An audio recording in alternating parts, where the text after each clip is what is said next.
yes, the time is upon us, guys. Monday night to the Raw. We made it to another episode. What's going on? I see Murphy. I see Miguel. I see Dassey.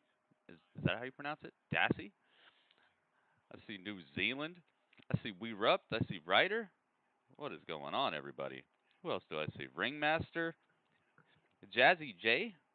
Jazzy J is up in here. Snipes. Welcome, welcome, welcome, everybody. Jump scares. I see jump scares. Oh, this fire burns inside me. Thank you for the host, man. It is time, guys. We got things going on. Kamala. Too bad about Kamala, man. Too bad about Kamala. We were just watching him a little while ago. I do a show on my Twitch channel called Classic Historical Battles, where we watch old episodes of Raw, old pay-per-views, all that stuff. Get a firm respect for like the people who laid the groundwork for current WWE. And he was on there, and he was he was a beast. He was so funny too. He for a while he didn't know how to pin people. He didn't know how to win, so the ref would have to tell him, "No, turn around." No, you pin the guy, and he had to show him how to do the pins and stuff. So funny because he would destroy people so badly, but then he didn't know like the rules of how to win a wrestling match. He was just like a straight up savage. So funny to watch. But hey, it's very important that we just give some props for what he's done, and just know that he would have liked to know that we liked what he did. That's for sure. All right, here we go, guys. Legendary. No, no spoilers, please. No, no spoilers. Oh, yeah.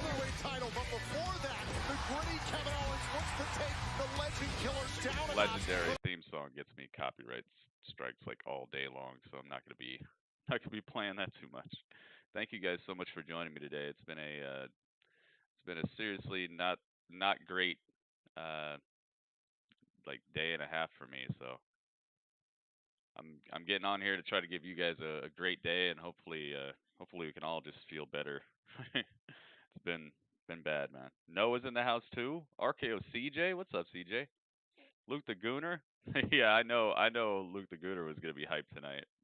I saw what they said is gonna happen, and we got Raw Underground happening tonight. No, it's okay, Ismail. I just we don't do that in here. No rumors, no spoilers, no dirt sheets. It makes the show better when you don't know all that stuff ahead of time. Okay, we got Samoa Joe right in the middle of the ring. Now we stand just 2 weeks away from SummerSlam, and thank you for joining me at this contract signing as we make one of the most personal of matches official for the biggest party of the summer. Now I've been to a lot of contract signings in my time, but tonight's going to be a little bit different as one of our competitors will be signing 2 contracts. His second one being one that will make him an official WWE superstar.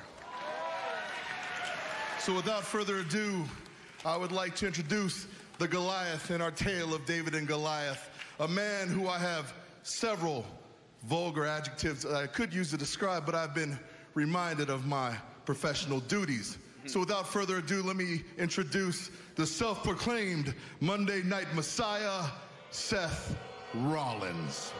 Oh my goodness, here we go. We heard some other. Seth is here. I wonder how many minions he's gonna have this time. His crew really shrunk up, man. Remember when he had like when he had AOP, he had Buddy Murphy, and didn't he have like one more person? Now he's only got Buddy. I mean, Buddy's a great sidekick.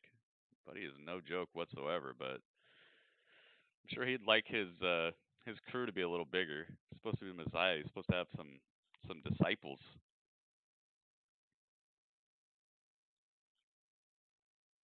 What do I think of Raw Underground? I think it's cool. I wish they would like actually hit each other, you know?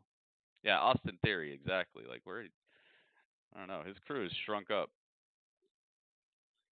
All right, so Seth Rollins and Buddy Murphy have made their way to the ring now. Does he have a mic? Nope, no mic. And his opponent, a man who may have a baby face, but the way he's been taking a fight to CrossFit's favorite cult leader, he seems like a grown-ass man to me. The son of the greatest luchador ever in the history of sports entertainment, Dominik Mysterio.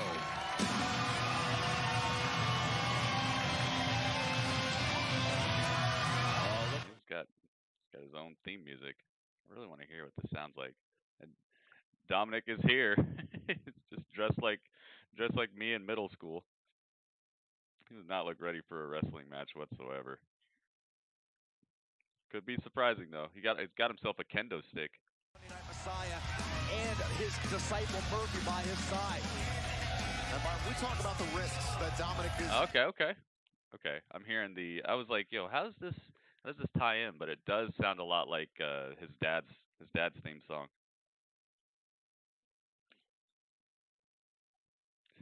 AOP might be stuck overseas. I just think one of them got injured. They've been very prone to injuries. They're so big. It's hard to get around when you're that big. Your knees and stuff. What is this? Joe said a bunch of very nice things about you. He said you look like a man to him, but you come out here with a kendo stick. You want to walk your own path. You want to be a man. You don't look like a man to me. You look like a coward. Uh-oh. Look like a scared little boy. He's absolutely right. You know, this will be much safer with me. Hope Liv Morgan is in this. Maybe she will be. She's been getting more TV time recently. What are you playing at? You think this is some kind of joke? This funny to you, Joe? I don't have Dominik. I don't think this is funny at all. I mean, personally, I think this whole thing's sad. I have this Dominik. Oh, what's so sad about this? What's so sad? Dominik. It's simple, Seth. I don't like this. It's what I'm looking at right now. What I should be seeing is Seth freaking Rollins. The greatest superstar possibly of his generation. They need to stay healthy long enough to get something going. I don't see Seth freaking Rollins. No, you see, I see a man who had the WWE Universe boom a few times, and he got all caught up in his own feelings and thought it was justification to do with whatever he wanted, whenever he wanted. Huh? A man who got caught all up in his feelings, and he said, well, you know what? This makes it righteous for me to take Rey Mysterio's eye. Or what? Maybe have your man over here go after Aleister Black's eye. Or what would you have done to me last week? My man Dom didn't show up, Seth. Dang, Samoa Joe's taking it to him on the mic once again. It's sad, and the saddest thing of all is I'm watching Seth freaking Rollins give a young man with zero to no training no choice but to face him in the ring. Whoa. You said so many things wrong, but that's where I've got to stop you. No choice? Are you kidding me? No choice? I've given him a choice every step of the way, and he's made the wrong decision. I gave his dad a choice every step of the way, and he made the wrong decision. The same goes for Aleister Black, and it might go for you too if you make the wrong choice. This Dominik's here because it's the only Dominik I have. You know I don't have who's really had Dominik. no choice in Sometimes this whole I gotta thing? think on the fly, man. Seth freaking Rollins. That's who. And I'm not one to play the victim card, but I'm the one who had no choice. You understand Empire, what's up, Empire? I'm the one who's been forced into this situation. Mo's in the house too. What's up, Mo? I tried to be Mr. Burn It Down. I tried to be Seth freaking Rollins. Sherbert. And guess what happened? Shaky Sherbert, what's up, Shaky? I got crapped on by every single person here, every person watching at home. True. I had no choice in becoming the Monday Night Messiah. I had no choice in making sacrifices necessary for the greater damn good. And I gotta ask, I gotta know, when is it going to be enough? When is it going to be enough for you, for you, for you, for anyone? When is it finally going to be enough? It's never gonna be enough.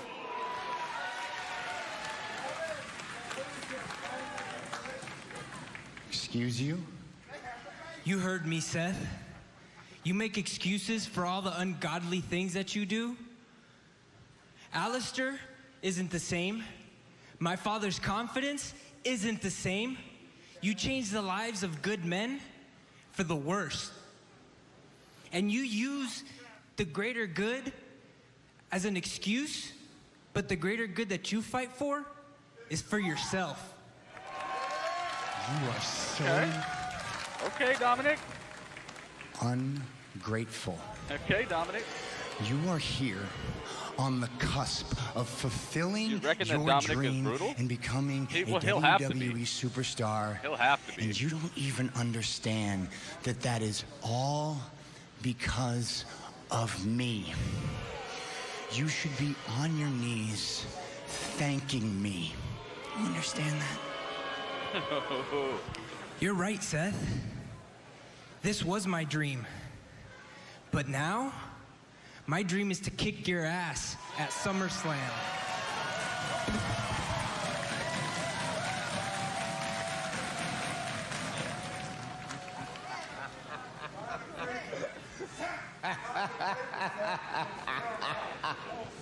I'd be laughing too, actually. Look, we both know, we all know, that you wouldn't last 10 seconds Do they know who wins in a before the matches regular, start? Most of the time, standard, yeah. Most of the time, yeah, but one-on-one wrestling sometimes match with no. me. Sometimes they gotta I call. am the best call it on wrestler the of my fly, or generation. sometimes There's no Vince question about changes it, his Joe. mind. However, I'm gonna do you a little favor. You seem to be pretty handy with that there kendo stick. So how about at SummerSlam, you can bring that with you.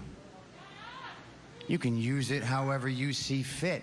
That or any tool in the toolbox, as a matter of fact. I want you to have every opportunity at your disposal so that you and your family have no excuse when I end your career before it ever begins. So wait, does he have to make an addition to the contract? Seth signed it. Seth signed the contract.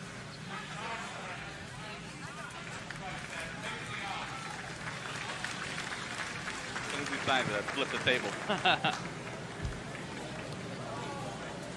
Oh, what are there, 2 contracts? Congratulations! He signed it. Let's give Dominik signed a it. big round of applause for the newest Dominik's left-handed. WWE Oh, I didn't know that. superstar, Yo, Big Red. Dominik Mysterio. Yes. Now get the hell Oh, he signed a WWE out of my contract. ring. Okay. He Because signed I've a got a match contract for with your little SummerSlam. buddy Humberto Carrillo up next. Oh my God, no. So pay your dues, grab a seat out here, take some notes, and get ready Take some notes. for what you're forcing me to do to you in 2 weeks at SummerSlam.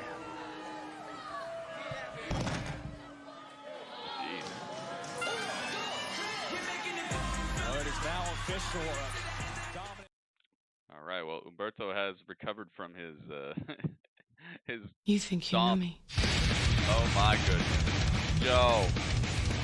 Mo. On this day, I see clearly. Oh my goodness. Yo, Mo. On this day, Mo sees clearly. Mo, thank you so much. 200 bits. Just out of nowhere. That is the biggest and first cheer of the day. So you're getting crowns. Let's give them some crowns. I knew they were going to commercial, that was for sure. They had to get this all set up. On this day, Mo sees clearly. Thank you again, man. Just seen AEW tag matches today. Oh, the women's tournament thing? Looks good. Better than last week. Yeah, I heard last week was just a debacle, which is, you know, it is what it is. As long as they're getting better, that's what's really important. Always improve.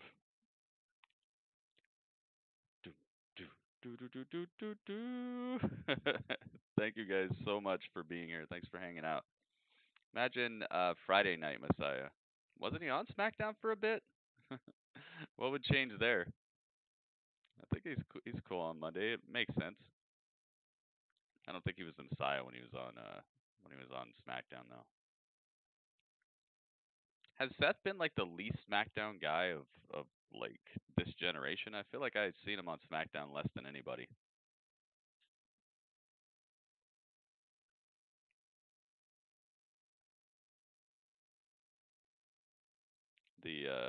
The women's division on AEW. That's what he's talking about when he's talking about the tag match stuff. They're what's it called? Like the Deadly Draw Women's Tag Team Tournament. They got like a huge cup and everything. Wonder if they're gonna bring that to Dynamite after it's over. You know, it's got to be the Nightmare Sisters are gonna win it. Either they're gonna win it or they're gonna lose it at the very end, and that's what will cause their division and their eventual feud at All Out. Brandy versus Allie. the clash of the Titans. Yeah. Yeah, he is lucky to be working with Seth. You know, Seth will make it a great match. Brandy versus Allie. The match you always wanted to see. At least they're both pretty. And Allie's a pretty good wrestler. And Brandy's getting a little better. BTE tonight, yep. You got to come on over to the Twitch channel for that, though. Twitch is where I do the Impact Hangout tomorrow, guys. The AEW Dark Hangout tomorrow. And Impact actually lets me put the show on the screen. So I can actually show you guys what's happening on it. So if you tune into the broadcast, you'll just be able to watch Impact along with me. They allow me to co-do the broadcast. Let me move Seth over, actually. Let's see if we can get babyface Berto. Baby Berto. The lost chapter from Twilight. This guy, he looks just like he hangs out with Jacob and all the rest of those dudes in the forests of Washington or Oregon, wherever they say that. Taylor Lautner Jr. Yep. Humberto Lautner. By the way, my name is Enzo Amore. No, my name is Gritty Urban. I'm a broadcaster and a novelist. We are joined today by you know who. I know you know who. Dudley Bathers. Oh yeah. Dudley. What does yours say? Hang on. What does that say? Oh, it says Intergalactic Bacon. Oh yeah. Yes, Dudley, you got your own nameplate. You like it? High five? Good job. All right. Yeah, Dudley's got his own nameplate. Oh yeah. That's what's up. Now, back to the match.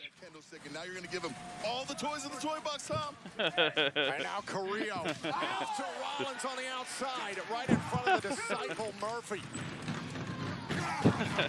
Rollins battling back at 6. He got a lower third too. That's hilarious. Rollins slides back inside. Well, he does look like Taylor Lautner. Dominik Mysterio with the kendo stick protecting Carrillo. Back it up, Dominik. Stay back. Dominik keeping things fair on the outside. Oh, Fight for the Fallen rematch. Oh, they had a match at Fight for the Fallen? I forgot about that. Just how delusional he truly is to put the onus on the WWE. You watched BT already? It's funny. Oh, Michael, you jumped the gun. He had to lead this mission for the greater good. Don't tell me nothing about it, but how funny would you say it is on a scale of 1 to 10? Humberto Carrillo has suffered at Bianca Belair versus Zelina. Oh, Zelina's going to be in action tonight, guys. Getting a Zelina match. Here on Monday Night Raw by Rollins. This is the chance for Humberto Carrillo to send a message on behalf of Dominik to the Monday Night Messiah. Not to mention Carrillo's ally, Aleister Black. His you did too. You jumped the gun too. You know, Dominik hit the nail right on the head during that contract signing when he said that Seth Rollins changes the lives of good men for the worst. And let's not forget the level of insecurity that Rollins was exposing by asking, when is it going to be enough? The fact that the WWE Universe turned on Rollins. Yeah, Zelina's a good wrestler, but things Seth has done. son. Bianca's going to be out for not enough. But at 8. Rollins looking for the belly to back superplex. Carrillo trying to battle back against the Messiah. Mark, what's up, Mark? Rollins. And now Carrillo's got an opportunity with Rollins down. All alone, perched on the top. Murphy up on the apron. Murphy right there. Distracting Humberto. Oh my goodness. Wow. Thank goodness for Dominik at ringside. Oh, Seth got the legs up. Super kick. Super kick. And now Rollins trying to follow up. Powerbomb? Oh my goodness. Turns him over and curb stomps him. My goodness. To Carrillo. Wow, that's game over. Rollins staring what down the heck? Mysterio. Could this be Dominik's fate at SummerSlam? And now Murphy jumping.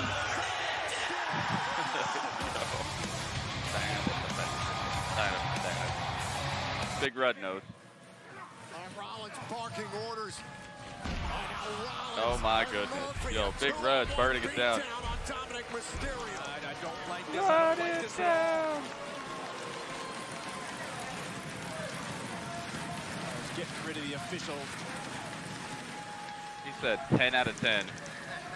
I told you, take notes and listen to the master at work. Oh, wait a minute, able to fight off Murphy. Dominik Mysterio. I guess that's his finisher, the double leg takedown ground pound. I see him doing that more than anything else. Dominik's finisher. Got the 619 and like the Thez press. Still, Seth and Buddy proven to be too much, which they should. A preview potentially of what Dominik Mysterio could be in for at SummerSlam a week from Sunday. What is Seth Rollins directing his disciple to do now? Oh, go get the kendo stick. Murphy has got the kendo stick and just handed it to the Monday Night Messiah. Seth's got a kendo stick. Oh my goodness! Straight into the stomach of Dominik. Calling card of Dominik Mysterio back on him. Oh goodness! Seth Rollins wants Dominik to feel every ounce of pain that Dominik inflicted upon him. Dude, Big Red, thank you for the bits, man. Disciple Murphy. Yeah, welcome to the WWE, Dominik. Time to need a little bit of ice bath after this match, or after this run-in. Oh, goodness. Yeah, Dominik is basically helpless right now. I can hear it. Can't see it. Take that shirt off. Take that shirt off. Yeah, I noticed his shirt had a split in the top. I noticed that. Come on, Dominik. You want to be a man? Man, stand up. Oh, my goodness. Well, now he's taking just unabridged kendo stick shots. They ripped his shirt off. Oh, goodness. Hey, this is your christening. Oh, goodness. This is a savage beating. Is this going to be the return of Alistair right here? Alistair's babysitting service? There's nothing Dominik Mysterio can do. Nothing. Dang. Dominik is at the mercy of Seth Rollins. Oh, tied him up in the ropes, too. Tied up in the ropes. Oh, now he's just a sacrificial lamb over here. Mysterio's completely helpless. Seth Rollins always likes to ask. Yeah, that looks like it hurt.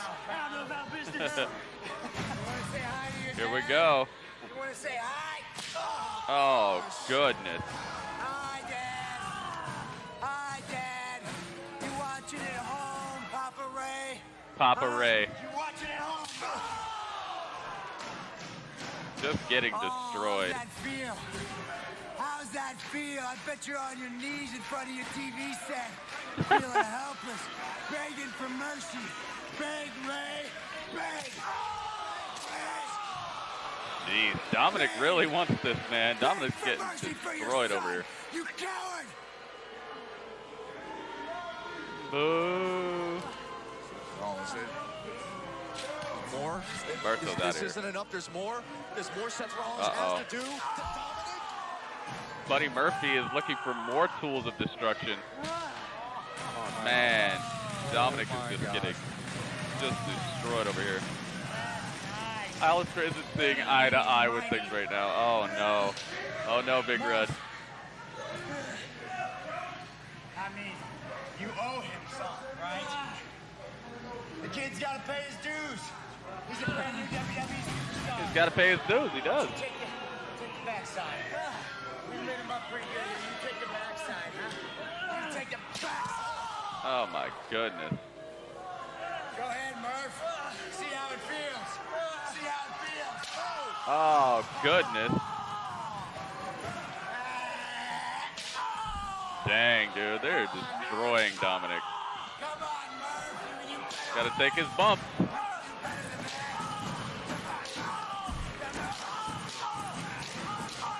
Stop it! Enough! End it! Dang, dude. Wow. Savagery. You had a match at SummerSlam. Wait till then. They wanted to give this dude welts everywhere. He's got welts like every 6 inches of his body now. He's got welts from this. Every like 6 inches or less now. My goodness. This might be the most savage kendo stick beating I've seen this year, maybe last year. You want to be a man? This is a beatdown right here. He is taking one heck of a beating. Oh, no.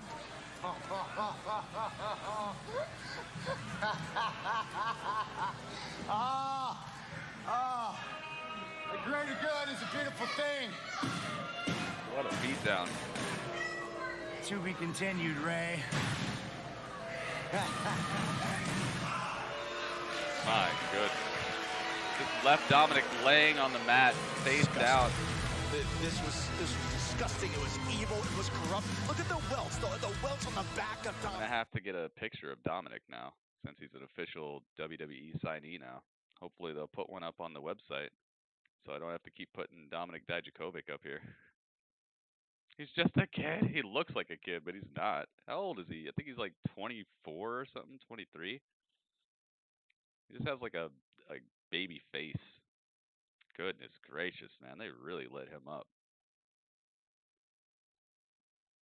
You can see just the devastation coming to the surface. Seth, just a sadistic, cold stare that he's given to the face down Dominik. Wow, what a beatdown. Yeah, he was just messed up. That was brutality. Looks like my cats attacked him. They could have done worse. That is true, but they probably wanted him to make it to SummerSlam so they could do worse later, you know. So they could humiliate him on the second largest stage. You know, Seth is sadistic like that. He probably just wants to do worse later. Man, he should have drilled his eye. Oh no, RKO's still on this. Dang it, RKO. RKO's still like, yo, they should have drilled his eye out. My goodness, Buddy Murphy and Seth Rollins just tenderized Dominik Mysterio. He's gonna be in a ice bath. No, he's gonna be in that remember in Wanted where they put you in that like wax stuff? Like the wax is on you and you break out of the wax and it heals all your wounds. That's what they're gonna have to put Dominik in. Have to put him in that to heal up all that. Dudley, what? Dudley, yes, okay. Dudley's here. Do the thing again? Do the name thing again? Okay. Dudley's happy you got a name thing. All right. I am Gritty Urban, a broadcaster and a novelist.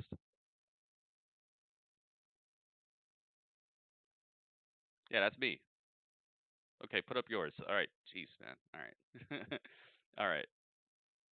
And you are Dudley Bazers, Intergalactic Bacon. Wait, what does that say? Dudley, what did you do? You made your own? Dudley, that's not funny. Ow. Dudley Bazer's spear machine. That is not what it said before. Oh. Dudley, my neck and my back. And my neck. Ah, you're a tricky trickster. How did you do that? Dudley, get this out of here. Get that out of here. Get that out of here, Dudley.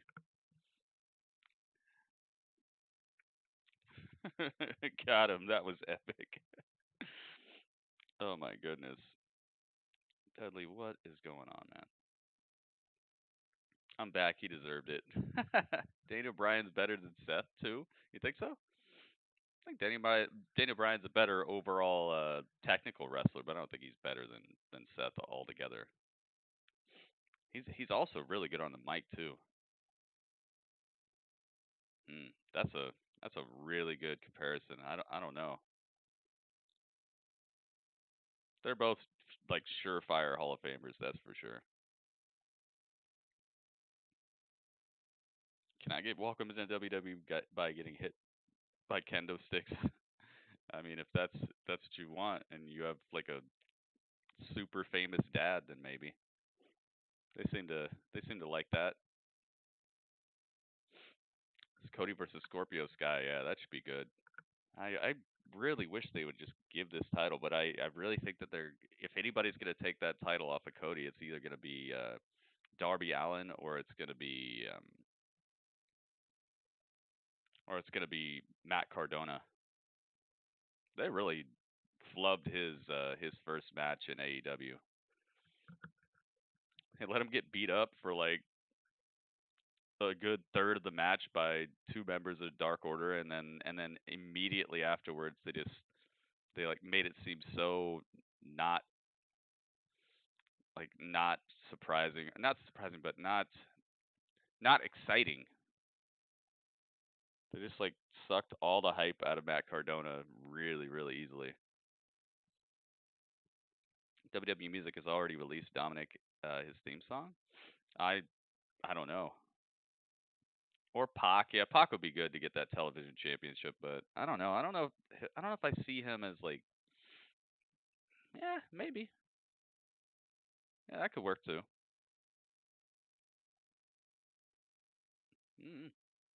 Dang, now they're replaying the brutal beating that Dominik just took. And when you look at this attack, you're reminded of how far Seth Rollins is willing to go to obliterate the prideful spirit. That was savage by you, man. That was savage. Well, obviously what we saw out there was beyond despicable, but, you know, being handcuffed here at this desk, it's one thing, but I know this, Dominik, you got this. We're all depending on you. Dominik Mysterio goes one-on-one with Seth Rollins at SummerSlam 1 week from Sunday. Yeah, I do want to turn our attention with the way that they've booked Seth. Made over the past week between both Raw and SmackDown. I would say that pure chaos caused by the group known as Retribution. Yeah, I guess you do have a point. You do have a point with the way that they've booked Seth. I mean, he beat Brock Lesnar pretty dang easily. So I don't know. I don't know if Daniel Bryan could do that. So I'd say Seth is a little bit higher on the power level type of tip. Now they're showing us a montage of all the troubles that Retribution caused last Monday Night Raw. WWE Performance Center. Hey, you can talk about AEW. It's a wrestling broadcast. And then they showed up at Speaking of Smack.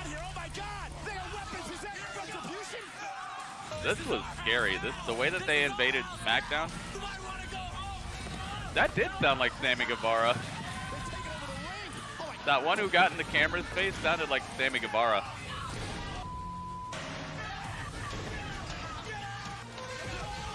You guys didn't know? Sammy Guevara.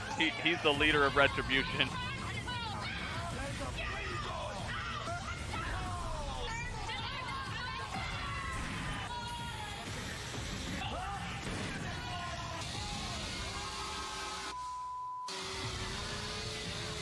My moment to shine. About to take flight. Did it all on the same night. I don't know know what the ultimate agenda is for this retribution group, but clearly causing as much chaos as possible is high on their list of priorities. La la la la. Yeah, it sounded like Sammy Guevara. That would be so fresh. All right, Andrade's here. What's he doing tonight? Or is he just coming with Zelina because she doesn't have a theme song? No, it's actually Andrade. Who's Andrade facing?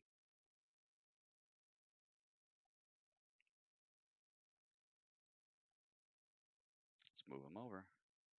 Andrade's been largely underutilized since he lost that title. Is he gonna have a match with Montez Ford? Hopefully Montez doesn't bring that cup out here. Maybe that cup has some like BPA in it. It's got some like plastic. The doctor's evaluation not safe afterwards for food understandably consumption. infuriated Bianca Belair. My husband got poisoned, and I know one of Yo, the Heartbreak. 1, 2, What's 3 up, Heartbreak? y'all did it because SummerSlam coming up in Selena. Heartbreak in the building. We all know that you're the brains of this whole operation. Listen, do you really think I'd be stupid enough to... Take them over. It's happened before. Bianca defending her husband. Belair faces Vega one-on-one tonight. But the question now is whether or not the Street Profits, Dawkins and Ford, will be good to go against... It's got such a good theme song. They hooked him up. The Heartbreak Hotel, yep. Except for this hotel, they play the best beats. So wait, Zelina's got a promo right now. I've been hearing, Zelina, how could you poison Montez Ford? How could you be so evil? Why would you do such a thing? Well, clearly people have forgotten the whole innocent until proven guilty. Yeah. Shut up before I turn those masks into muscles. Shut up.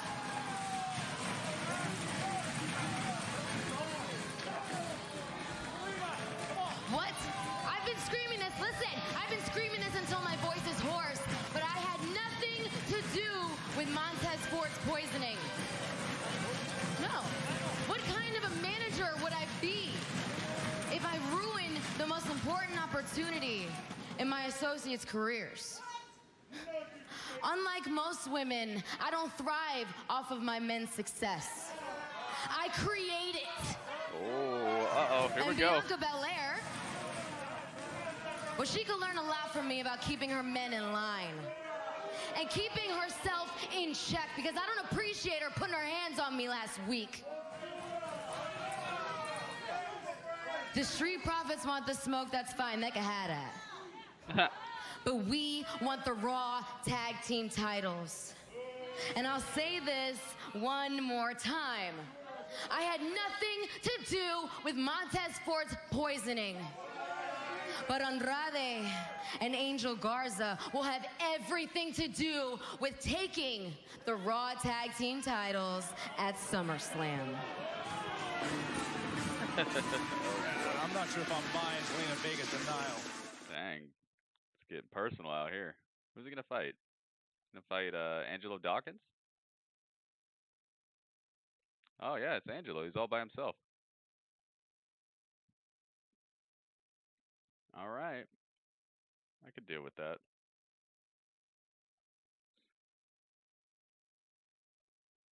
Oh, the lights just went out. Uh-oh. We are trying to get ready for this matchup here. Obviously, these issues we've been having, we learned last week. Yes, you guys know songs start up exactly where they left off when you cut out. Yeah, he's not there. There's no Montez Ford. It's just Angelo by himself, which is not advisable right now. Angel Garza and Andrade and Zelina Vega are out here. All of them are here. I think it's just Andrade versus Angelo though. So I will take Zelina out of this, but just know that her and Angel are going to be at ringside in one way or another. Melina is way better than Zelina? No way. Melina is like one of the most botchiest on mic presences I've ever heard. She has trouble getting through like one sentence. Nah, man. Absolutely not. Although her and Zelina in ring, I would say Melina might be a little better at wrestling than Zelina, but not by enough to make up for the mic disparity.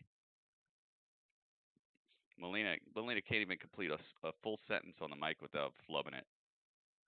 Did you see her when she showed up in NWA? She was like, and I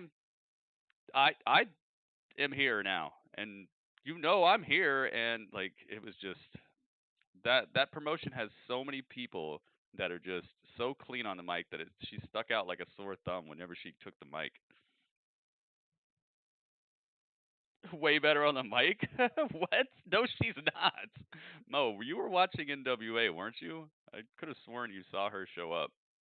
Girl had no promos whatsoever. Zelina would eat her alive on the mic. Don't count her NWA. So don't count her most recent. Don't count her actual abilities now. Count like way back when she had like super duper scripted promos to do in the WWE. NWA don't count. If NWA didn't count, then people wouldn't have been so hyped when Eddie Kingston showed up, or when Ricky Stark showed up, or when the Rock and Roll Express won the tag titles over there. Like, it counts, dude. They wouldn't be hype about Nick Aldis having problems with Bruce Pritchard. Like, you got to realize it's not. You can't just say stuff matters when you want it to. You got to realize it matters all the time. You're talking about the thing going to get her Hall of Fame. Oh boy. Ugh. I mean, yeah, I guess. I'm just saying, like, I add people's in-ring ability plus their ability to be a character, tell a story, cut promos, stuff like that, to see like how good of an overall superstar they are. And Melina's okay in the ring, and just a botch fest on the mic recently. I don't know how good she used to be on the mic, but I don't know why you would degrade on the mic that far. Most people get better on the mic as their career goes on. Put on TV, it matters, not on the internet. Yeah, you just got done watching the women's tag tournament. Why were you watching the AEW women's tag tournament then? That's not on TV. You gotta understand, dude. You can't just make up rules for stuff that you think matters. It all matters. And they're probably telling stories with that women's tag tournament too. And why does being the elite matter? That's not on TV. So now that doesn't matter either, even though they build storylines off of that too. Come on, man. Come on, dude. We can't just selectively say stuff matters and then just say it doesn't matter once it's not within the grasp. Performance Center. What's happening? Oh, it's so hot.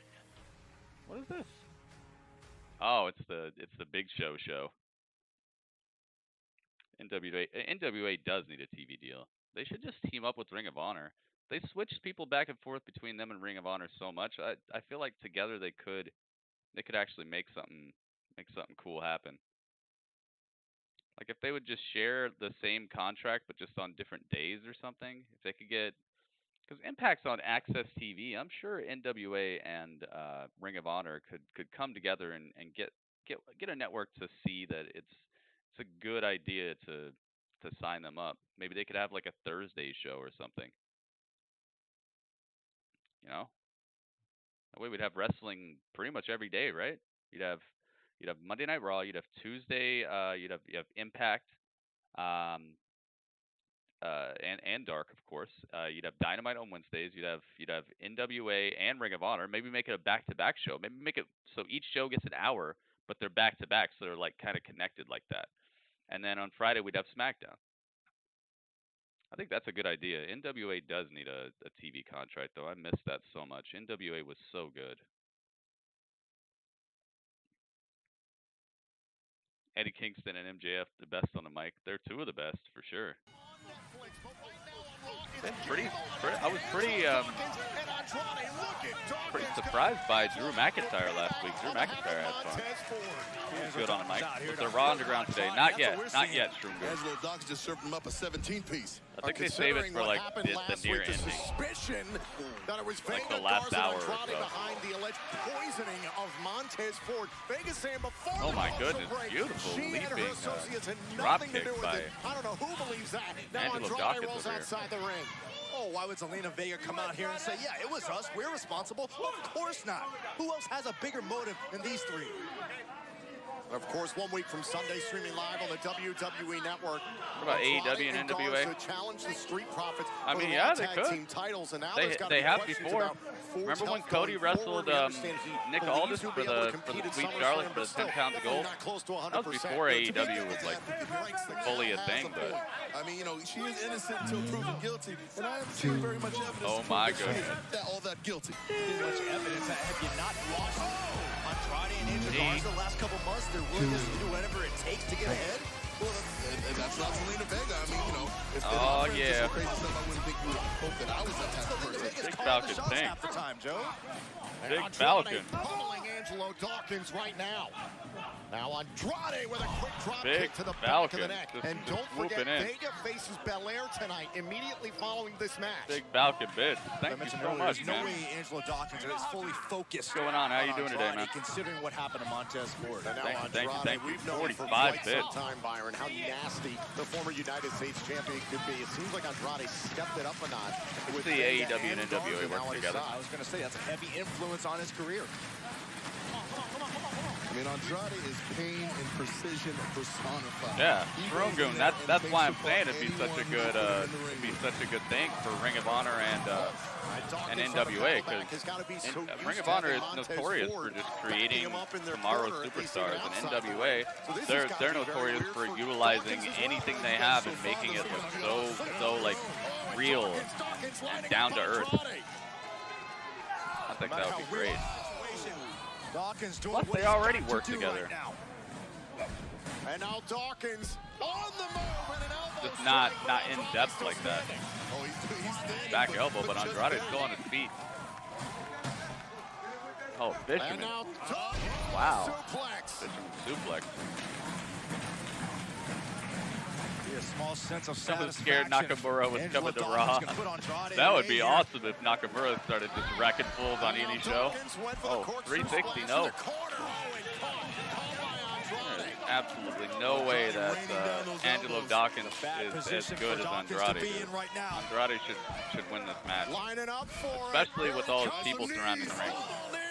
Dawkins is seeing shadows. Here's the cover by Andrade. Dawkins gets his shoulder up in Why does Angelo wear a headband? But just barely. Angelo Dawkins able to pop because up the he's left supposed shoulder. to be like the LeBron of the WWE. In a bad way. Andrade knows that Angelo Dawkins is reeling. Ring of Honor won't let their talent work with AEW though. Now they have before though. It's so weird, man. It's almost like they had a falling out or something. Oh my goodness. Andrade caught out of the sky. Zelina Vega off the apron. Zelina Vega distracting the official. Dawkins could have this match won. There's Bianca Belair. Tug Zelina off the apron. Vega's opponent tonight. Oh, and down goes Andrade. Hit with the Yo, he won? Cover. Wow, Dawkins won. Here's your winner, Angelo Dawkins. Wow, Angelo Dawkins. That is definitely the biggest singles win of his WWE career, probably of his whole career, because, you know, he just beat a previous NXT World Champion, previous United States Champion. I'm not sure if he's been Tag Team Champion yet, and now Bianca's running Zelina out of the ring. Yeah, we're getting that match next.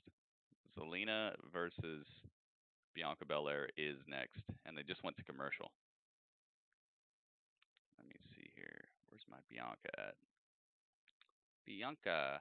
It's nice to see Bianca Belair getting some action. She was out, I'd say,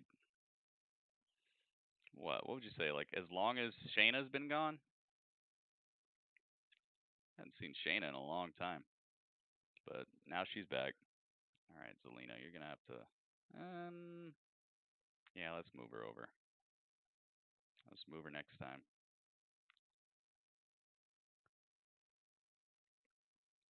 Oh, I got to set up this new Sasha Banks picture I got, guys. You want to see the new Sasha? They recorded Raw before a Twitch thing? What? Oh. Oh, the jumping thing. Jumping on the Twitch stream. I would definitely get the police involved at that point. Somebody runs up in my house? LeBron probably gave Angelo some of his shoes. Oh boy. Cameron, what's up, Cameron? You think the hooded people are all the wrestlers they let go? No. No, the wrestlers they let go are much bigger than these guys. These guys are pretty small. Will Raw swerve us again? It's a possibility. But this is actually a match that they said is going to happen. I don't think it's like last week.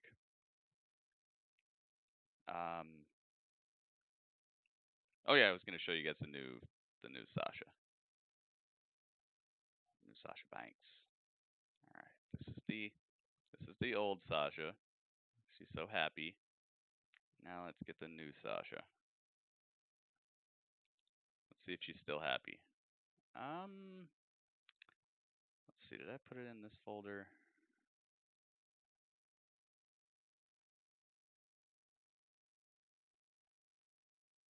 Yes, I did. Okay, new Sasha. Kaboom. I'm liking it. Look at this. She's got both her titles. She's got little designs on her eyes, too. Oh, not on her eyes, but on her cheeks. Like little blue sparkle things or something.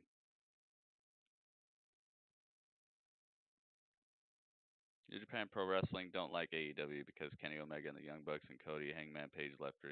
Oh, really? I think all time heals all wounds.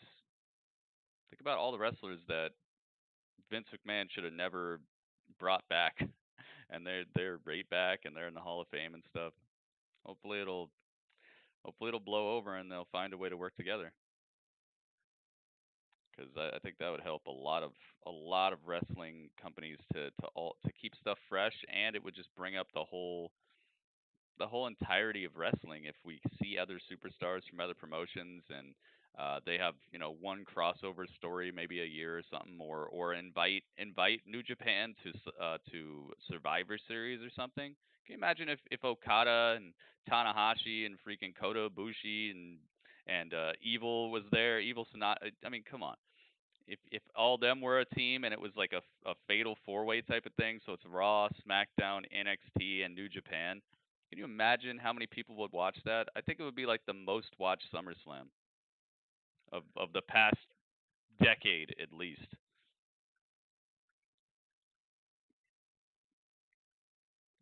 I think that would be incredible. So you guys like the new Sasha picture? One with Zelina Vega, and Byron, how motivated is Belair in this match? Cole Ibushi versus Omega. I don't think AEW is going to be showing up in the WWE anytime soon. They've talked so much trash, it's ridiculous. Zelina Vega and company and Impact too. I don't know about that. I don't know about that. But having New Japan having like at least a working relationship with WWE would definitely help them out, especially after the lockdown. Being able to see at least somebody show up every couple of months or something would be great. Superstar. Absolutely, she is. Let's get Sasha out of here. Pinning opportunity here, and now oh my goodness, nice!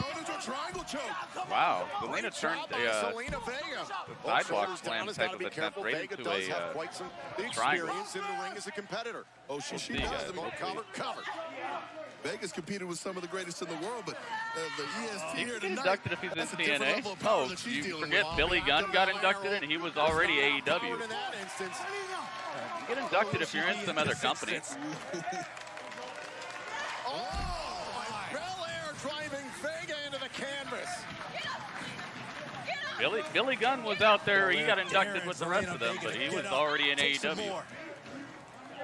Like Dawkins got before the commercial break on Andrade, Bianca Belair wants retribution here in this match against Vega. Jay White is good. Heck yeah, Jay White's one of the best, man. And how can you blame Bianca Belair for acting this way, for attacking? I didn't even know. You don't. You can't blame Bianca I didn't even know, dude. I had to get turned into a believer. This guy named Temezi told me about Jay White. Like, I'd heard of him, but I didn't know how good he was. So I gotta thank Temezi for that one. Scrambles into the cover. Sense of urgency here. Belair able to He's part of DX. Yeah, they'd have to like find a way. And Zelina Vega thought she But had it an opportunity doesn't mean it can't be in. this match. WWE makes up their own rules, guys. It's the same company where they had like rope breaks in a steel cage match. Right there to the eye with the Do whatever they want. from Vega. Just like AEW makes up their own rules. Now you can tag everybody in a 4-on-4 tag match. You can tag all your people in at the same time. All kinds of weird rules in wrestling. By using every and any means necessary. And grabbing the hair. Owen tossed into the corner hard. You call it clever, Joe. I call it desperation. Oh! Right to the side of the face. Bianca Belair has been stunned in the corner. Here we go. Oh my goodness. Shades of Andrade. Now into the She went for the Meteora, but looked like she just kind of did it sideways. Kick out. Maybe she Hey, Joe, missed. what would it mean if Vega took out Belair, considering SummerSlam's right around the corner? It was hard to argue that AEW will be around forever, bro. Good for the competition, man. It's good to have competition. I can't think of a bigger momentum booster going into SummerSlam. Well, there's personal game, but on top of that, how At much the that would SBR throw game off when he was under Montez contract Ford with from a mental standpoint. Oh, absolutely. TNA. Listen, Oh, it's really? one thing to beat a man up. It's another thing to beat up his Tanahashi entire versus family. Nick Rye. Rye back in the Hall of And Fame. now Belair. I mean, maybe if they get desperate for inductees. I don't think he had a Hall of Fame run, dude. Trying to set up for the KOD.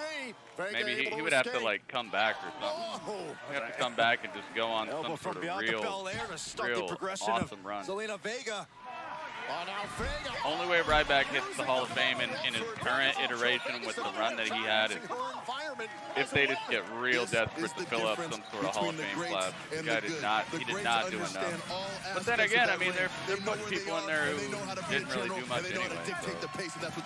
Never say never. To say, but Zelina Vega may be on the verge of putting Bianca. Oh, Bianca Belair catches Zelina Vega. Oh my goodness. Wow, military press face buster. Quite the fall for Zelina Wow. Vega. Bianca with all the strength. And Angelo Dawkins loving it at ringside. Yeah, that's what I'm saying. I don't think so, man. Unless they just get real desperate, or they just, or if he comes back. The strongest, I the could fastest, see him the coming quickest, back the and being a smartest, the beast, toughest, though. the roughest, the EST of WWE, Bianca Belair. That's one of the reasons I'm not counting him out is because he could come back, and if they booked him, right, and made him just a super savage, I could see him running through this roster right now. Maybe coming up against somebody like a Drew McIntyre to finally end the reign of terror, but I could see him just destroying people. Super Trent be repackaged and turn on Cassidy and Chuck Taylor. I agree with that. I agree with that. Maybe after this whole she destroyed our minivan storyline, maybe they'll has an opportunity. They'll get a little bit more serious with Trent. Tonight on Raw. He's a great star, man. I think Trent is one of the most money superstars they have. He looks like $1 million. He can move. The guy can wrestle. I don't know about the. Oh my goodness, Belair with the power bomb, and then it lifts her up into the snake eyes. Whoa, Zelina's getting just handled out here. Getting dribbled like a basketball. Of Zelina Vega's denials. And now Zelina Vega. Trump and Shaq are in the Hall of Fame. Hey, there you go. KOD. That's done. Kiss of death. That's one, that's two, that's three. Zelina gets pinned up. Here's your winner, Bianca. Against the Wow. I'm on my own. Against the Wow. There you go. Bianca wins it with just some incredible feats of strength here. Ba-da-da-da-da-da. Oh, yeah. That's what's up right there. Goodness gracious. Big Rud, thank you for the bit, man. Yeah, the Bellas did a lot for wrestling. That's why they should be in. Ryback didn't do a dang thing for wrestling. That's why I'm saying like he'd have to come back to really cement that. You know, he'd have to come back and do something major. Because when he was here, he was just, what was he, like a two-time Intercontinental champ and like maybe a tag champ or something. Like that ain't enough, man. So, do you have like $1 million bucks, but I heard he wasn't a safe worker either. There's some evidence for you. Me and Montez, we like to keep our careers separate. We like to handle our own business. And Zelina can deny all she wants to, but she messed with Tez's business. Yeah, if you're over 7 feet, you get in no matter what. But you know what? If she do it again, she's going to have to get whooped by the EST of WWE. Okay, so we know that Montez is out for now. Do you have any update on his condition? Feed me more. Yo, Charlie.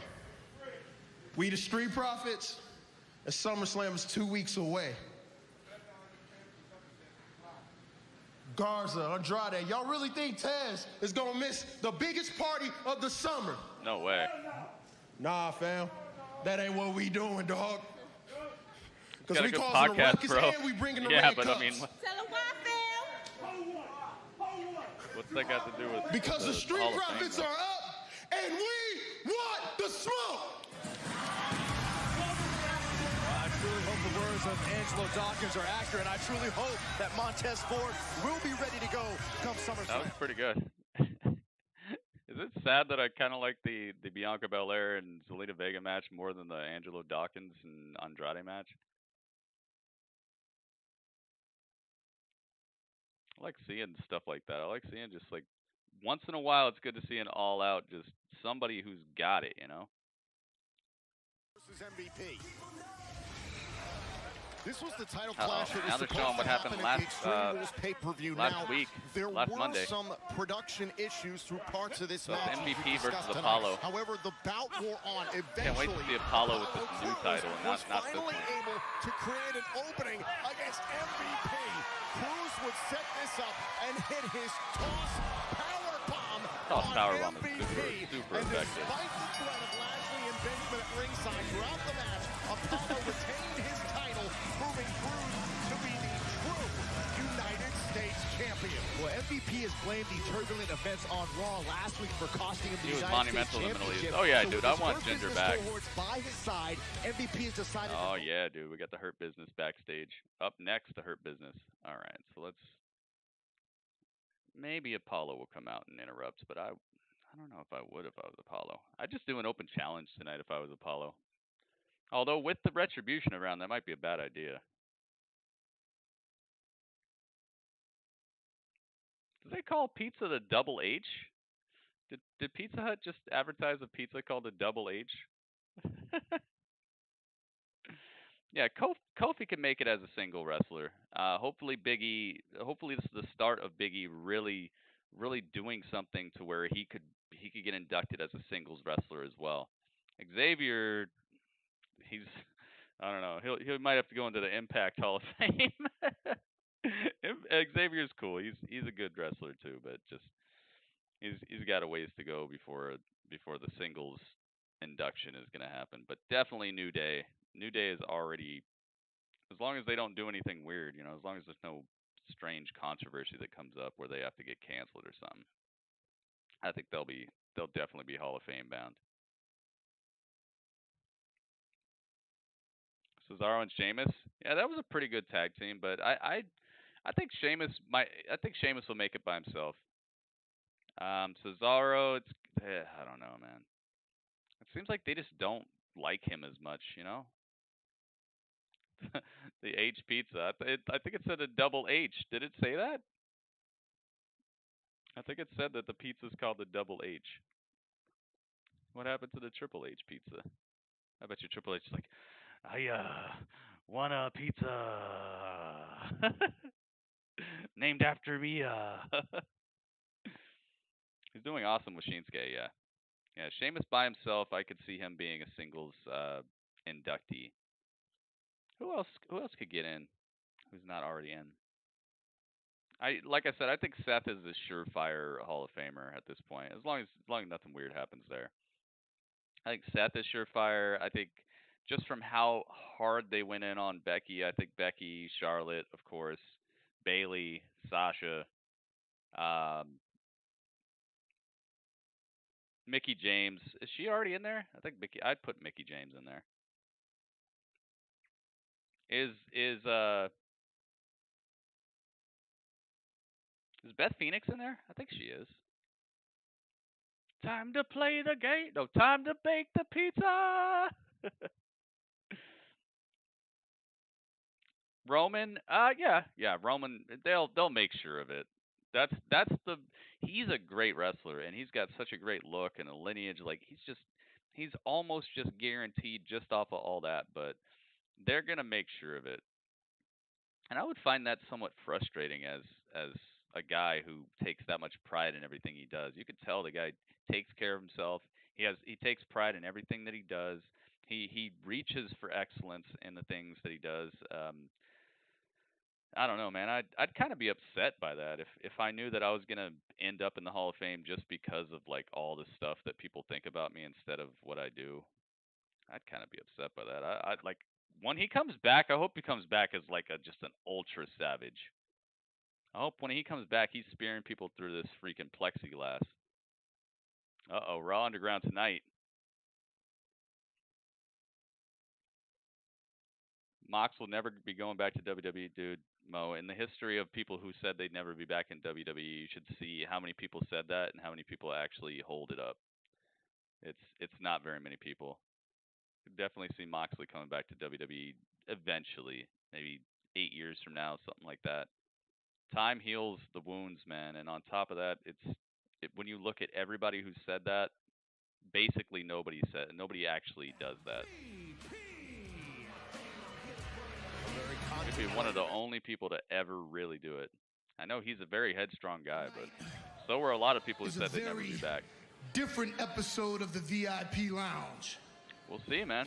I'm not in a celebratory mood, so we won't be popping bottles, because the only thing I want to pop is certain people in the mouth. Oh. As a matter of fact, I think me and my colleagues would like to pop ligaments and tendons. Uh-oh. I never miss an opportunity. Yeah, look, CM Punk's working with the WWE. I told Jeff you Jarrett, so. But I Ultimate told Warrior. You so. I told you Macho that there was Man. a Like, think about conspiracy all the taking people place. who linked back up with the WWE. Even the Macho Man's family linked back up with the WWE. Generators getting set on fire and lights flickering on and off during my match. I am a seasoned veteran and a world-class athlete, a professional of the highest order. How am I supposed to win championships in these unsafe working conditions? No, Apollo never beat me. Crow, what's up, Crow? Beat me. Crow's in the building. Fact, where you at now, Apollo? I know it's you, because that's the only way you could beat me. You blinking light? What? How come you're not blinking the lights now? Apollo! Apollo! Is he seriously blaming Apollo Crews? The fact that MVP just uttered the quote Apollo! I like how they call him Apollo Crews now, and his Titantron only says Apollo. It's like they crossed themselves over.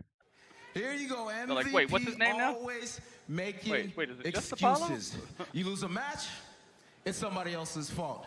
You lose this beautiful title that is now over my shoulder, it's somebody else's fault. You mean excuses like the excuses you made not to show up at Extreme Rules? Oh, I'm going to be a fighting champion, except my neck hurts, so I can't come and fight. Excuses, that's funny. Hey, let me tell you, you didn't hurt me. That was your boy that did that. And while my back was turned. You don't like MVP, Jazzy? But I'll tell you what, I'm not hurting anymore. But yeah, Kevin Nash, you know, because like, I am now walking around with this new United States Championship that you disrespected the WWE and left and all that. They're back and they're ambassadors, you know? Funny, don't you? Yeah. I do. I really do think it's funny. That's your problem. I tried to help you. What you are, Apollo, is a serial bad decision maker. All you do is make bad decisions, one after another. Like the bad decision you made was working with coming the WWE out here by yourself. Michael, what do you call it when you work with people who are in the WWE? All right, P, man, you might be working right. You know, with the WWE. He's doing interviews with WWE people. That's true. He's sitting right next to them. He's doing promos with them. To make bad decisions. He's working with the WWE. I'm a bad man. That's the thing. I don't work with the serial killer. I work alongside a serial killer. You don't care about. You told me you don't care about me. I don't. Somebody works at your job. My family. That's your job. That's who you work with.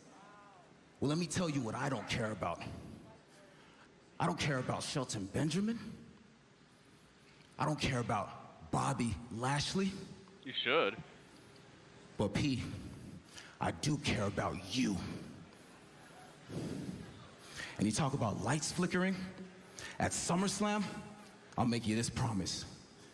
The only lights that'll be going out will be yours. He said, man, get this dude. Benjamin and Cruz Lashley and Benjamin. MVP. What the heck? Yo, Apollo Crews just picked up the couch. He threw the couch at these dudes. Apollo Crews just picked up the couch, the segment couch. Oh my God. Apollo, man, that's some strength right there. I can't stand his whining, winging and whining about losing. That's heels, man. Jazzy J, that's what heels do. He's fulfilling the job description. And never say never, guys. Seriously, never say never.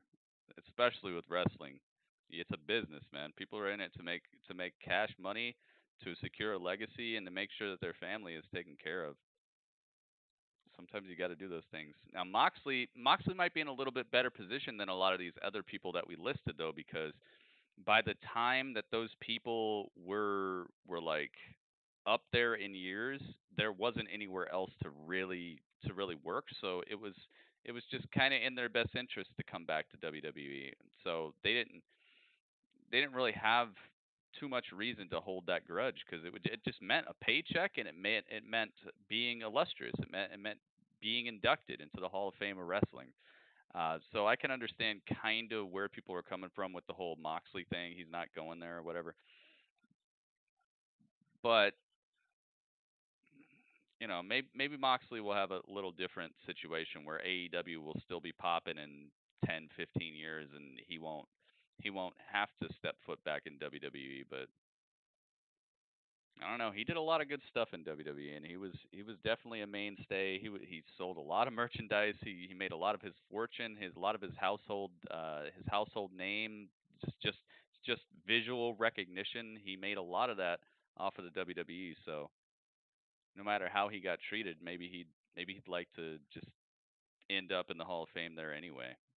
I think people get more and more respectful for the things that have made them as they get older sometimes. So maybe, I don't know.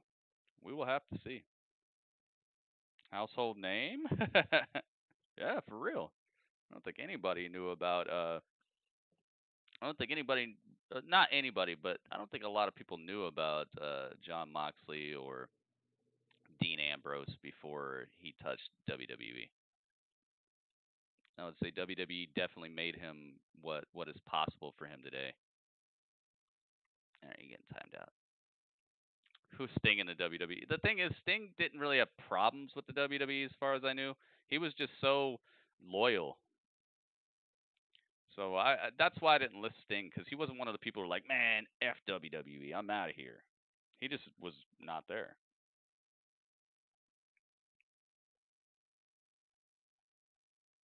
Let him in, yeah. Bray Wyatt's probably an automatic one too. You're right about that. Yo, Cameron, did you know? Did you know, Cameron, that my name is Gritty Urban? I'm a broadcaster. I'm a novelist. I'm on the interwebs. Did you know that? Uh-oh, here comes Dudley. Dudley's like, you're doing the thing again? Yes, Dudley, I'm doing the thing again. Show yours. I'm going to show yours, but this time I'm going to make sure it doesn't do that stuff from last time. All right. And Dudley Bazers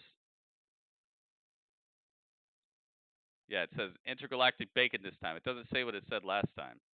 Don't stare at me. Don't you dare. Don't you dare. Yes, Dudley Bathers. Good job, Dudley. Thank you very much. That's really cool. I didn't know about that. I didn't know that it could change like this. But also, wait a minute. Wait just a minute. What is happening here?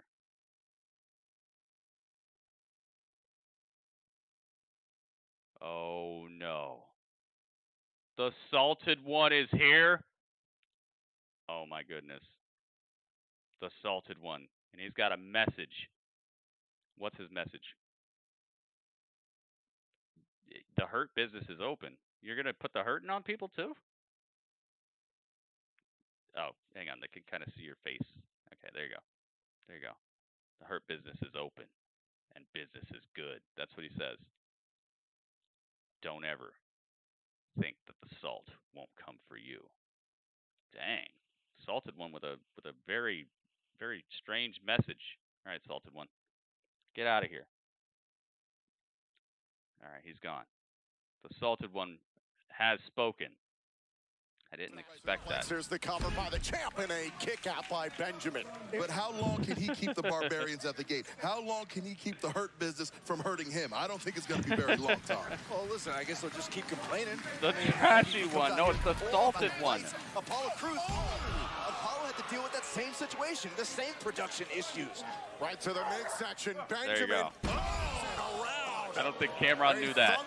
Cameron, did you know all that? From Shelton Benjamin, now the cover, hook to the leg, and oh my God, where's the papers? Salted One hasn't started throwing papers yet. MVP for him in the face, kick I'm out glad, by Crews. because I don't want to get hit by any papers. To the canvas. I don't want to get hit by papers. Shelton Benjamin can soften Apollo Crews up. And Joe, listen to MVP. There's desperation in Apollo his versus voice. Shelton Benjamin. You ever seen him like this? It's more enthusiasm. I mean, he's really out there cheering Benjamin on in this stomping endeavor. You really believe that, Joe? Uncle Bob Lash has got to go. And we are in the most dangerous of territories for Apollo Crews. Shelty B. He's touching me. I didn't touch him. He's touching me. Are you okay? Are you okay, man? He's got you beat. I didn't touch him. Everybody got to make choices, man. Back to the ring. Let's go. Dr. Dudley. It's amazing the Hurt Business still finds time Intergalactual trash. No. What are you talking about? That's his tailored jacket. Count of 10 to get back inside the ring. Benjamin does it the hard way with Crews. Tailored jacket, just like Brody Lee's tailored jacket. That looks like trash. MVP could probably hear you. I thought about that after.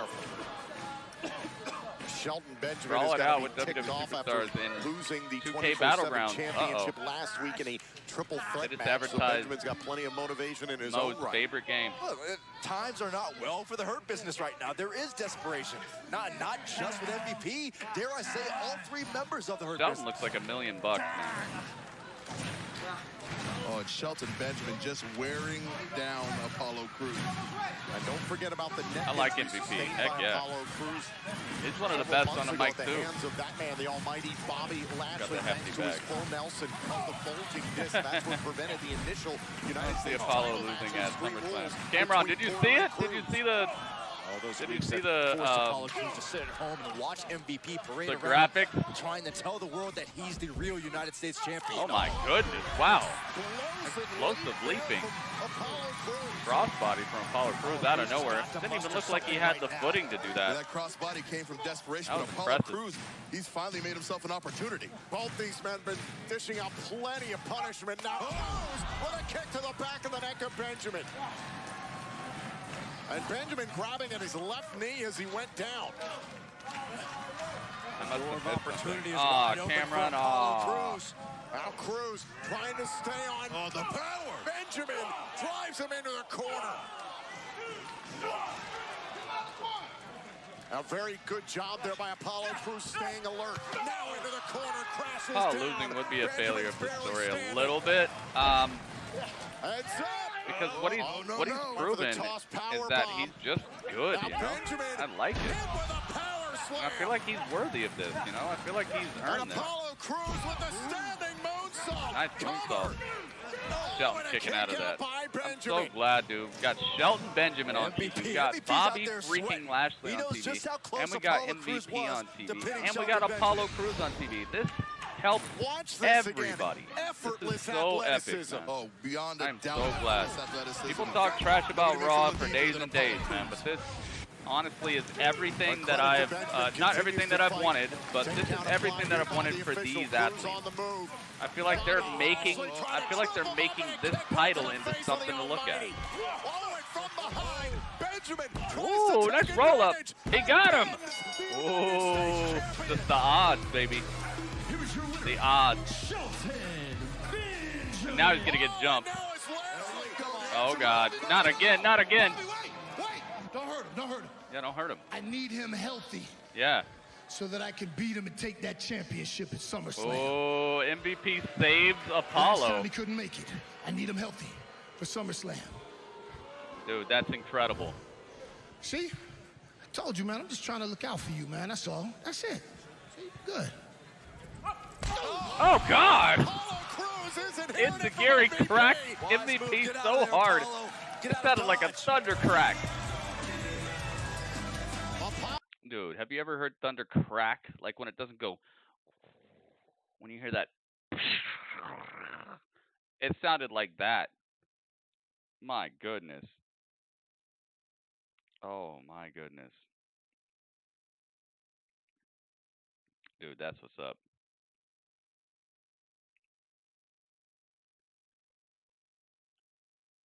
It's single-handed crash steam? What crash steam?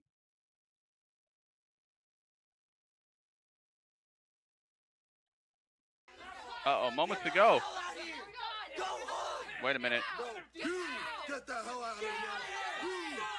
Uh-oh. Retribution.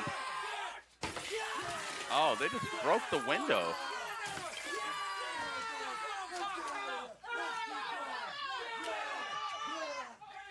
Retribution, they just smashed the window. One single window. Like, Vince is like, all right, I can afford another one. So we're saving the gal. Let him break one. Triple H is backstage like, okay, this is the instant replay of what happened. Is my stream down? Is my stream down on Twitch, guys? I can't look at it right now because I'm doing this. I hope it's not down. All right, so this is the instant replay of what happened. This is how they came up with this. Okay. He said, hang on. Let me see if I can. This is gonna be tough because I'm gonna make them both like wiggle a little bit. All right. He said, all right, I think we should have this crew, brand new faction. It'll bring in incredible ratings. And then Vince was like, it's like, all right, what is it? What's the idea? Come on, Trips, hit me with it. What is it? And then Triple H was like, all right, it'll be this crew, and they will smash a bunch of windows and destroy everything all over our headquarters. It'll be great. And then Vince is like, all right, but hang on. We just had our biggest quarter of all time. I need to cut as much cost as possible. So can they just break like one window? Just one.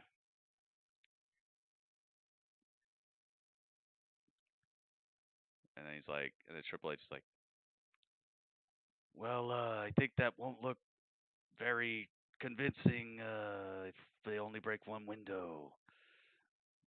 But all right, I guess you're the boss. And he just ran off and made it happen. And that's the true story of how that segment came to be. There you go. there you go. That's the true story of why they only broke one window. Vince was still trying to cut costs. That's why the power keeps going out. He ain't even paying the electric bill. He's got Dolph Ziggler on a bicycle backstage powering the whole episode.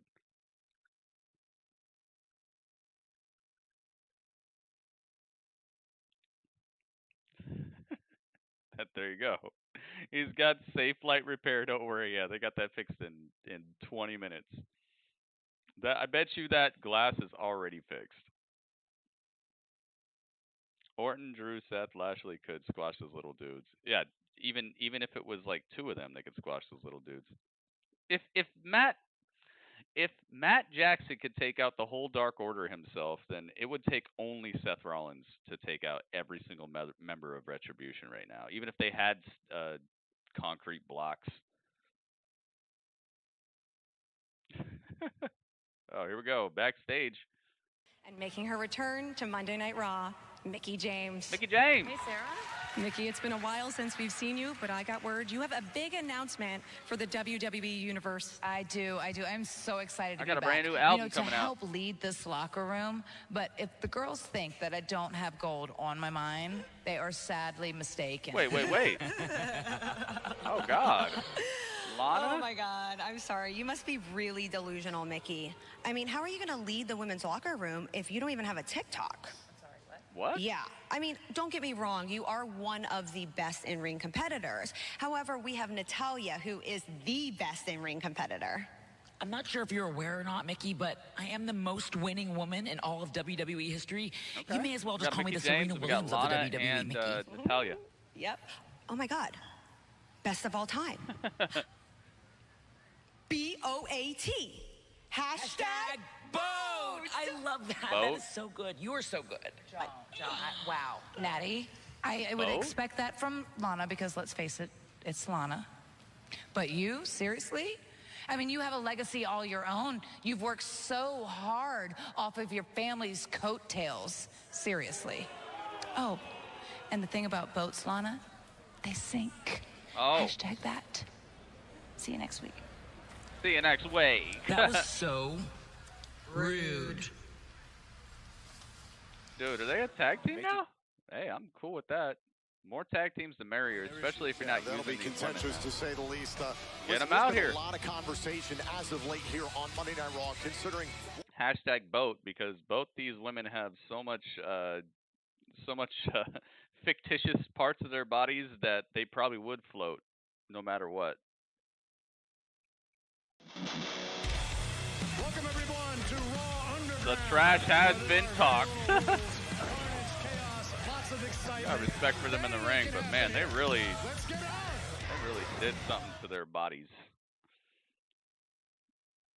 Yeah, Mickie, man. Mickie's back. She said she's got gold on her mind too. Maybe that means she's going to introduce a partner, and maybe she's going to go after tag team gold, because there's no way they're injecting her into this whole Bayley, or maybe that's why she's back. I don't think Bayley. Does Bayley have a SummerSlam opponent? I don't think she does. That could be Bayley's SummerSlam opponent, Bayley versus Mickie James. Remember, Mickie James fought against Asuka, right? She fought against Asuka at a takeover, I think. Ooh, that would be fresh. Bayley versus Mickie James. That could be a tear the house down type of women's match right there. Please don't buy them, Microsoft. Why? As long as it's safe, it's fine. A lot of people love it. Wow. I know it's hard to believe. Backstage with Ivar. There you are. Where have you been? It's okay. He's turning into Otis. We gotta go like now. Our match is next, and I don't have any tape. No, don't be mad at him. We were talking. And I shouldn't have kept him, but I don't know. He's kind of cute. You? Not so much. Not so much. Oh. It's not real if you don't look. It's not real if you don't look. Don't look. I use ice cream as kind of for medicinal purpose. Why is Ivar such a Mac Daddy, Pimp Daddy, Mac Daddy? Toasted S'mores milkshake calling me. Hey man, Sonic is almost always calling me. All right, Cameron, are you ready? I'm gonna show you. Queen gonna be out for a while, yeah, probably. It's all good, though. We'll just see her when we see her, man. I don't even want to know when she's showing up. All right, Cameron, you ready? And that was your glimpse in at catering. Oh, my goodness.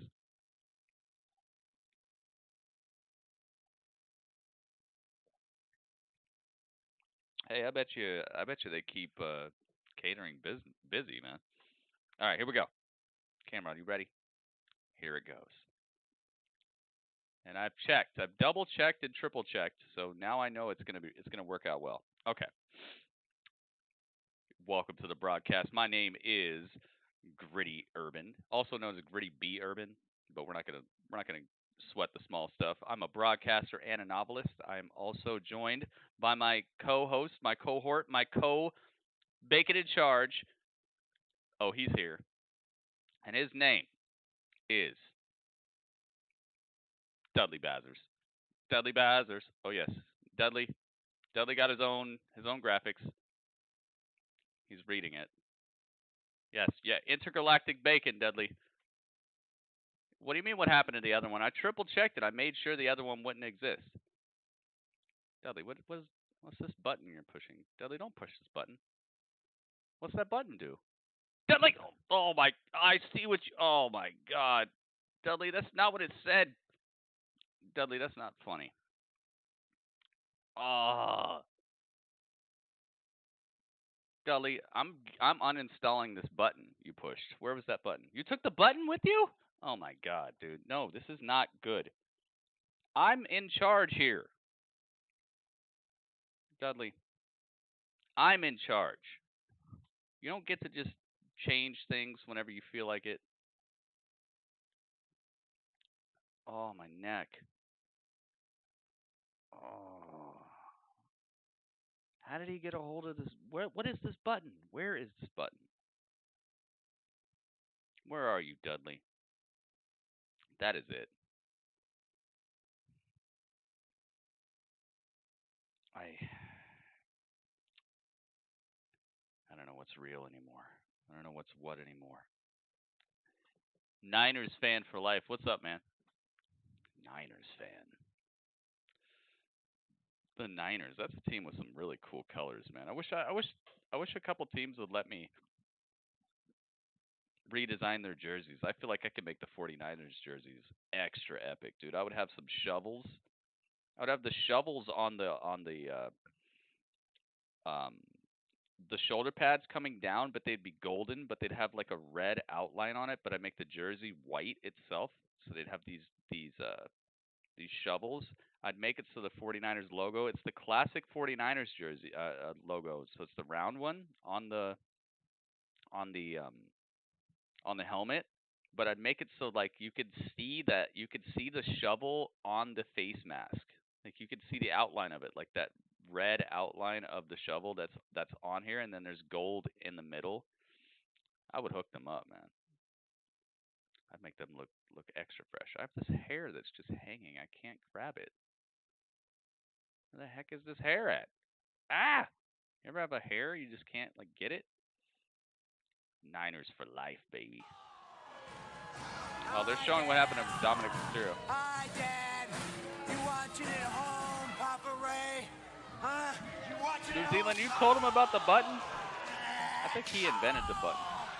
Rollins, with the aid of his disciple, Cameron, did you see the whole thing? Did you see everything that happened? Did you see what Dudley did? And at the mercy of the Monday Night Dudley do wrong? Relentlessly attack. And just look, take a close look at the welts. Oh my goodness. Across the back of Dominik. And you Savagery. wonder if this is just a small sample size of what may happen to Dominik Mysterio. Dudley is healed. Stay tuned to Dudley is WWE.com and our social media platforms. Yeah, he got mafungled. On Dominik's condition. Our night of action is set to continue. However, Cedric Alexander and man, please tell me that Cedric is gonna eventually turn heel here. 24/7 champion Akira Tozawa.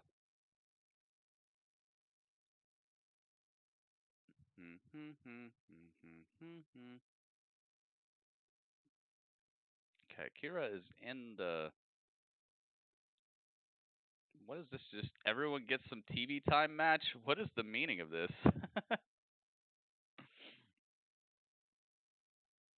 I told him about something called override button.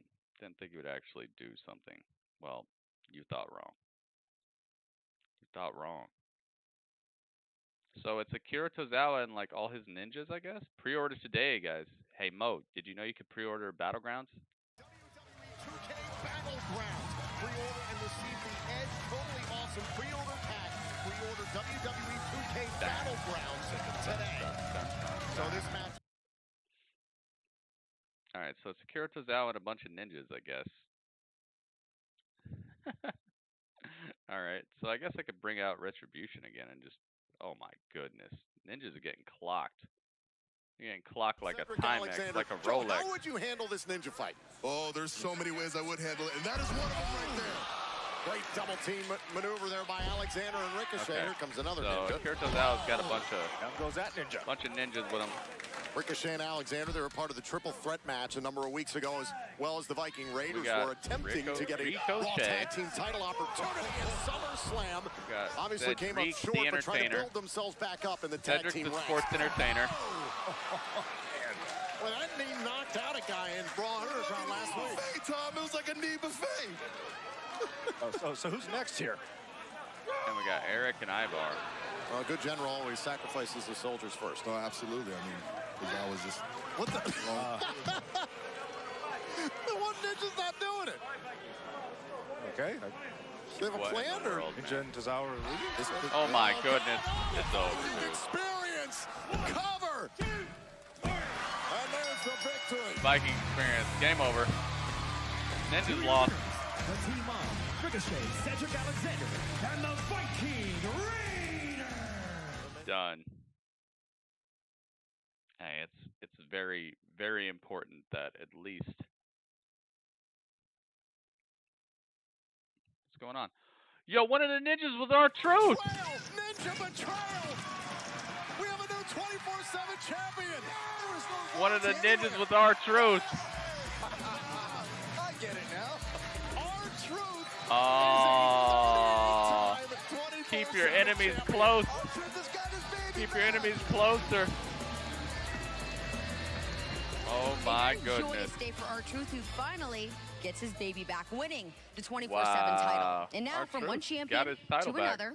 Ladies and gentlemen, please allow me to welcome in the man who will face Randy Orton at SummerSlam. He is the WWE champion, Drew McIntyre. All right, let's find out what Drew Mac is up to. Drew, I have a couple questions for you. Okay, so last week you had some very strong words for Randy Orton. So A, do you stand by those words? And B, will you have a close eye on Randy's match going on tonight against Kevin Owens? I think, for starters, I wouldn't have said what I said if I didn't mean it. But to build upon last week, I can't believe I never realized this before. I was looking at Randy right in the eye and I had an epiphany. The reason why Randy was one of the has been ninjas. keeping all this I knowledge didn't even to think himself, about that. not helping the younger generation, the reason he's been taking out legend after legend who could possibly help the next generation is simple.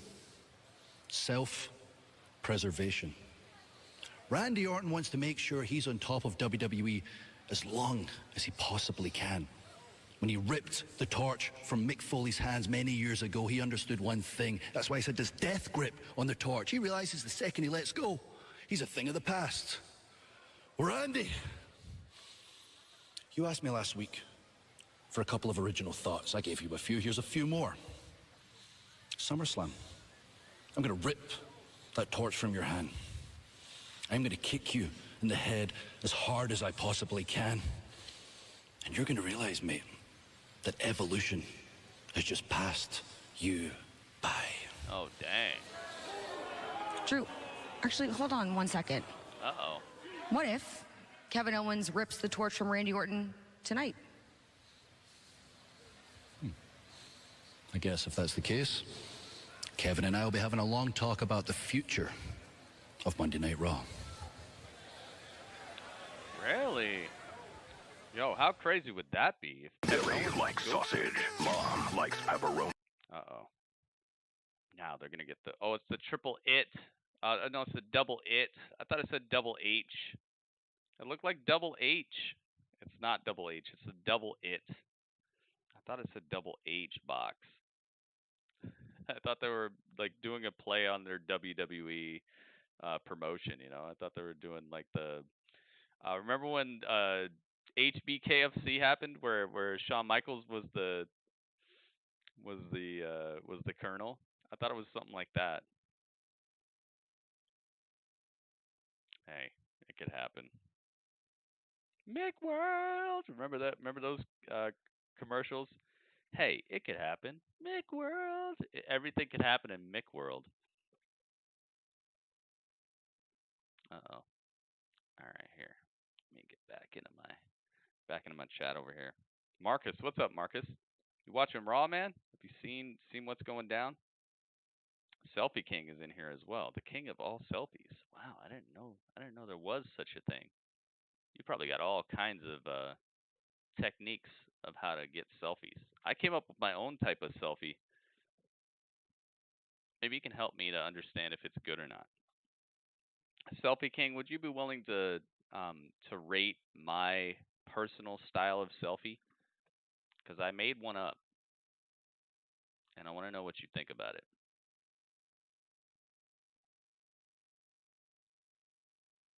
I think you'd probably be the perfect person to ask.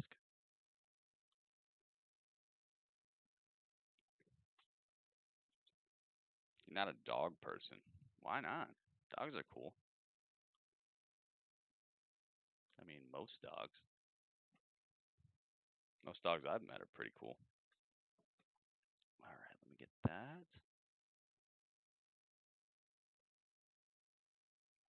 All right, we got this. HBK is your favorite of all time. Watching AEW All Out? Of course, man.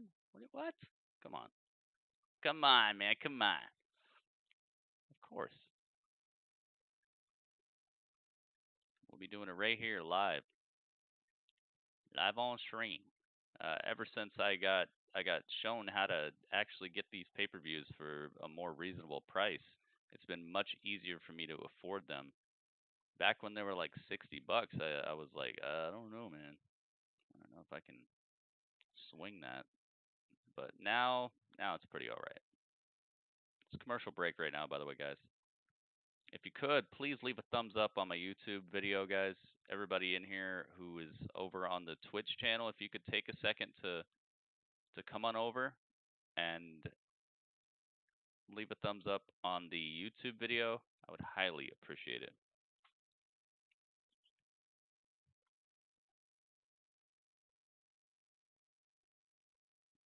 Selfie King. Selfie King didn't answer me. Selfie King. I was asking if you were willing to rate my selfie style, man. I have my own type of selfie that I made up. I wanted to know if it was good to you, because I wanted to ask you about it. So let me know, Selfie King. Are you willing to rate my selfie? Karrion Kross versus Danny Burch. It's gonna be just a savage match.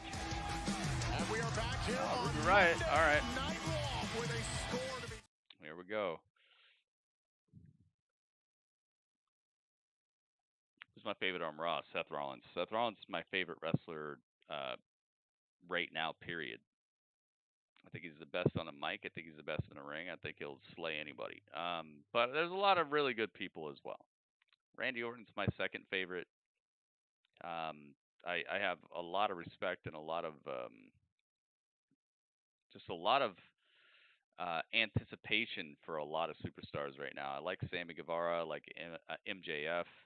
I'm really enjoying what MVP is doing right now. So glad to see certain superstars getting spotlight that weren't getting spotlight before. I don't know, man. I'm just really liking wrestling currently. They're doing a good job.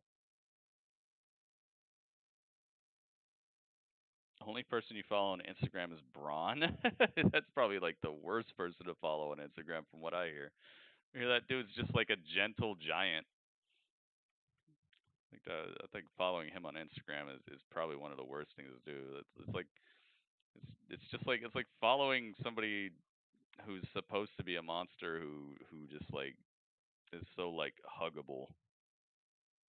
Yep, Liv is here. Liv and Ruby are here. They're showing what happened last week with Liv and Morgan and working together as a team to annihilate history has shown us anything, a Riot Squad reunion is bad news for a lot of superstars. And her opponent, accompanied to the ring by Billy Kay, representing. Oh, they got mics. They got mics. 245 feels like 100 degrees. Hey, trust me, I know all about that. Back and what? Favorite wrestler in AEW is Pac. Yeah, I think Pac is the best thing they got. Ruby's so two-faced, and Ruby's Pac personality changes can like go the on the color mic and he can go in of the her ring like split nobody ends. else, man. He's incredible, and he's got a gimmick that won't quit. He's not one of these dudes you'd see on Being the Elite acting like a little clown.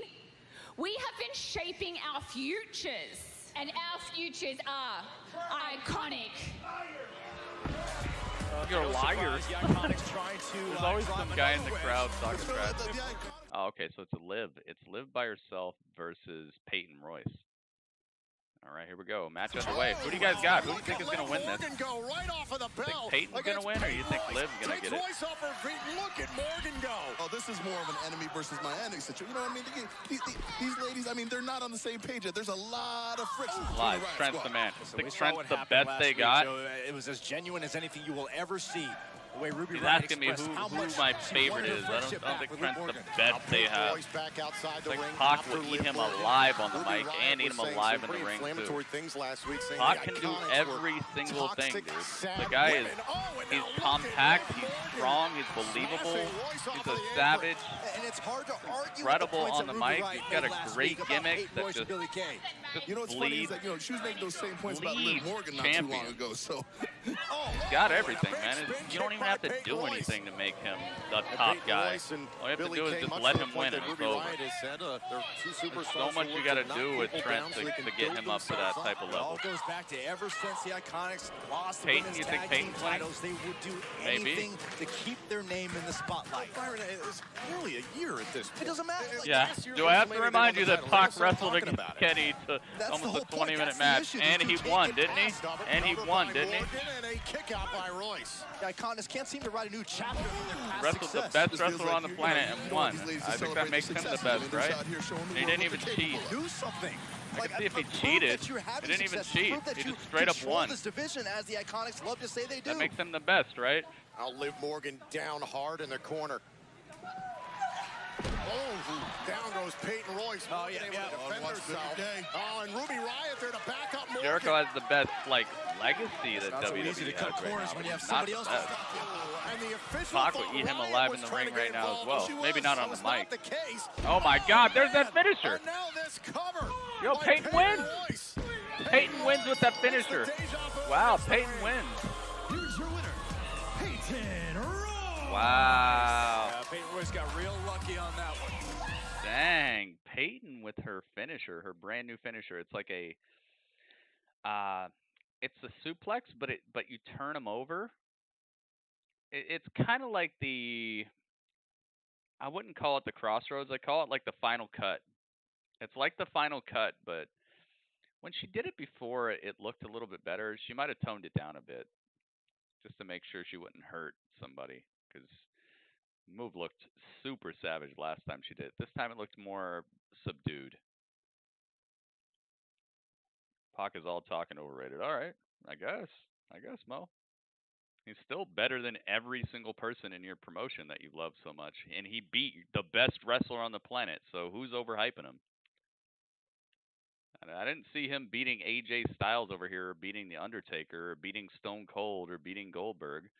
I don't know how WWE overhyped him when he's over here in your promotion beating the best wrestler on the planet. I would say one promotion may be overhyping him, but it ain't WWE. Versus Raw Women's Champion Sasha Banks for the first time ever one-on-one, and at this point, how do you say that he beat the best wrestler on the planet, but your company's not the one overhyping him? Bayley's part in helping to retire Kairi Sane. He is the best. That's why, because he's the best. It was believable too. It was believable he could beat Omega. It wasn't one of these unbelievable matches where some guy who never sniffed the title or never looked anywhere near that good fights Kenny to an 18-minute match. So a similar situation. It was a believable showdown between two guys who are obviously the best in their craft, and one of them came out on top, and it was believable. Can the Empress earn her opportunity to face the boss at SummerSlam? It's Asuka. So now you're arguing with your own company now, because your own company said that Pac can beat Omega.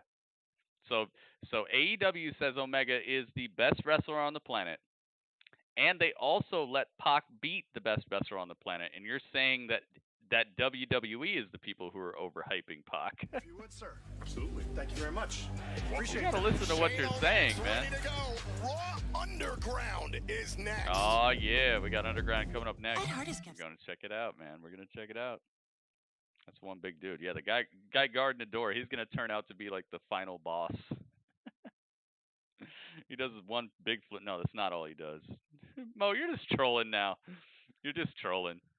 If Pac was on TV right now and he was the TNT champion, he'd be like, "See, he's the best." Da, da, da. You're just trolling, dude. I'm a Pentagon Jr. Dude, I think Pentagon is way up there too. There was a point in time where I would have said Penta was maybe like fourth best wrestler on the planet. He just even without being a guy who has to really hold up a character on the mic, he had this believability because he didn't do that. Like, he didn't really even need that portion of his character to exude a certain character. He didn't need to take the mic every night and tell people how good he was. Just get in the ring and do it. But his last couple of outings have not been that great, and I don't know if it's just he was out of practice because of the lockdown or whatever. Hopefully he can tighten it back up and get back on top. But yeah, there was a point in time, not even that long ago, where I would have said that Penta is definitely top 10. Guy just has everything. He's so clean, smooth. He's got a great look. He's recognizable from a million miles away. Like, he's just got that factor of that's a guy that should be looked at in the wrestling industry.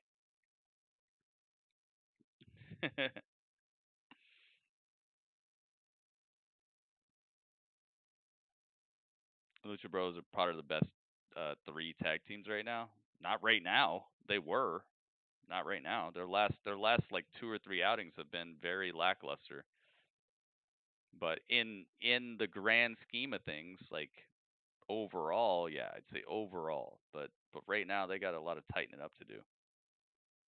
We should add the word "mark" to the blacklist of words. I should, because it's derogatory. It's derogatory. What other? This is something I thought about earlier, and I need everyone to listen to this. What other fandom? Baseball, basketball, football, hockey, soccer, football, whatever you want to call it. What other fandom makes fun of people for being a fan? What other piece of sports entertainment and just sporting in general makes fun of people for liking what they like, for liking what you like? It's a horrible word, and nobody should be saying it in here. It should literally be just like saying someone's buried or someone's a jobber, because it's just disrespectful, man. You're trying to put people in categories, and it's like, dude, we're all fans. You can't call people marks. You know just as much about wrestling as the guy you're calling a mark. You probably like it more than him. So you're the bigger mark. So you're calling yourself something. So let's just not. I feel like it's become a derogatory statement that is supposed to explain like a certain state of mind, and it does not explain a state of mind at all. There are people who like wrestling, yes, and you should be happy there are, because if there weren't, then you'd be sitting here by yourself talking about Raw. So let's stop saying that word in my chat, all right? Derogatory and horrible. Uh-oh. Riddick Moss. Uh-oh. Nice reversal. We got Kyle Bloom is doing an excellent job in here. Uh-oh. Yo, we got Shane O'Mac, Riddick Moss, and Kyle Bloomis. Kyle Bloomis, is that what he said? Nice block. Nice block. We got AEW Dark. No, we got Raw Underground. All right, let's put Shane on. Uh-oh, they're going outside the ring. They can do that. Oh, goodness.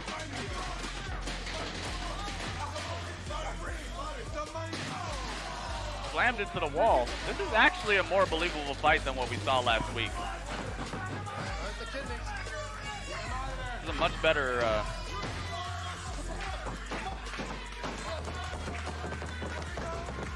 I got a new emote. Yeah, fanboy, mark, all that stuff. It's like, what the heck are you talking about, man? Just because somebody likes something doesn't mean their opinion doesn't matter. Riddick, Moss, oh my goodness, this is a much longer match than last. Oh God, he's got his eye! Headbutts him. Ducks under the incoming blow, he's got him down, oh my God! Oh, stomps him on the head!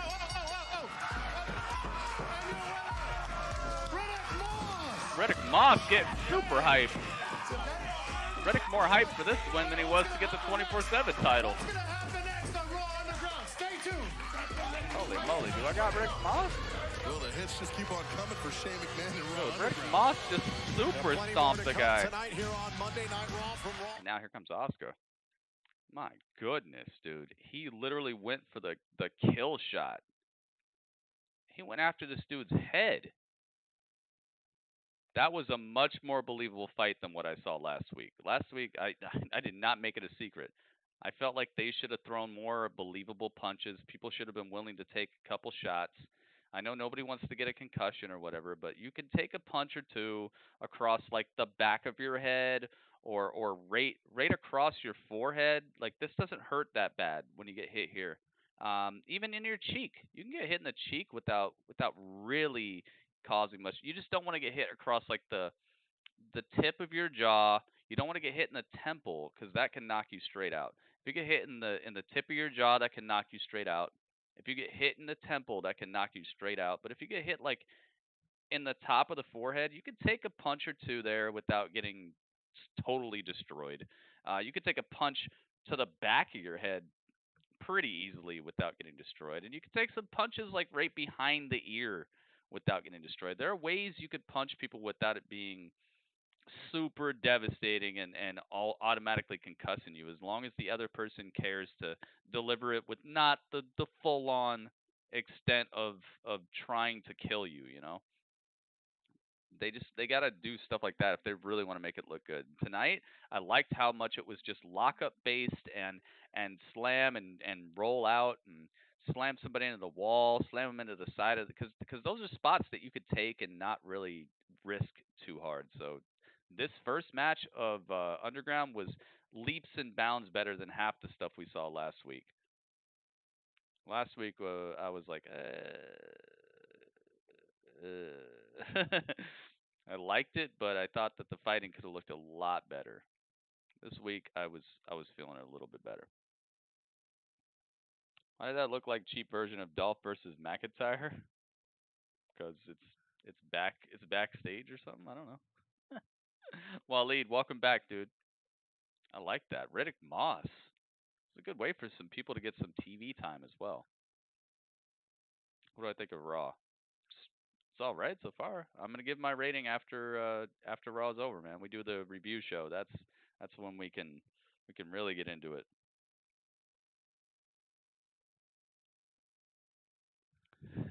Yeah, dude. Did anybody watch that Shark Week thing with Mike Tyson? Did anybody see it? I want to know what happened there. All right, here we go. Asuka versus Bayley. Who do you guys think is winning this match? Got the better of Bayley one-on-one in that match. And now Asuka with the hip attack going right after Grapple tag, gritty chat. Mo.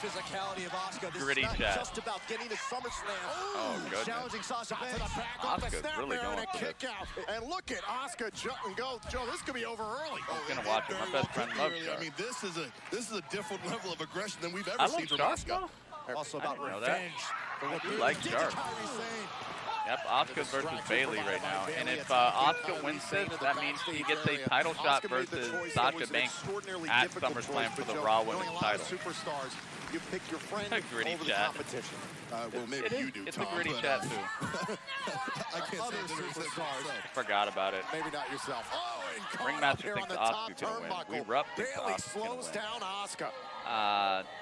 Elijah if it thinks was me in that Asuka's same gonna win. situation where, you know, I would be a champion, a friend who limps.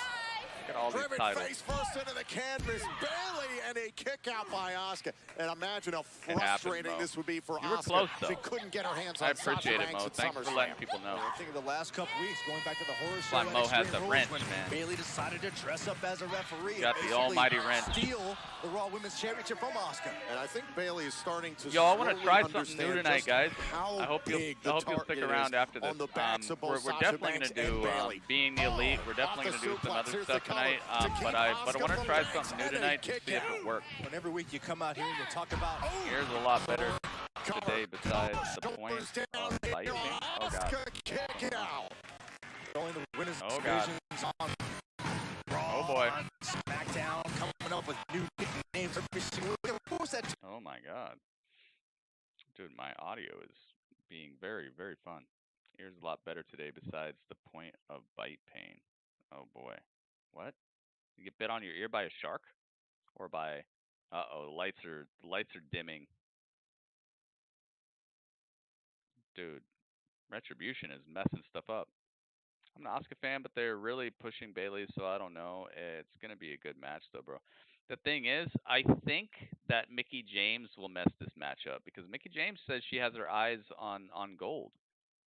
I think Mickie James might make it so Asuka wins this, and then Bayley will hate Mickie James for messing up the match, and it'll be Bayley versus Mickie James at SummerSlam. That's just what I thought. As soon as Mickie James showed up tonight, and she said that she's got her eyes on gold, I'm like, well, what gold could she get? Predominantly Bayley's assault a number of weeks ago. All right, the audio's back to normal. shows you I think everything you Asuka's need to gonna know win. about the character of Bayley, trying to rub that incident Best in the female face superstar in of wrestling Asuka. right now, at least on TV. Asuka is great, man. I mean, if you have advantages, you use them. Wrestling wise, Oh, look at Asuka into the backslide, shoulders down. Oh, trying to go to Wrestling SummerSlam. wise, Went for the kick now, Bayley. Trying to catch Asuka. Oh, right to the face. wow, Ride the big wave. lights are This is still the opening that Asuka needs here Retribution is against just Bayley. messing all this up. Both superstars down at this point in the matchup. Bayley and Asuka better than battling it out Asuka? here tonight. Who Watch better this than one more Cage? time. Who better? Bayley nearly caught Asuka, but the quickness of the Empress Best to put women's the SmackDown wrestler. Women's Let's have Champion this back conversation. down. And Who do you Sasha guys think is Banks the has best gotta be women's concerned. wrestler in all of wrestling, Oh, though? now Asuka Not runs just into the WWE. I want to know who's the best Bayley into women's the wrestler in canvas. all of wrestling right now. And this is where Asuka's Holy moly, nice dangerous, suplex. the release German. Asuka picking up the pace in this. Ooh. Down goes Bayley. Flying Hard. hip Here's attack. the cover to go to SummerSlam and a kick out. Bayley able to kick out. Watch this again. Boom! The hip attack dropping Bayley, and the SmackDown Women's Champion is in trouble. Guys, You can see the concern all over Sasha Banks' face at Maybe. ringside. Asuka, Oh, attack. Britt Baker. Into the corner, into the She rope, might be into the top she might be turnbuckle. doing very well on the that'll mic, give you a headache. but like wrestling wise, heck no. From Bayley to use the ring to her advantage. Her wrestling was definitely And Bayley middle really of the needs to road change at some best. offense together. I mean, she's She was having a couple actually of out runs here now. wrestling. Oh, Bayley went for the knee strike in the corner, caught by the middle turnbuckle. Asuka able I mean, to if you like her, sidestep then it's kicks fine. right But to the back. I'd definitely say she's caught up Penelope in that Ford is spider better web. than Britt Asuka Baker at clutches wrestling. Bayley in the corner. Now into a cover. Shoulders down. curb Close stomp. quarters. Can Asuka go to Asuka with the SummerSlam? curb This stomp match to Bayley. continues. Rope hung curb stomp. Wow. I'd say Penelope Ford is a better wrestler than Britt Baker. I don't know about promo wise, so I don't know. They don't really give Penelope a lot of chance to talk, so I don't know about that. Hikaru Shida is pretty good too.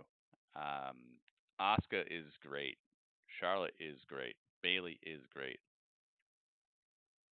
I feel like they don't focus on Bayley's wrestling enough for her to get that type of clout. I don't know. I feel like Bayley's just as good as all those people we just mentioned. Maybe Charlotte though. I feel like Charlotte is like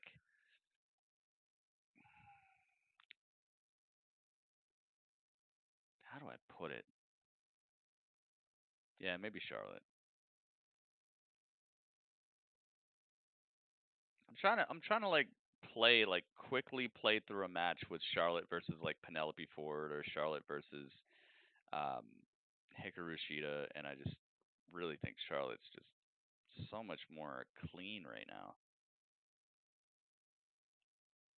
And promo-wise, I feel like she'd eat both of them. I don't know how good Hikaru would be on the mic, and I don't know how good Penelope is, but I just gotta think they're not gonna be as good as Charlotte. Not that Charlotte's the best on the mic or anything, but she can cut a promo. I just don't like how she cuts her promos. Yeah, probably Charlotte. I'm gonna have to say Charlotte, dude. I think Charlotte's the best women's wrestler in the world right now. Just overall, like around the clock, like in ring, out of ring, just technical talent, high flying, just making a match have a story to it, and of course on the mic, she's gonna beat like pretty much all the rest of these people. Io Shirai is pretty good too. She's a good wrestler, but it's like character-wise, what's going on, you know? But wrestling-wise, yeah, maybe Io and Charlotte might be like pretty equal, but I still think Charlotte's got a little bit more in-ring acumen when it comes to like the overall amount of stuff that she does. But no, Io might still. She's cleaner though. She's cleaner with what she does. I guess it's kind of like, dude, do you want a buffet that has like 55 dishes, but they're all kind of like, oh, they're good, or do you want like a buffet with 20 dishes and every one of them is pretty excellent? I'd say you probably want to go to a buffet that has like the 20 really good dishes, but some people just really love that variety, and I'd say that Charlotte's got a little bit more of that, but she's had a little bit more, not even a little bit more, she's had a whole lot more opportunity to show off what she has. So I don't know, we might just need a bigger cross section of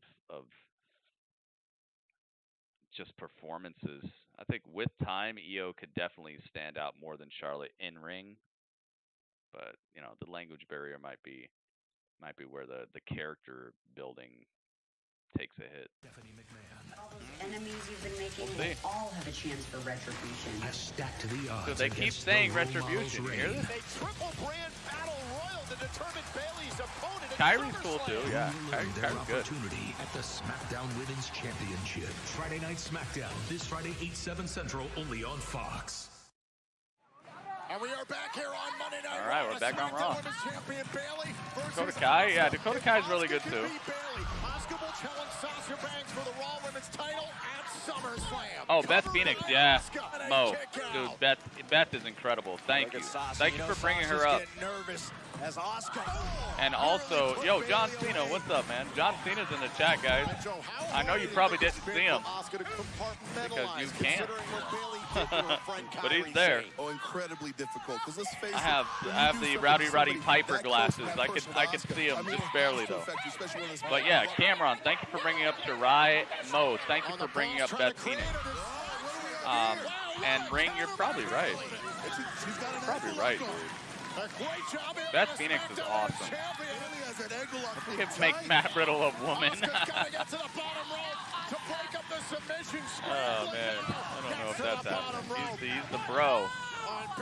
Lita's good, but she's floppy as heck, dude. I've been watching some Lita matches here and there. She's a sloppy wrestler, man. Lita's good, but she's sloppy, man. All right, hang on, I'll be right back. And a vicious DDT to that ankle. There's the cover. Hook to the injured leg and a kick out by Asuka. And now Bayley's got a body part she can target. I love that!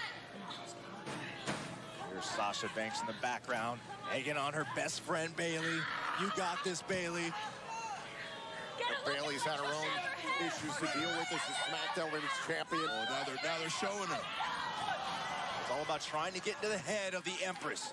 And the official Banks attacked the injured leg of Asuka. A break. That's the calling card of the Golden Role Models. Cover and a kick out by Asuka. You had to know going in, Sasha Banks and Bayley were going to make this as difficult as possible, to make it as challenging as possible for Asuka to come out of this match a winner. Asuka knows if you come out here amongst the wolves, you're bound to get bit. That's just what happened. Bayley, come on. Oh. And Sasha Sasha Banks offering her support for Bayley out of the corner. Oh, the women's tag team champions combined between Bayley and Sasha Banks. Now Bayley on the move. Hold on a second. Now Asuka into the cover. Kick out by Bayley. Oh, and into a grounded octopus on Bayley. Oh, wow. Look at this. Look at the torsion on the neck. The Empress all over the role model. And now Bayley trying to find her way out. The fabulous moolah. Trish? Trish is good. Trish is good. Trish has got that like iconic status to her. I don't know about wrestling talent-wise. I feel like Trish was almost as good as Lita, but like in her own way. Maybe. It's a tough one. Yeah. I feel like she was almost as good as Lita, but I still feel like Lita was a little better at wrestling. Just Trish had that like iconic look and that iconic like, I don't know, man. It was a great time for wrestling with those two, though. Oh, look at Sasha Banks. She's showing her championship. But not the best ever. Definitely not. Trish was awesome, but not the best. Charlotte would eat her alive. We already saw that, didn't we? Didn't Charlotte beat her already? Such creativity by Asuka. Oh, Bayley needs to find a way out. Bayley getting clutch. Nice stuff. Asuka got somewhat of like a reverse heel hook, but Bayley with the strength to pick up. Oh my goodness, what was that? Nice crossbody, Asuka. Oh. Bayley kicked out. Ronda, definitely not Ronda. Definitely not Awesome Kong. Definitely not Chyna. Chyna, I would put up there though. I would put Chyna up there. It's a straight up powerhouse. Asuka has an answer to everything Bayley has been throwing at her lately. I'd put her up there, but not there. I really think Charlotte would. Her and Charlotte would be a great feud, though. Could you guys imagine if Charlotte and Chyna existed in the same period of time? Oh, man. Charlotte versus Chyna. I would love to see that. Molly Holly, yeah, she's a good worker. She's feisty, man. One of the things I really like about her is, like, you can tell she has that, like, that drive to just be as good as possible. She's just not as good as other women wrestlers that have been mentioned so far, but I really appreciate her drive. Against the SmackDown Women's Champion. Yeah, you're just mentioning people now, especially with that Mia Yim stuff, dude. Get that out of here. What is Asuka planning to do here? She's got a long way to go before she's got the cleanliness in the ring, but she's doing all right recently. She's getting better, but definitely not best of all time material yet. Headed to the top. Oh my goodness. Cover. Ooh, Asuka finds a way to kick out. A nice elbow drop. Bayley's looking for her right now. She wants to get this match. I still think Mickie James is going to mess this match up. We're talking about best of all time, guys, not just like wrestlers who were good. Pull out all the stops, and that's exactly what Bayley has to do if she Jacqueline's wants to secure powerful. victory and protect Sasha Banks at SummerSlam. Jacqueline's powerful. We're talking about best of all time, guys. Best of all time women wrestlers, not just women wrestlers who were good for like 2 years. Oh my goodness. Oh, sunset flip, powerbomb into the corner. Dude, Bayley is out here trying to just wreck Asuka. Asuka's having problems. This is definite.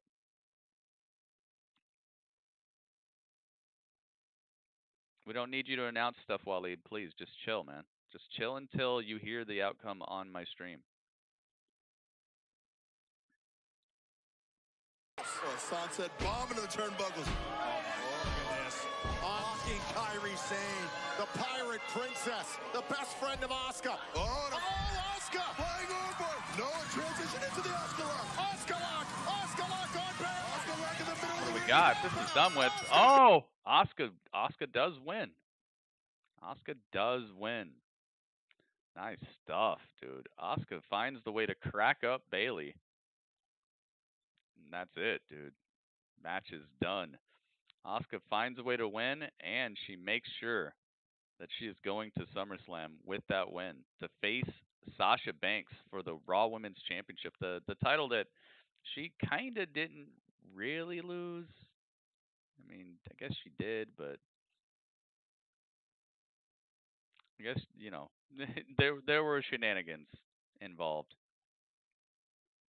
and shenanigans don't make sense. Sherry was good. Yeah, but we're talking about like the best ever, guys. I don't want a list of Deonna. Come on, man. Like, what are we talking about here? Deonna Purrazzo, really? She's the best ever. What are we talking about here, guys? I'm talking about the best women's wrestler of all time in any company, not Deonna. Deonna is not even close right now. She's okay, but ay, man. You guys are just listing women now. You're just listing women. Hey, Karen from Walmart. What the heck? Karen from Walmart. Arturo Ruas. Oh, here he is. Yo, Arturo Ruas is back. 17-time amateur wrestling champion of Brazil. So I got to say, I'm going to get out of the ring. Let's get this thing going. It's time. Raw Underground, baby. All right, let's just put Shane McMahon for now. Dude, Arturo Ruas has returned.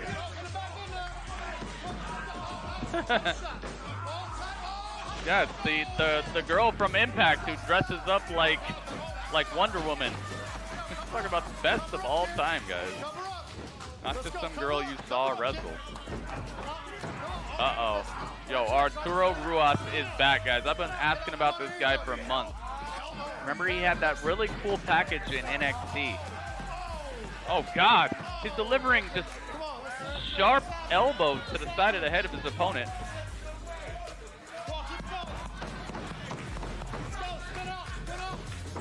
Trying to stand him up, but he can't. This guy's got some good defense right now. Ruas just staying on him. Okay, he's up. Oh my God! Spinning back heel kick. That's done, dude. He's done. He's out. Oh my goodness. Ouch. I feel like these fights tonight are longer and more like believable. Ruas, baby. This guy had a debut, really cool debut promo package in NXT, and then he just disappeared from TV. I'm out. We'll see what's going to be coming up next. Kimberly, yeah, her, yeah. You know what I'm talking about? Me, everyone. There's just some these women that you guys are listing, and I'm just like, come on, guys. I'm trying to talk about the best of all time. You're not even bringing up what's her name, Alundra Blaze, or any of these people who would like actually be considered even like a classic good wrestler. You're just bringing up like brand new women you heard of. Allie. I would actually respect if somebody said like Chris Statlander. At least she's like kind of a savage, you know? Even though she's been injured for a while, but still, her in-ring work so far has been pretty okay. Lunch lady at my grammar school. Blaze is in the women's tag team tournament. Alundra Blaze? Oh, she's an interviewer. Is she? Wow, I didn't know that. They're just signing everybody who used to be in the WWE. If you used to be in the WWE at all, they're like, yo, can we get you to come on through?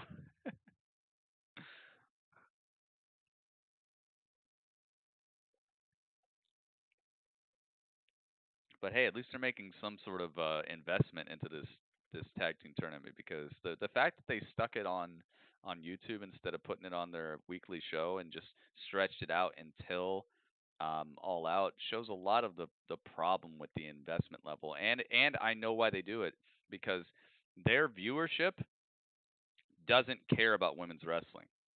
They just don't. And they've been kind of fashioned to not care based off of how they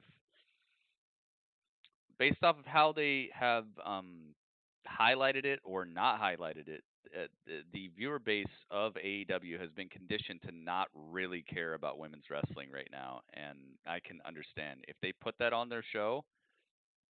they'd be stuck. They wouldn't be blowing NXT out of the water by 100,000 viewers. It would be neck and neck.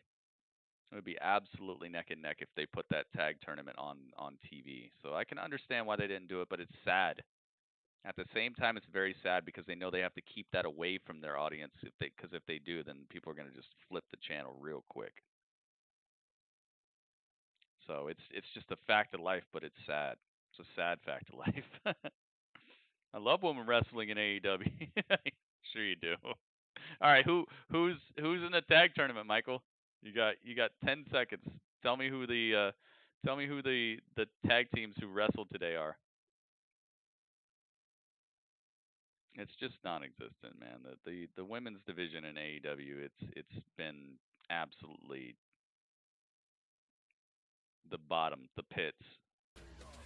Monster, Braun Strowman, the diabolical fiend, Bray Wyatt, for the Universal Championship.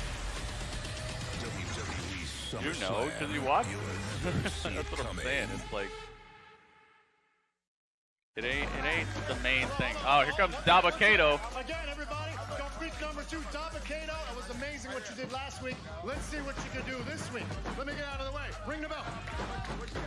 There are some good wrestlers in AEW's women's division. There's nothing wrong with a lot of their wrestlers. It's just the overall interest level in the booking is horrendous.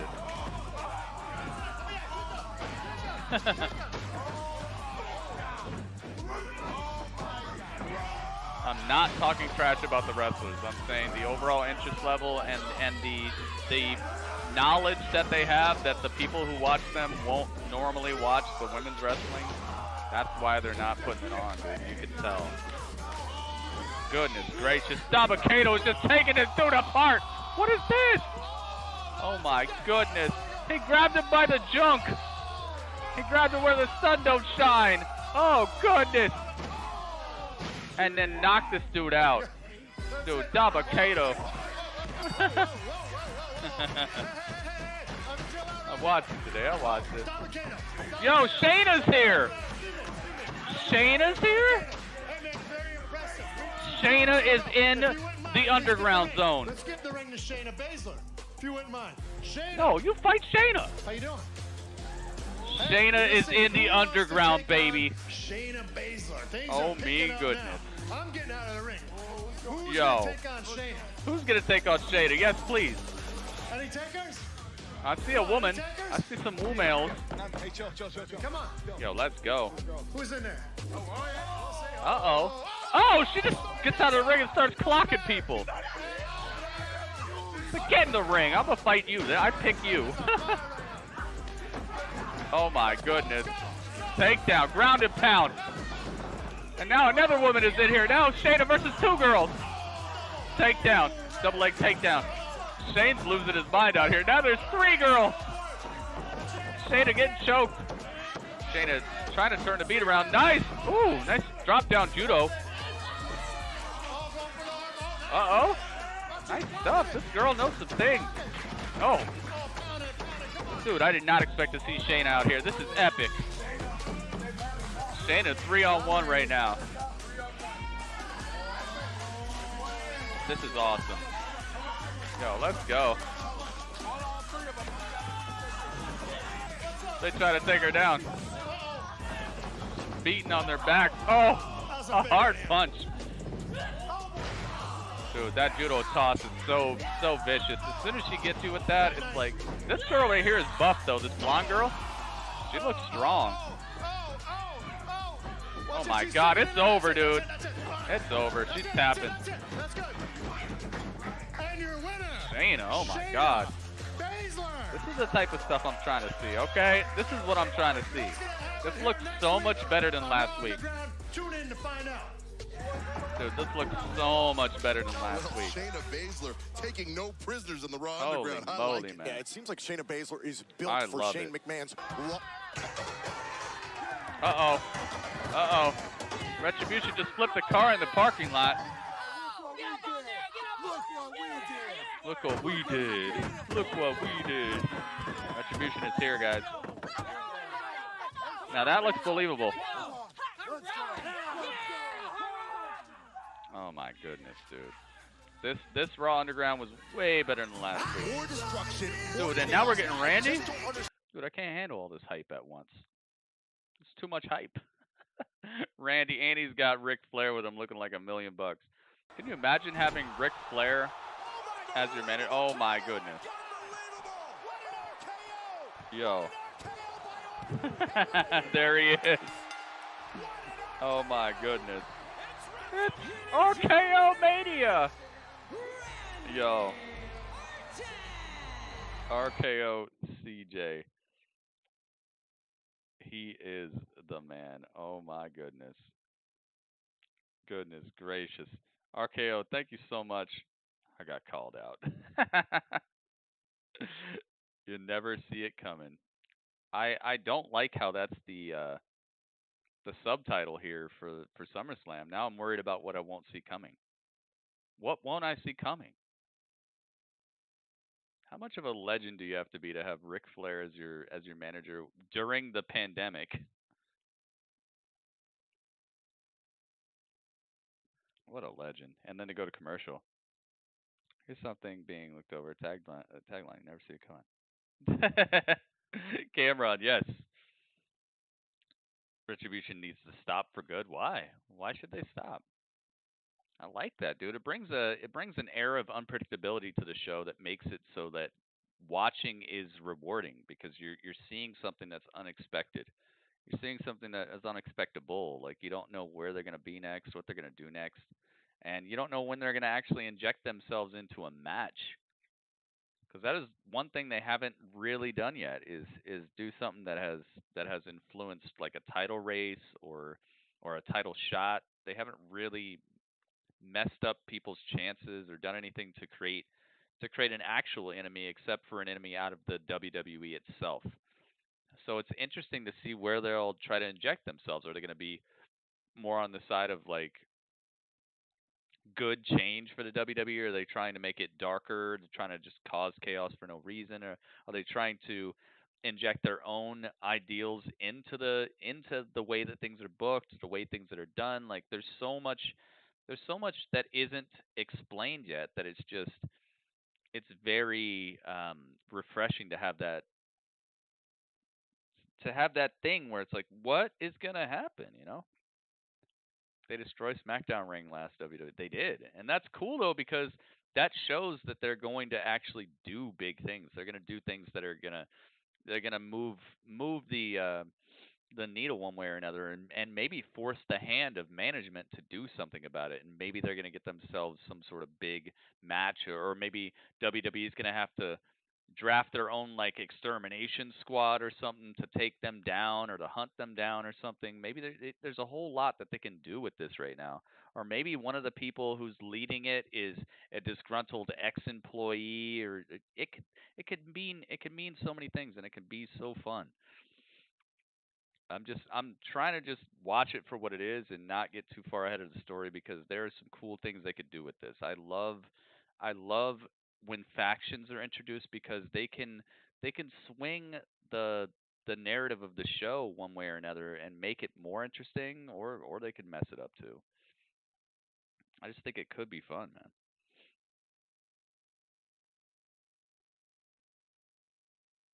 I'm still on the fight cage. What's going to happen that we won't see coming? Exactly, Cameron. That's what I was. It's funny you said it and I said it too.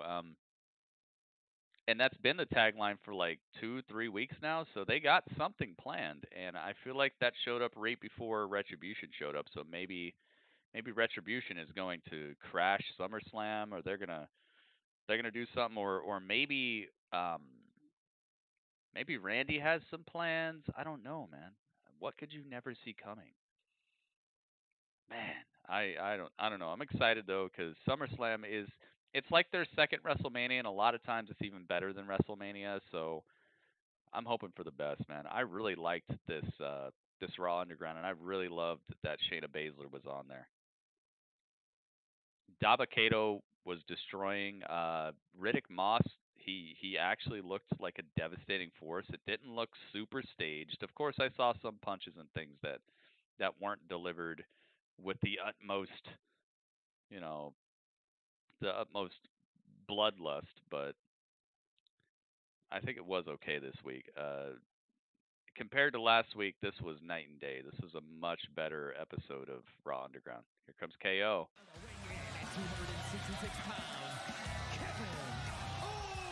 No rumors, Waleed. What are you talking about, man? I thought you already knew the rules in here, Waleed. What are you up to, man? Tonight you've jumped the gun and gave away outcomes before they happen on the screen, and now you're talking about rumors, man. Don't break the rules in here. I like having you in here, man, but you gotta chill with all that stuff. No rumors, no spoilers, no dirt sheets, and don't hop ahead announcing match outcomes before they are told here on the stream. Bianca and Shane are going to be on Raw Talk. Yep. Kevin Owens. Kevin Owens. Kevin Owens. Kevin Owens. Kevin Owens. Remember what happened last week here on Monday Night Raw? Ric Flair asked. All right, who you guys got? You think Kevin Owens is going to win, or do you think Randy Orton's going to take this win? Well, Kevin Owens took that very personally. He also took personally what Randy Orton has done to the likes of the Hall of Famer Edge. Yeah, Marcus, I think Raw Underground is a good idea. I hope they keep it going. Don't overdo it. I'm glad it's short. I'm glad it's not the whole final hour of Raw. I'm glad they just show you a couple little matches and get it out of here. That was one of the things I was really worried about, is that they would overdo it. All right, back elbow by Kevin Owens, leveling Randy. This is a WrestleMania quality match right here. Courtesy of Kevin Owens. Who you guys got? Who you guys got? Talking trash with the Nature Boy. It looked like Orton was rolling there, and Kevin I think he might be the next situation. Two victim. superstars, no strangers to each other. And listen, here's the other big factor of this match that we don't need to talk Kevin about. Kevin catch the punt kick? A master strategist, a man who is always a factor no matter where he is. Oh. Thumb to the eye by Randy. And speaking of is that legal or what? Is a thumb to the eye legal? Uh-oh, watch out, watch out. Randy Orton. He just wants reactions, Cameron. And sends the Apex Predator into the desk. Count of 6 for these two superstars. He just wants attention. Now Kevin Owens is he tried being very, very nice for a while, and I guess not enough people paid attention to him. So now he gets people to tweet at him now. So he's gonna keep on doing it. It's sad, man. And Owens is incensed right now. It's sad, but that's what causes people to turn that way. They want attention. He was being positive for like a month or two, and it was all good, but just he wasn't getting favorites.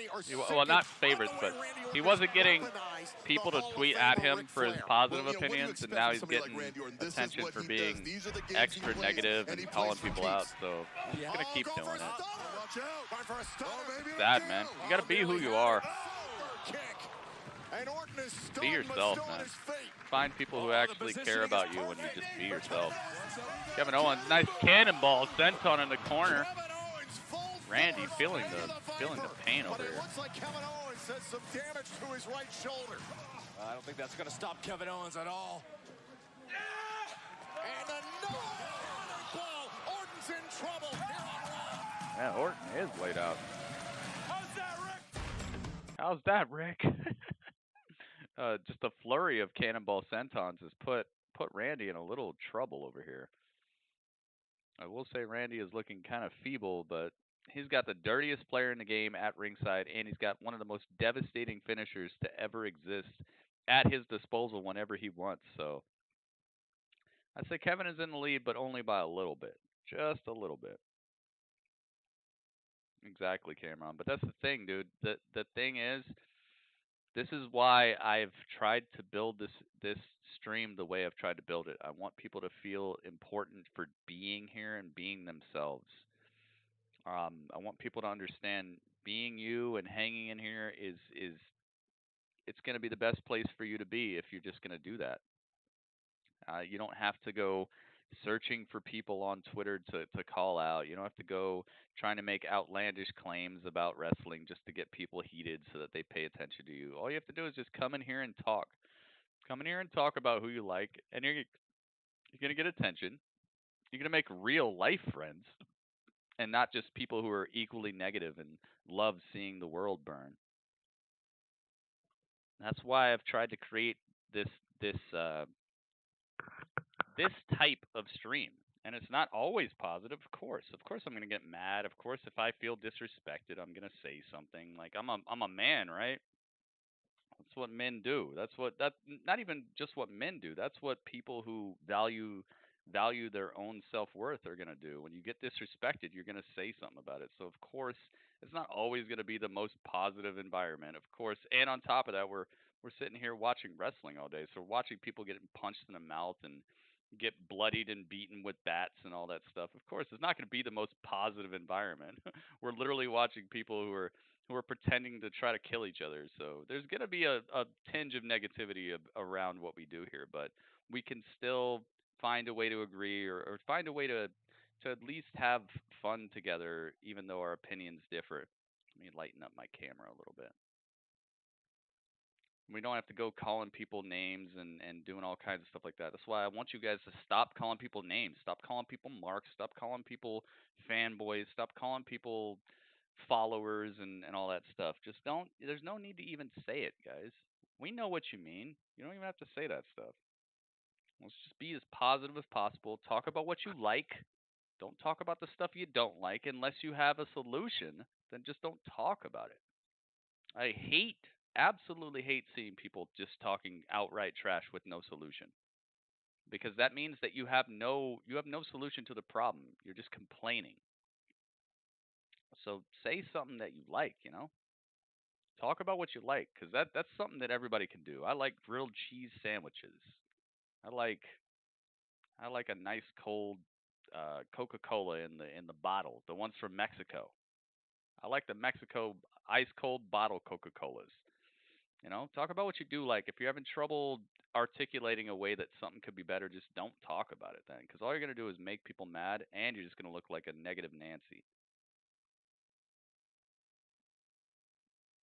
Got a song for you, Gritty, but be advised, it's graphic. Uh-oh. What is it? Is Dudley going to have to come over here? Sorry about the misunderstanding. Hey, it's all good, man. Just no spoilers, no rumors, no dirt sheets. I don't want to know what you heard is happening at SummerSlam, all right? Until SummerSlam is on the screen, I don't want to know a dang thing about SummerSlam other than what WWE tells me, all right? Because that's the best way to watch wrestling. Think about what made you a wrestling fan. Was it reading a dirt sheet?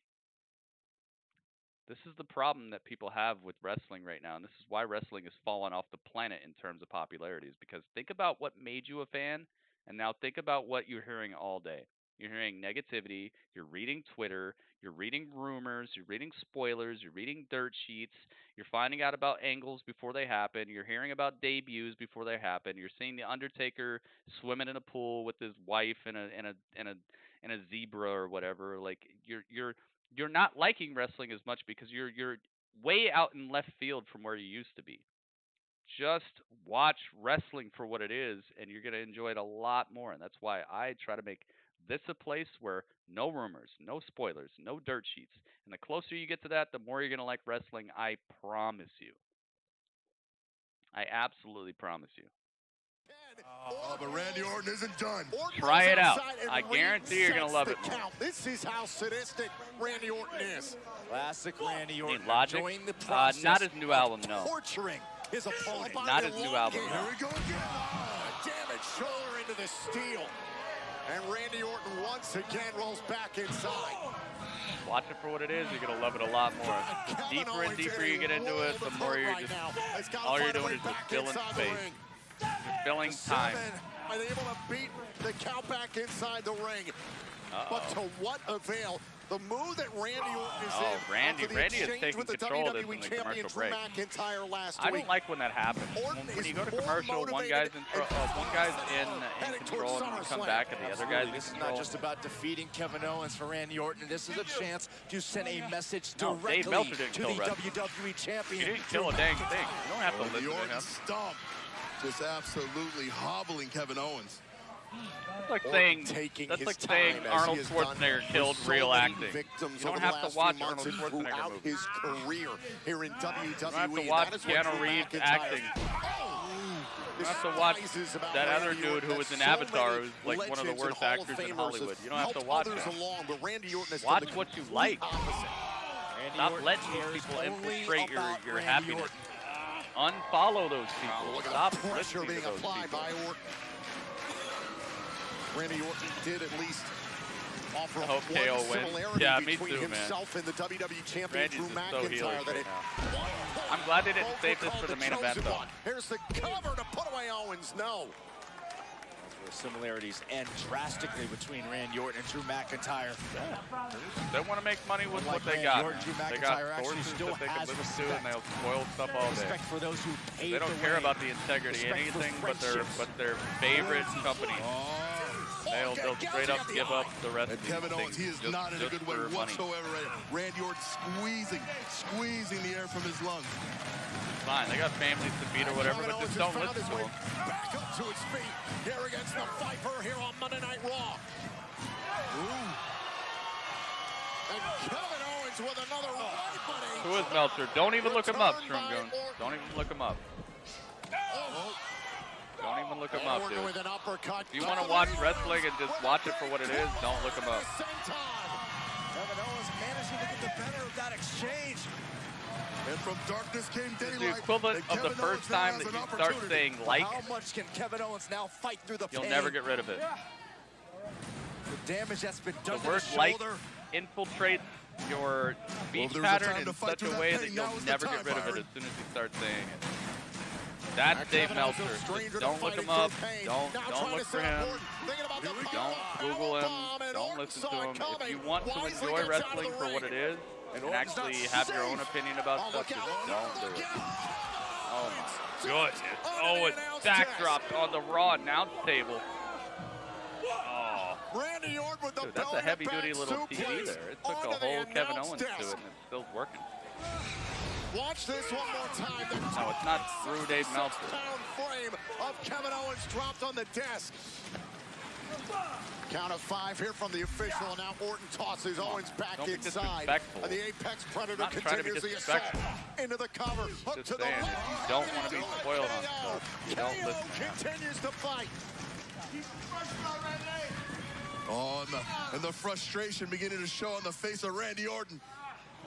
Incredulous look on the face of Randy Orton. That's why we started watching. Why did anybody start watching? This is what I don't understand. Like, when it comes to G.I. Joe, it's like, did you start watching G.I. Joe because you liked knowing how the episode was going to end and all that? No, you started watching G.I. Joe because you're like, oh my God, they're in trouble. Let's be honest here, Tom. Why didn't you start watching Power Rangers and Teenage Mutant Ninja Turtles? Like, you might have known that they were going to win in the end, but you didn't know how. You didn't know how they were going to get there. You wanted to see how it was going to turn out.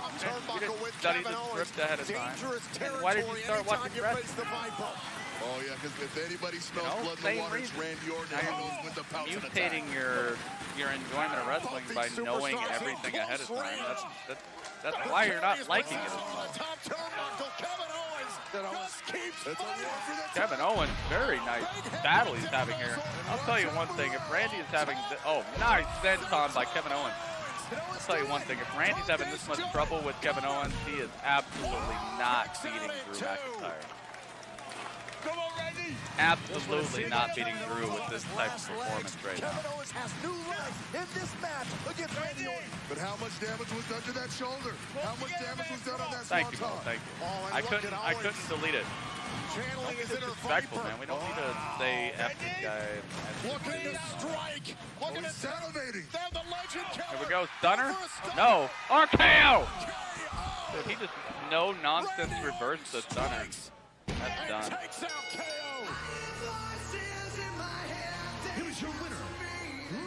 That ending made no sense. How did he reverse the stunner? That was a good match, but the ending made no sense. He just caught like a unholy beating from Kevin Owens, and then he just reverses the stunner out of nowhere. He even caught the kick beforehand. I don't get it. I don't. I mean, it shows a little bit of the resiliency of Randy, but it would have been nicer if he would have... You know what would have been a really cool way? Oh, this is what he should do to Drew. Never mind. Okay. He shouldn't have done it here tonight, but what he should do to Drew... Drew shouldn't be able to see it, but Drew should be beating up Randy at SummerSlam, And then Randy rolls to the outside, and the cameraman is on the outside, and you see Randy's acting like he's hurt, but he's smiling at the camera, and Drew can't see it. So he's just smiling at the camera, acting like he's hurt, and then he gets back in and he's all acting woozy or whatever, acting like he's hurt, and then Drew hits him with another couple moves or whatever, superplex, and then he rolls out again, and the cameraman's on the outside, and Randy's just he's on the outside and he's holding like his arm or his shoulder, and he's just smiling at the cameraman like and he's just pretending like all this stuff hurts. Then he strikes, and then Drew kicks out at one from like an RKO or something, and he's like, whoa, whoa, whoa. And then it gets real, you know? I think that could be cool. I'm kind of glad he didn't do that tonight. I was thinking that tonight would be a good time for that, but definitely not. Don't waste a really good look like that. All right, he's got a mic. Of you, my friend, and that favor would be for you to stay put. He's like drawing him in. Because there's something we need to talk about, and on I don't top think of he's that, gonna we win. need to celebrate Doesn't matter how too, the my match friend. ended. So your winner is Randy. Stay put for now. Yes, it is. With Domino's $5.99 mix and match deal, you can. Yo, they went to the commercial break during the promo. What? Yeah, TNA is still on TV. TNA is on a channel called Access TV. It's also on my stream tomorrow, Michael. You should come through, man. Come through. 5 p.m. Pacific time. The same time Raw starts tomorrow. So just come to my Twitch stream tomorrow. Same time that you joined the stream today, and you're going to see Impact. And Impact actually lets me stream the whole show on the screen. They're nice like that. They let me actually put the matches and everything. So it's not the pictures of the characters or anything. It's actually the whole show. We also do AEW Dark. So please come on over, man. Hang out with us. Yep, your winner is Randy.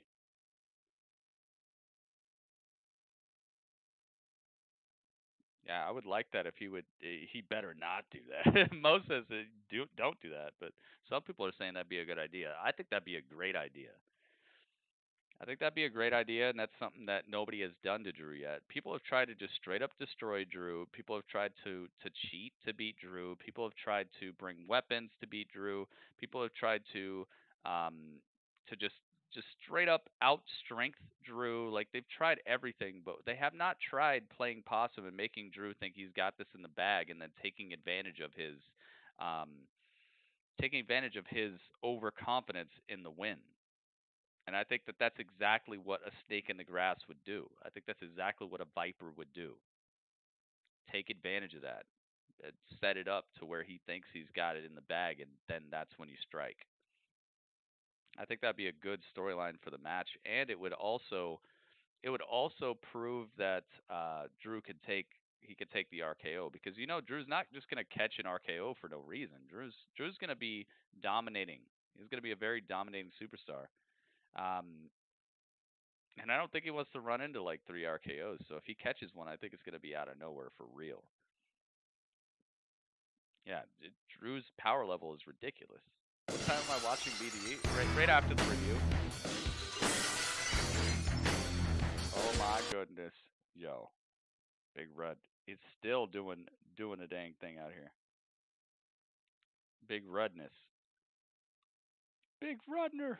It's the Big Rudner. It's not the Stunner. It's the Big Rudner. The Big Rudner. My God, it's the Big Rudner. Thank you for the bits, man. I think Jinder should be the one to take the title. That's gonna be a while, man. I mean, I'm all for a long title reign for Drew. I'm all for that, but that's gonna be a while. Maybe Drew should keep it that long. It makes no sense why this reversal happened, though. Like, it looks like that reversal.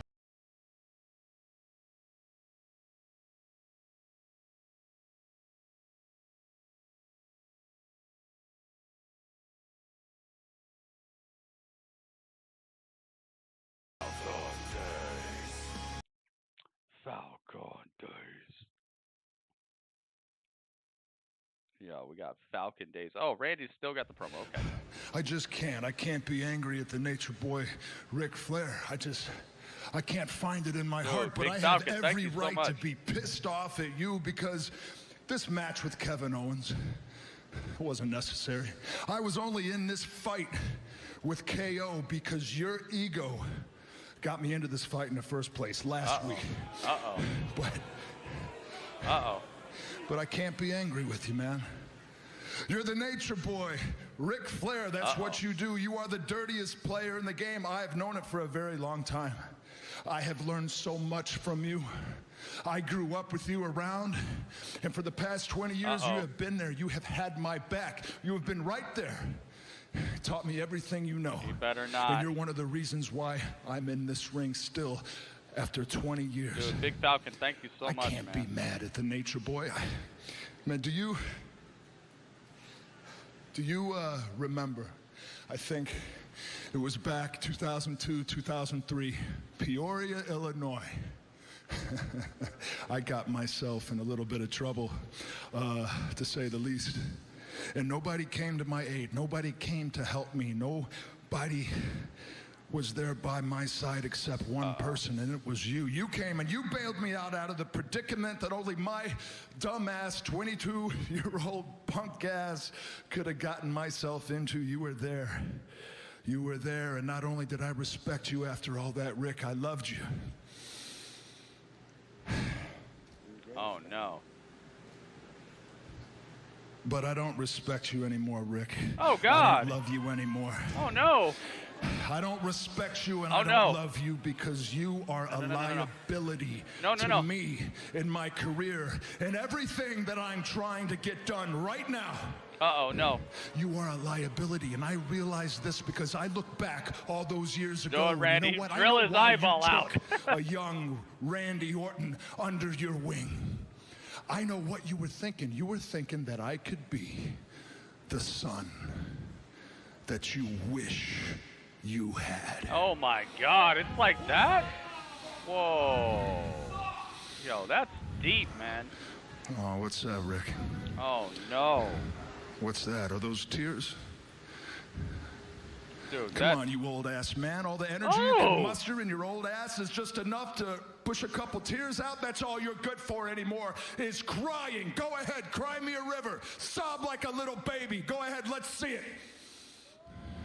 Yo, this is You're not the Ric Flair that everybody here looked up to from years ago. You're not the Ric Flair that taught me everything that he knows now. The Ric Flair that I looked up to wouldn't need a pacemaker inside his chest to make sure his heart kept on ticking. The Ric Flair that I know and looked up to Holy crap. slipped into a coma 2 summers ago. The Ric Flair that I always looked up to for years and years and years. He wasn't a whore for the spotlight like you are. You were a junkie for the spotlight. He's a you junkie. have changed. You are not the same. Dude, you are washed up and you can't do it anymore. At SummerSlam, in a few short weeks, I stand the opportunity to take that WWE Championship and take it for the 14th time. And that's the only thing you need to be concerned with. That's it. But instead, you were just worried about yourself.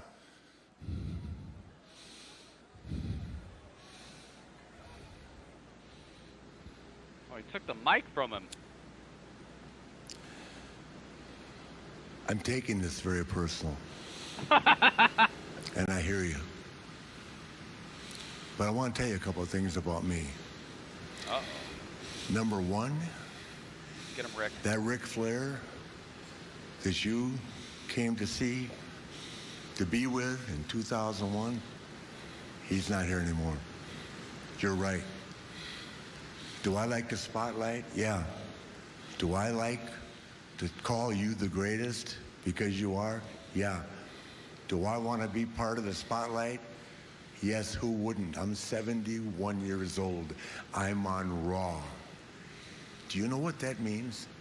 I got guys like Hogan calling me. How is it? And I said, Hulk, it's the greatest feeling in the world. Because I'm with you.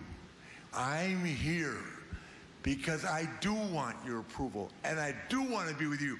Because I want to be there when you win your 14th, 15th, 16th, 17.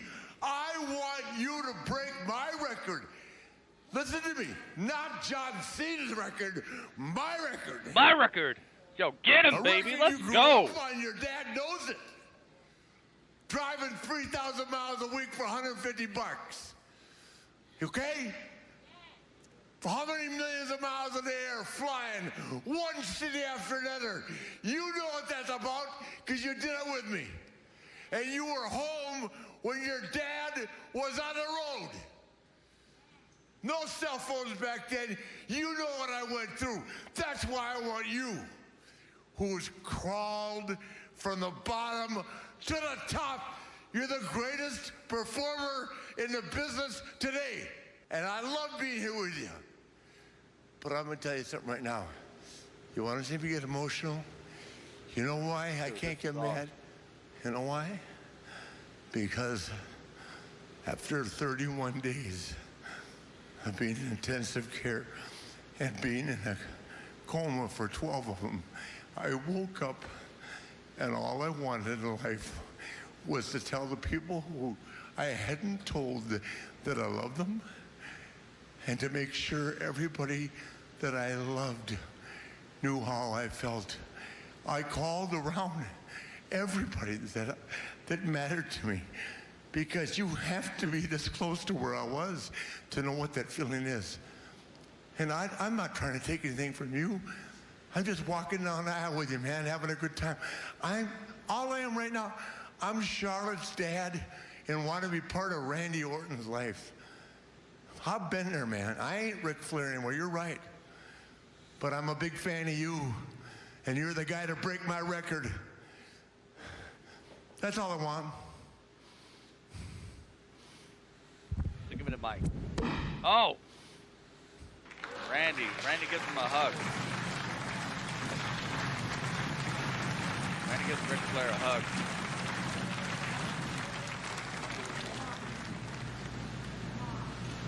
Uh-oh. Like, yo, I'm sorry about this. Oh, God! Low blow! Randy with the low blow. Oh! Randy low blows Ric Flair. Hits him right where it counts. Randy. Oh, no. Randy is just the Joker, baby. Oh my goodness. Low blow. Rick gets hit with it, but the light started to flicker a little bit.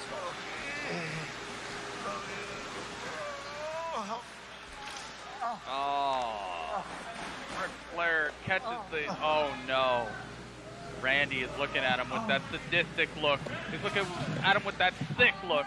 He's looking at him with the apocalypse behind his eyes. Oh no, dude, this could be the end of Ric Flair as we know him. Randy Orton standing there, perfectly framed, by the way. This shot is beautiful. Oh no. And now he's stepping back to the corner. Ric Flair on his hands and knees. Randy Orton teeing up. The lights go out.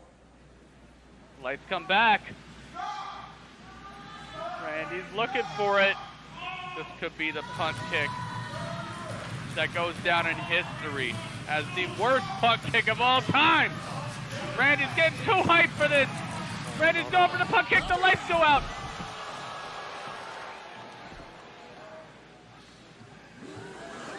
And Ric Flair is out. The punt kick has been delivered. Ric Flair is done.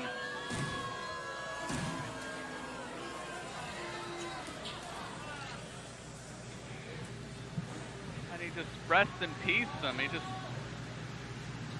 pets his hand.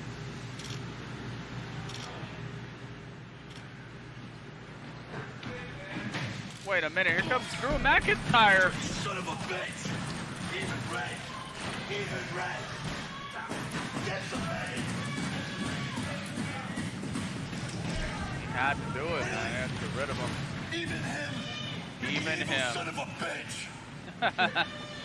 The evil son of a bitch. Holy moly, dude. He kicked a hole in his forehead. Holy moly, man. Drew McIntyre is hanging with Ric Flair. Just don't move, okay? Just don't move. Oh, God. You deserve everything that's coming to you. Pinch my hand with that. Pinch it, see if I can feel it. Dude, oh my goodness. What if this is a double cross, though? Squeeze it. Squeeze my hand. Can you squeeze it? The refs and the doctors are out here. Randy's just looking at Drew McIntyre. Drew McIntyre's got a look of disgust in his face. Shame.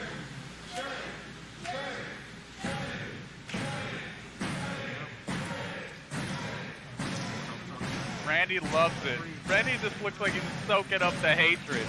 It's like Randy's face just soaks hatred like a sponge. Holy moly, man. Randy looks so incredible right now. What a legend, dude. Go get him, Drew. Look at this. Just extended zoom-ins on the faces of these two. Look at this. Is Retribution showing up? Oh yeah, he's gonna...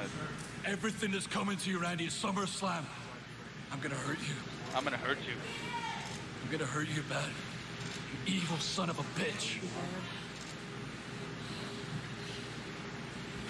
Yeah, that's game right there. Game over. All right, let's go to Raw Talk real quick. Holy moly, man. That was a hot fire ending, man. I honestly gotta tell you, that was one of the best endings in wrestling this year, period. That killed it. That absolutely killed it. That's how you end a show, baby. Rick is a legend. He is. He is, dude.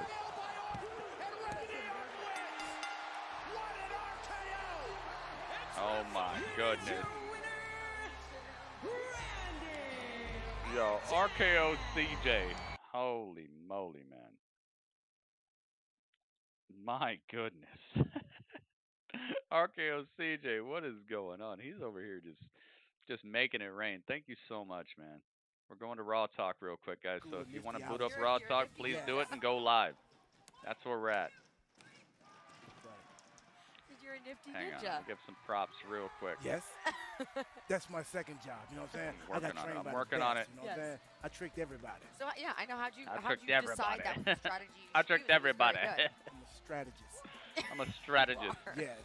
R-Truth was a ninja. You know what I'm saying? Stratiology. You know what? What? Because this is our 4th week hosting Oh a show my together, God, dude. we actually RKO have a CJ, nickname. thank you so much, Look at this man. 4 Thank you so times. much for the bits. This is our 4th week in a row, yes. What'd they call us? So someone Did came your up with it on power Twitter. actually go out, man? Or did Wanna just hear it? power go out Yes, it around did. you? We collectively are Chartruth. Chartruth. Chartruth. Do you like it? Dude, that was an I awesome don't know. It ending. makes me feel like a cookout or something. No, you know, like all of them have like the celebrity couples. They have like the combined nicknames. Yeah. Like J-Lo had one with Ben Affleck once, I think, right? What were they called? Two very Bennifer. personal storylines at the It's top. Bennifer. 2 major titles. So we're finally. Chartruth. Yeah, Anyways, for that's real, it. Cameron. That's what I want, man. I'm so Yeah, sick of you these lost me titles on just that one. being I being mean, I pieces like of the- leather and gold we that need are a like more whatever, you know, niftier like name. oh, you're I on the like that. Okay, kickoff. well, I will leave it You up know? to the WWE Universe then to come up with a niftier I'm name so than sick of the rest of that Chartruth stuff. for us as a duo. Chartruth made me think All of right, so we got choo, Raw choo. Talk, baby. You know what I'm saying? You don't feel like that? Okay, well, look, I think now we guess should not. focus on something other than ourselves because there are bigger things that happen tonight. Although I want to tell right, you so we again how got Charlie and proud I am R-Truth. of you for I winning appreciate back your that. baby. Nobody told me they was proud of me yet. I appreciate Yeah, that. I'm very proud of you. Let's talk WWE about Raw Randy Orton steal tonight. the story on about Monday Night my Raw. I mean, he relationship was with my on father one. and me. Tripping. He stay on Dang. one. He does. I He's mean, dead. even I didn't know more that than ever that's now, you you and know, your dad. always That's he has been crazy. known as the Legend Killer. More than ever now, he is trying to live up to that moniker. And unfortunately, tonight, Ric Flair on the receiving end. But The like, power of has his been mean going streak. in and was out. this since Randy's the intention tornado. all along, Dang, or Big what? Bro. You never know with him, you know. Well, I think we've Man, kind of being gotten a without taste power of what is he's such about like a these days. cool You know, he experience, defeated though. Kevin Like, Owens I don't and know. then goes on to Hang on, really. hang on. Let me mute this real quick. Like, I kind of feel like having no power makes you figure out like, yo, what can I do without electricity? And like now you're thinking about like, do I have any candles? Like, how will I cook food tonight? What will I eat? What will I eat? Can I read a book by candlelight? Like, it sucks, but it's also kind of like reintroduces you to like what life really is, you know, without interwebs and without electricity. So it sucks, but also at the same time, it's like, man, I need more candles. I don't know. It really does suck though. For the kill now. I mean, he's putting everybody out. So I think Drew need to like really be on his game. this Randy. And dude. how does he do that? How do What does he need to do right now? Is there a strategy that he needs to abide by to make sure We need to he get is ready to go come solar SummerSlam? chargers, man. Those exist. There are solar chargers. It's Randy. He's done shifted. He's done shifted gears. Randy is outside of his mind. They say I'm crazy. Randy's cuckoo. Yeah. Now, I know it's a little bit early, but do you have a prediction for this WWE Championship match at SummerSlam? I had no power 3 days. I'm not taking I've nothing away been, from Drew. Drew is like so relaxed and down to earth. Drew is a For fighting sure, dude. champion. You start learning he like, is, hey, maybe Drew's I can a do man. some push-ups. He's or like a something. fighting Like, champion. I Randy, feel like internet and Randy is the electricity Viper, has, man. Like Randy, has you don't have helped to like us, but also sell Randy to kind of hurt nobody. us. He in is what certain he ways. is, but it's I wish there was it's like like Clash of the Titans. I don't know. a middle of everybody the better bring ground, their A game. middle of the road. That'd be really All right, cool. well, if we there was still a have middle of the one road. more Monday Night Raw left before we hit SummerSlam, so still some time KO for win. some No, things Andy, to he develop did here. not. But now we welcome on our first He did guest not get here on wrecked, Raw though. Talk. This lady is going No, through he a did little not bit get of wrecked. her own Rupp. right now. He literally pushed dealing with Randy to like some the very with edge her of his husband and what capabilities. he's been going through, ladies and didn't get gentlemen, wrecked. Bianca Belair. Yeah, what's up, Bianca? Hey, what's up? Thanks for How having you doing? me. For real. I'm okay. You know, I was a little amped up. You gotta look at how you use the word wrecked, I'm man. starting Did to he calm really get down. wrecked, or did he Yeah, you got people destroy I got Randy some for people like problems. I got 90% some of the match Zelina and then just get problems. Me and reversed and you, RKO'd? I think, can see eye to eye on this a little bit. Oh, really? I've had Zelina problems What for really a while happened now, there? girl. You too? Okay. Oh, Yeah. yes. She I seems think to a be a lot of problem. people have some Zelina problems. She's a problem around I here. think, though, you Have might have, mercy. yours Stuff. might See, run Ryder, a little bit good deeper, job. though, than most. That's what we all need to First, start though, thinking before we about. get into the negative, I want to talk about your dominating win over her tonight. Congratulations. Thank you. Yes, thank congrats you. on that. Congrats on that. Yo, Bianca How looked like did $1 that million feel? tonight. I mean, you know, how else would it feel? I got this Yeah, chick watch over the swearing, here Dad. poisoning my husband, We don't trying to be swear in sneaky. here. So, you know, had to take care of business tonight. I had to take care of Zelina, and that's exactly We keep what it I did. PG. So That I way think everybody and their I think grandma can watch. She learned her lesson this So time. I'm Hopefully. sure you can If find not, a way to she's gonna say get what you're whooped saying again. without the You swear hear words, that? man. I hear her loud and clear, and believe me, those words coming from some people's mouths, I wouldn't really, really take too much to, but coming out of this one, oh, I believe it. Yes. This one is badass. This is raw talk. Bianca, so look, the accusation of Zelina poisoning your husband, Montez Ford, they're He was strong like, "That don't accusation. taste so Oh, good." snap. He's like putting something in like roofie and stuff. Now there hasn't been any Roofie and confirmation stuff? of this yet. So, and I know I talked to you about this last week about maybe finding some evidence, or have you been able to Yeah. find any evidence? There's no Charlie, evidence. Look, Zelina Bianca knows was that I great in know the that match. she know that I know that she is not innocent. Boom. Okay? The fact that SummerSlam is coming up, it already proves that the Street Profits are already one step ahead. Obviously, they think they know that they can't beat the Street Profits. Let's just put it that way. So they got to do something sneaky. And Zelina, she's like the brain of the operation. She's always she always controlling them boys. She always having them doing something crazy instead of just relying on their It's talent. true. They just need to rely on their talent and go in there and fight it out like a man at SummerSlam. I'm rolling with her on that one. She said sports. Oh like, my please, God. not helping it. You said she poisoned, right? Big Falcon guys. Boom. During the match, they were the only three out there. And the brain of the operation is Zelina, and she's the only one that can do it. So there's your evidence. Wicked. Yeah, I'm not taking anything away Falcon from Day. your beliefs. I think, look, Yeah, it's I assumptions. think There's no evidence. anything can There's no happen in the evidence. days leading up to SummerSlam. Big Falcon, Unfortunately, thank you so much your for the husband, 25 bits, man. was on probably that, the hooking up unfortunate the end of cup. this one. But I want to ask. I know I got a chance to ask you about it earlier on this evening, but how's he doing?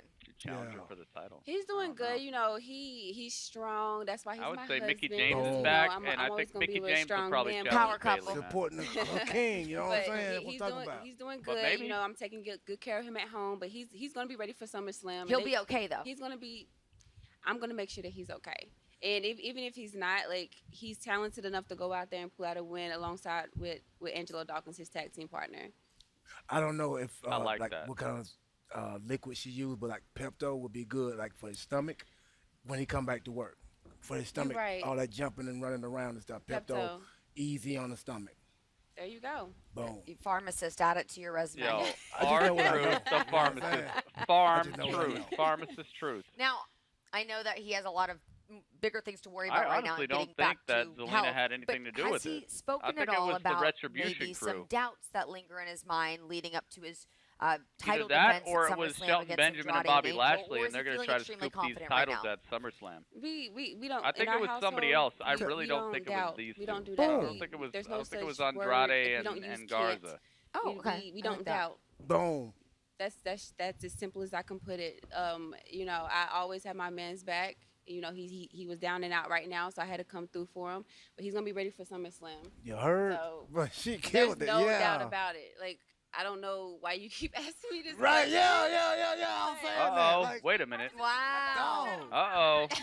Uh-oh. Bianca Team talking that champions for no trash. reason. Boom. Absolutely. No, I mean, look, I think they're I've hurt seen business, them man. They're perform. trying to take all I the think gold they're a on Raw, phenomenal possibly. duo. Then they I would think want the they Raw have no Tag reason Team to doubt Championship. themselves, but And they Right. seem dirty you know, enough to do it. SummerSlam, it's one of the nights of the year where anything can happen. You're right. Anything So could happen. I just like to ask the question, but I think they're in a great position to do very well. And obviously, having you all good, by Big their Red. side, I think gives them that little extra touch that they. You know what I'm talking about, though, You're guys? right. I think Anything can happen. You're right. I can receive that. I honestly, respect that. That was I- good I the way she respect did that. Yeah. The hurt That was good the way business you is did more that. up their alley. That I was think good. That they was good the way would you do did like that. this. Well put. All right, Bianca. Well, thank you so much. Thank Lovely you for having coming you here on. on Raw Yes. Talk. Yes. Thank And you. we will see you Charlie looks good. next week here on Monday Night Raw. Dude. Of course. You gonna tell me Alrighty. the sky is See blue ya. next? Pepto. What are you gonna Pepto. say next? Pepto. Pepto sky If he is was blue. poisoned, The Vaseline, RKO is I'm just- devastating. alleged. We don't need to even. Okay, gotta I'm make just sure saying we when don't he even need come to go back there, man. to be doing that thing physical like that with Andrade and like, come on, R-Truth you gotta acts be ready. crazy. Pepto, lots of water. Now you know I'm looking at this title here. No, don't worry. You don't have to worry Oh, about he's me. like, yo, wait, are you gonna? Hold on. Wait a No, I'm minute. just kidding. I'm just joking. Anyways. Oh, this is funny. fakes him out. Yeah. I have to ask you though: is there Uh-oh. somebody in the locker room who you're most worried about taking this from? Charlie No trolled him. one. I don't be in the locker room. Okay, well, okay, fine. I mean, like don't in the be in the locker room, as locker in room. on the roster. Uh-oh. I don't talk to nobody. No, I don't okay. talk to nobody. I don't. Talk to me. What about you? Worried about me? I'm worried about you talking to other people that's talking to them that let other people know where I'm at and what I'm doing, my business and stuff. Like, you know what I'm saying? Like, or if you gonna set me up. No, never. Are you gonna turn Listen, on me? Are you gonna tell somebody? Are you as gonna my referee? co-host, I need you on your A game. I feel you are on your best game. When I with have the this. exactly. So I am here to support this. Will you, What will you is watch my up, back? man? Will you help Absolutely. me out and tell me somebody coming 100%. around? I I can love it. Charlie, we guarantee gotta it. stick together. Here, let's, You do have to stick Boom. together. that's what we do these days. You Boom. do have Okay, to yeah, stick right. together. I Okay, love Elbow it. I get touch. that, yeah. Okay, so is there Absolutely. anybody though that you are a little wary of? Anyone at all? Everybody. Okay, you That's have why I to don't be. get dressed in the locker room. I mean, it's just because you don't see it, don't mean it's not there. So I know everybody's looking. I know the eyes are. You can say it ain't about nothing, but it's the best something that's going on right now. It is. The best something. You know what That I'm saying? 24/7 This is my ish. baby. This is my baby, Charlie. You know what I'm saying? Oh, I know. All right. You got your baby back. Yes. I really think okay, well, Shelton no going after this apparent really threat helped for the it. 24/7 title, but look, there is a woman. I'm the parent. I'm the parent. You're the parent. Yes. Listen, R-Truth, we have another guest here on Raw Bianca's gone, by the Talk. way. Bring him on. She was here not too long ago. Oh. Who actually gave her a little bit of a hard time about catering because she didn't try the tartar sauce. First of all, Shayna Baszler. First of all, Shayna. let's talk about this tartar sauce for a sec. What kind of a person eats their fish with tartar sauce Me. I love tartar instead sauce. of cocktail sauce? Oh, cocktail Okay. sauce is pretty good too. You're right. You got a good one. Oh, continue. But cocktail That sauce speaks for the volumes shrimp, about though. what kind of person you are. Okay, I'll in tell my you this right opinion. here. Okay, Cocktail I'll say sauce this for the shrimp, though. respectfully. That's not for the fish. Cocktail sauce is used for shrimp. Thank you, R-Truth. That's what I'm talking about. There you go. Shrimp, See, shrimp me and R-Truth is used are- for shrimp. I'm trying Tartar to tell sauce, you, man. you I'm ever trying heard to of tell Texas you. Pete or Tabasco? I know them both. Okay, I'll do Tabasco. That's it. See, Just R-Truth try it. knows. Okay, Tabasco. All right, Tabasco. Nothing beats a failure but a try. A dash of Tabasco. A dash. Just Dude, one why- dash. Dude, come on R-Truth here? could Are be we a gonna- better let's stand-up come on. comedian than Okay, Dolph Texas Pete. Ziggler. I think R-Truth's a better comedian than Dolph Ziggler. Have you ever I'm had just gonna good put it fish? out You there. like I think croaker, he's flounder? better. Yeah, Trout, Shayna's you're a like trout. Shayna's You're a done. trout. You Not see a her? bottom She's feeder like girl. I already know that. trying to Grouper. tap it out. What about bass?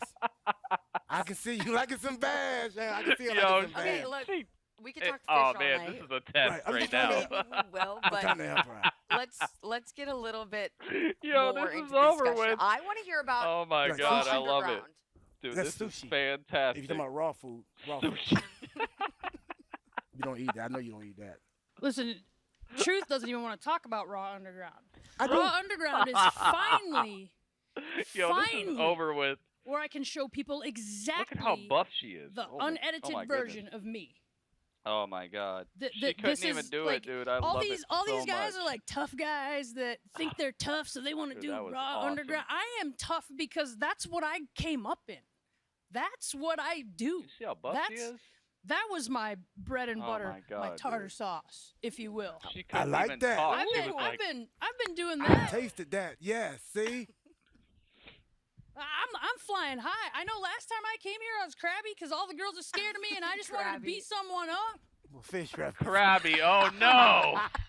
No, you guys professionals? No, we stop it. Go ahead, continue, please. I'm with you. I am flying so high right now this is because I crazy. finally. This is done, dude. I'm not laughing. I'm sorry. I do this really not sometimes. meaning I do this sometimes.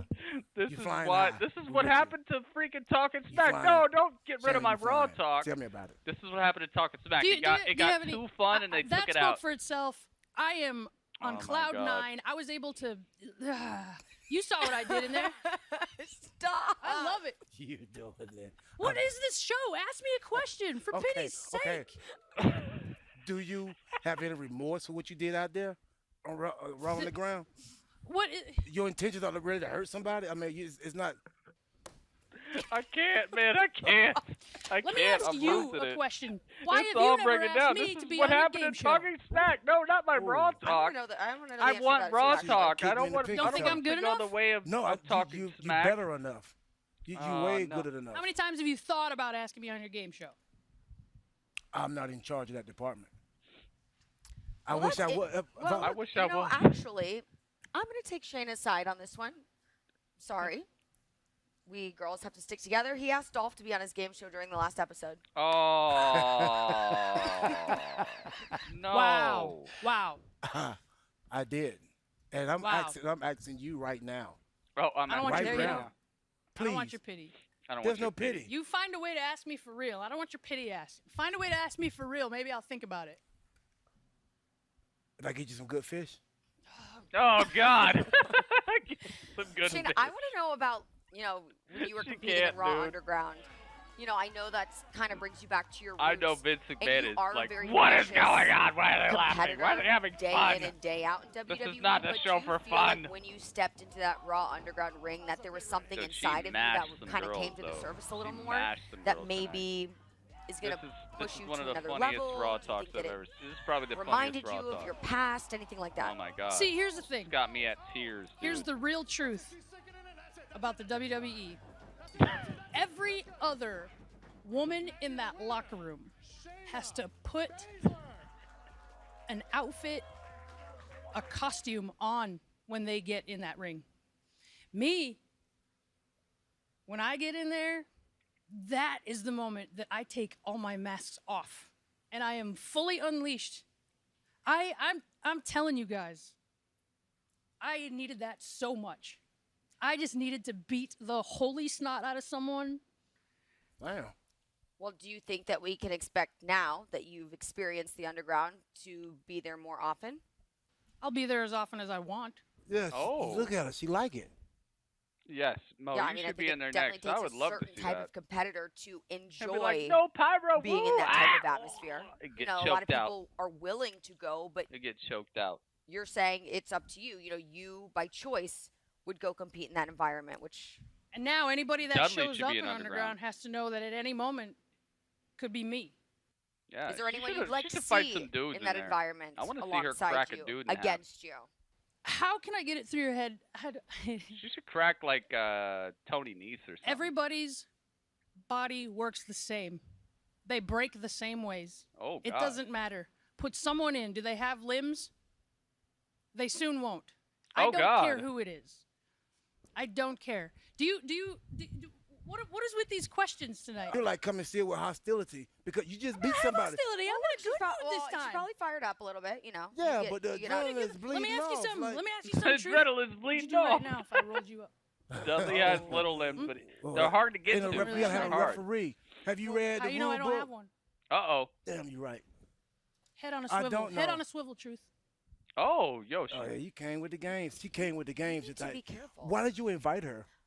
First of all, I thought that she What would is bring a this very interesting episode? I perspective love to Raw this Raw Talk tonight, Talk. being that she competed in This Raw. Raw Underground. Talk was money, Why man. not? You can't trust there her. anybody now. else? Well, look, Is that now it? you better Or are we watch done? your back I think we're because done. I know someone who is out to get you. This, All right. This was incredible. R-Truth, Oh, from my Char God. Truth, unless someone can come up with a better name, this has been Raw Talk, and we have thoroughly enjoyed having you all. See you later. This was one of the best. This gym is so intense. You can do it, Miles. Oh my God, dude. What happened? I love it. I love it so much. And that means it's about to get canceled, right? They're about to cancel Raw Talk. It's over. It's over. Right when Talking Smack got to be the most epic show, they canceled it. They're gonna cancel Raw Talk now because it actually stepped outside the bounds of reality and became actual reality. I didn't want this to happen. I didn't want us to lose Raw Talk, but it became so fun. It's about to be gone. It's over with, guys. This might be like the second to last episode. They're gonna give us like one more episode of it just to bid it adieu. They're gonna be like, no, sorry, it got too fun. I'm sorry, it's over.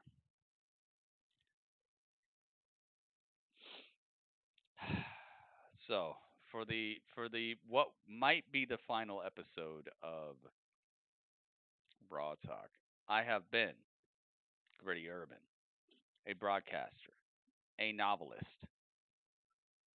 He has been Dudley Bazzers. Oh, he did the turnaround thing? That's not fair. You did the turnaround. How come I don't get the turnaround thing? I wasn't ready? Yeah, I wasn't ready. That's true. Dudley Bazzers, Intergalactic Bacon. It's time for a little chat, guys. It's time for us to have a little talk about what we saw. You know, I like your moves, Dudley. You're doing some nice little moves.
didn't change the color of my background lights. Now you guys are seeing how much I put into this. Hang on.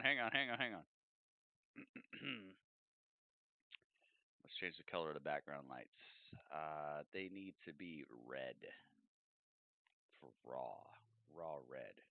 There we go. There you go. That looks better. That looks much, much better. All right, here we are. Grapple Chat, baby. This is our every single day that we watch Raw, SmackDown, NXT, AEW, pay-per-views, Fight for the Fallen, Great American Bash, In Your House, whatever.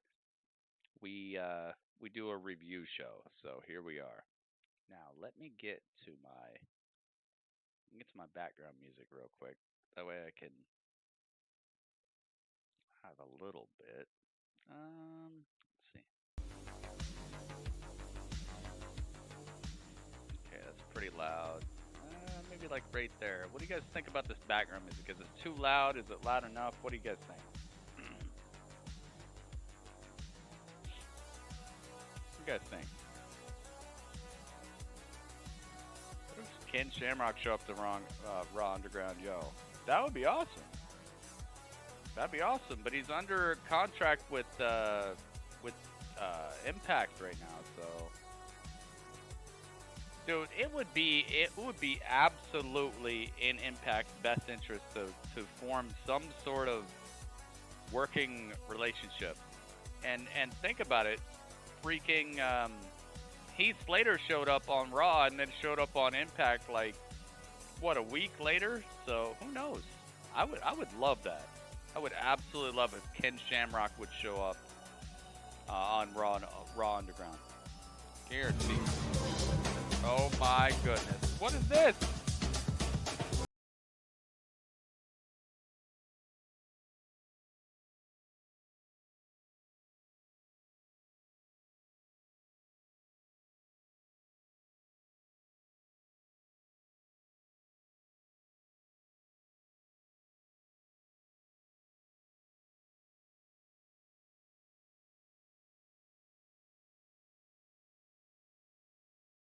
$5 months. Guess of what? being too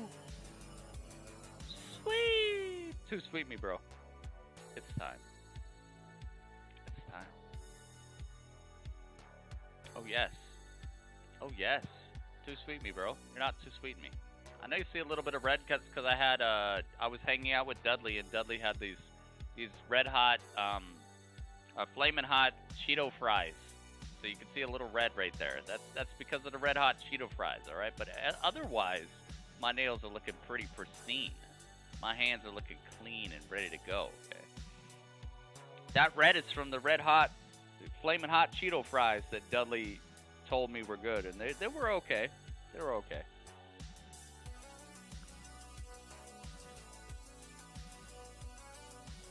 Too sweet me, bro. You're not too sweet. But New Zealand, thank you so much, man. Thank you for 5 months of awesome support. Thank you for being here.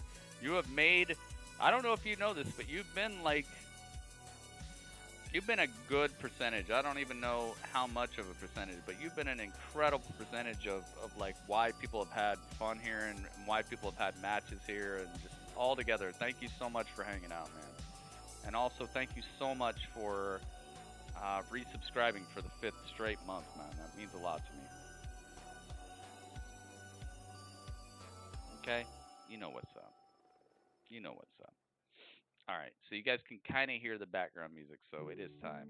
Oh, of course. Of course, as soon as I'm ready. By the way, I got the American shirt on. You see my American flag just waving in the wind?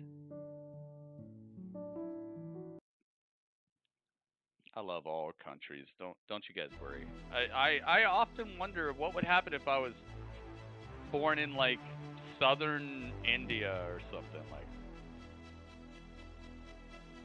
I often wonder what my life would be like. So I'm glad. I didn't sell out. I bought in. Cameron, you did buy in because you actually joined. Okay. I want everybody to think about your ratings during this little story here.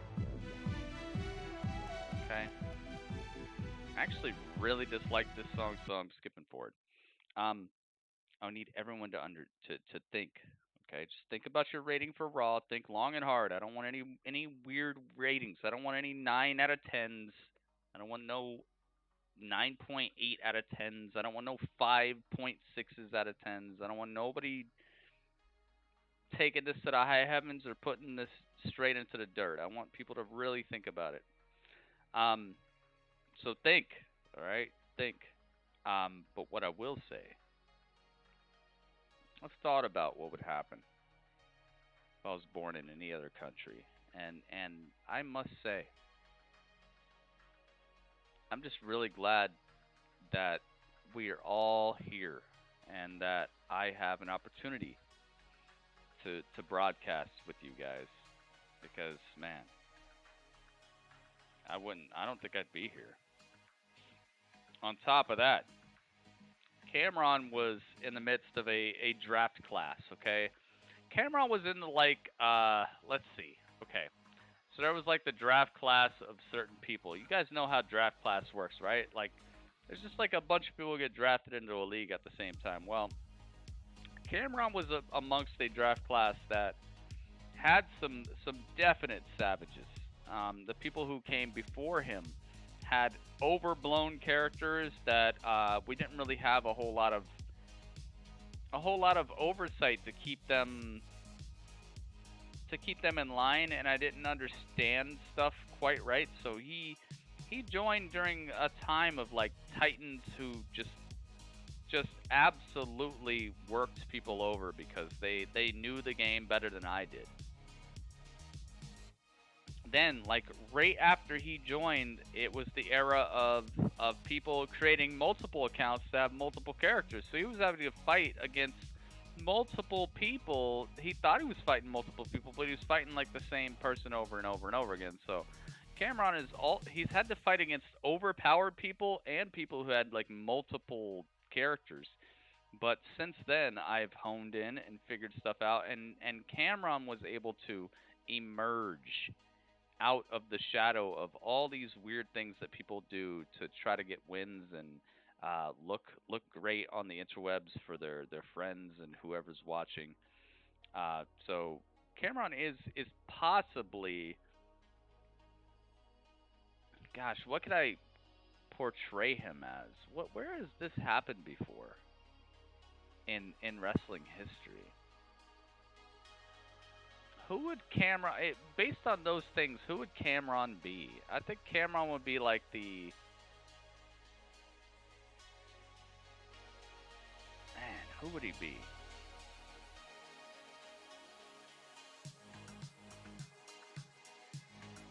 He might be like the Randy Orton of the GWE. He might be like Randy. Because he was surrounded by people who were like legends and stuff, but also on top of that, there were people who came after who were supposed to be the truth and stuff, and I don't know, man. I think he could be like the Randy of the GWE right now.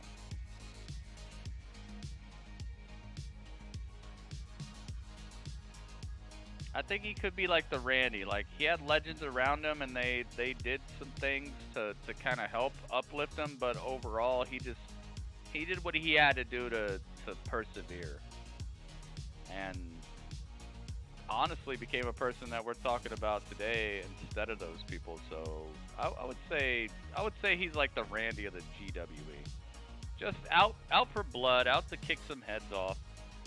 I really think that's probably the best way to describe him. Kofi Kingston? No, because Kofi has not been like a multiple-time world champion. But maybe like career path-wise, you might have a case there, but not overall. No. Kofi's holding nothing on Cameron. I think that's really good though. That's a really good idea about his like career path, kinda. But his career path is way better than Kofi. All right, I'll be right back, guys. Hang out with Dudley. Oh, hang on. Let me put Dudley's thing on the screen. Absolutely a better career than Kofi right now. let's get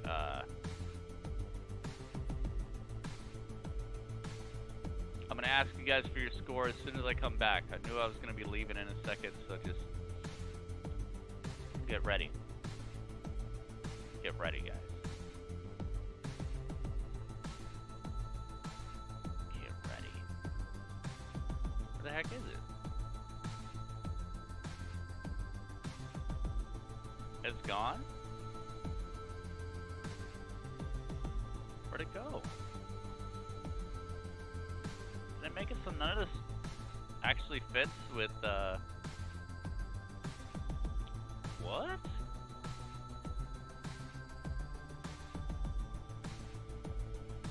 Did they make it so it's separate on every, layout? I think they did. No. Okay. Alright. It's fine. Alright, you guys, hang out. Hang out with Dudley for a second. He is the Galactic Bacon. He is the best. Alright. Let's put him.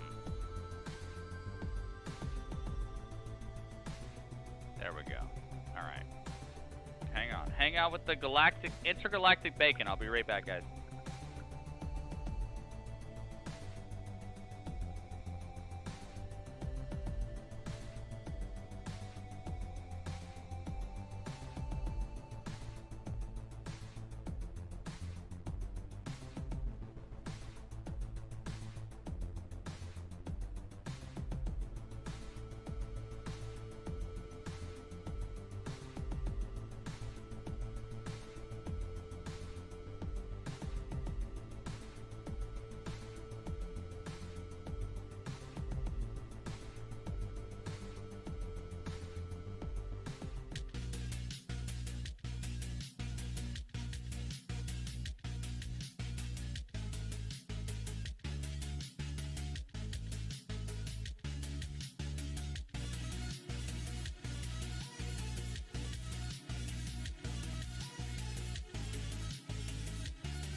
All right.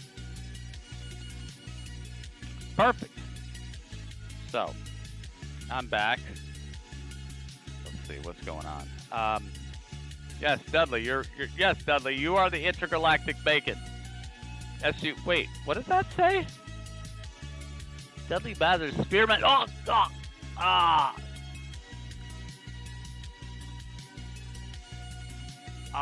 my God, Dudley, no. I'm getting rid of these. I'm getting rid of these lower thirds. This is not right. Oh, my neck.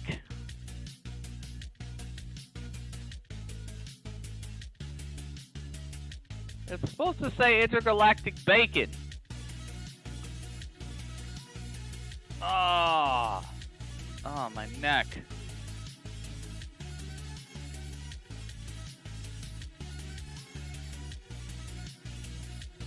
Where's my thing? Can I get my thing, please?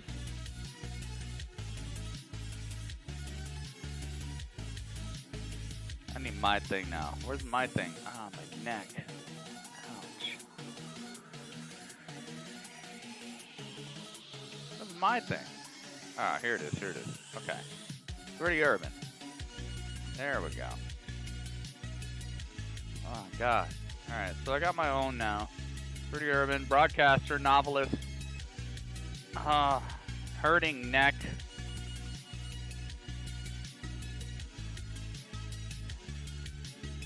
All right. If you watched Raw and you'd like to, if you watched Raw along with us and you'd like to give me your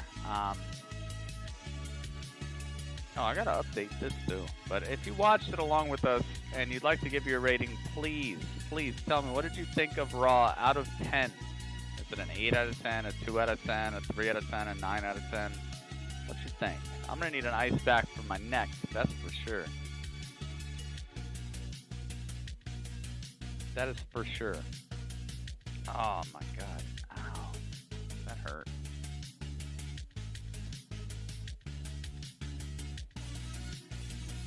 Okay, hang on. Oh, my neck. Dudley, what the heck, man? We're supposed to be friends. We're supposed to be good friends. We go way back. Remember when you first came to Earth? Okay, here, let's move this over. There we go. Alright, now we got updated numbers for the donations and the bits. Oh my god. Ouch. Dudley, I'm gonna get you, man. I'm going to get you. It's not even a question of like how, it's just a matter of when. Or well, it's when and how actually. It's both of those. Alright, so let's see. Ryder says 8.6. He really liked Raw tonight. Ryder gives it 8.6. He was definitely here, so I'm giving it to him. Good stuff, Ryder. Thank you. New Zealand says 8.2.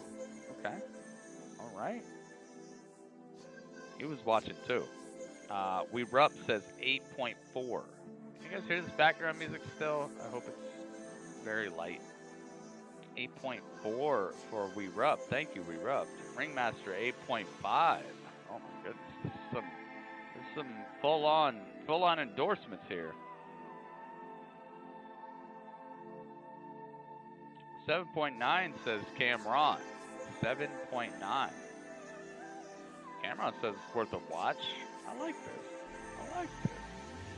Big Brud says 8.1 out of 10. He thought it was one of the better episodes of Raw, and I happen to agree. It was one of the better episodes of Raw. Let's see what people in the YouTube are talking. Michael says 7.7. 7.7, almost enough for a point. He said it was very close. Michael gives it a 7.7. Det's giving it a 6 out of 10. Really? What was wrong with it, Det? I'm gonna let your score rock, but you gotta let me know, dude. Why is your score next to super average? We're offsetting Raw. No, we don't add Raw Talk. We just watch Raw Talk to see if anything pops off. Which it did tonight. Raw Talk was awesome. But we don't really rate Raw Talk. We're just rating Raw itself. So Det, what happened, man? Why did you give it a 6 out of 10? I'm also gonna ask the highest score, which I think was Ryder. Ryder, why did you think this episode of Raw was like the bestest? I gotta know. I gotta know. I think both of those kind of counteract each other, which is cool. But I want to know, like, what made it go that high and what made it go that low? 7.8 says Mo. Mo's giving it a passing score as well. Wow. You see, Mo is starting to be very he's starting to be very fair, and I like that. I like that. 8.5 is like bad pay-per-view. No, it's not. 8.5 is would be one of the king pay-per-views. 8.5 is not bad at all. 8.5 would be close to like WrestleMania quality, or even maybe better.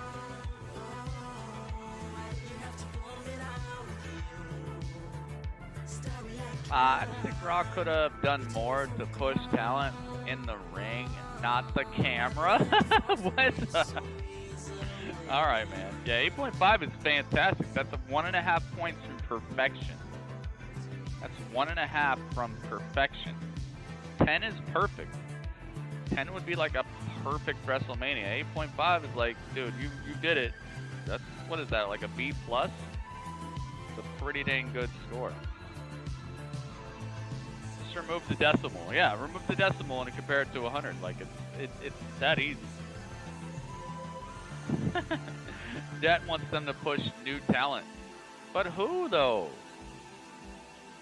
Who? Who are they gonna push, dude? They push Bianca Belair. They get Zelina Vega got a match. You got Lana, Natalya, Mickie James. You got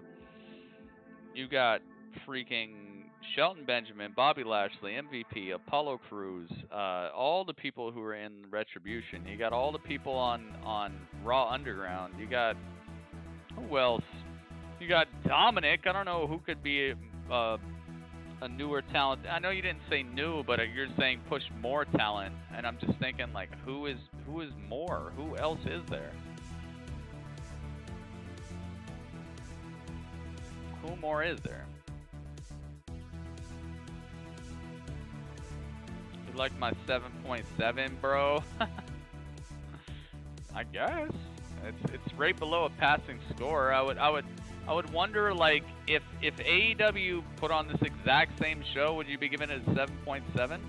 I think you would give this like a 8.1 or an 8.5 if this was AEW, man. If AEW had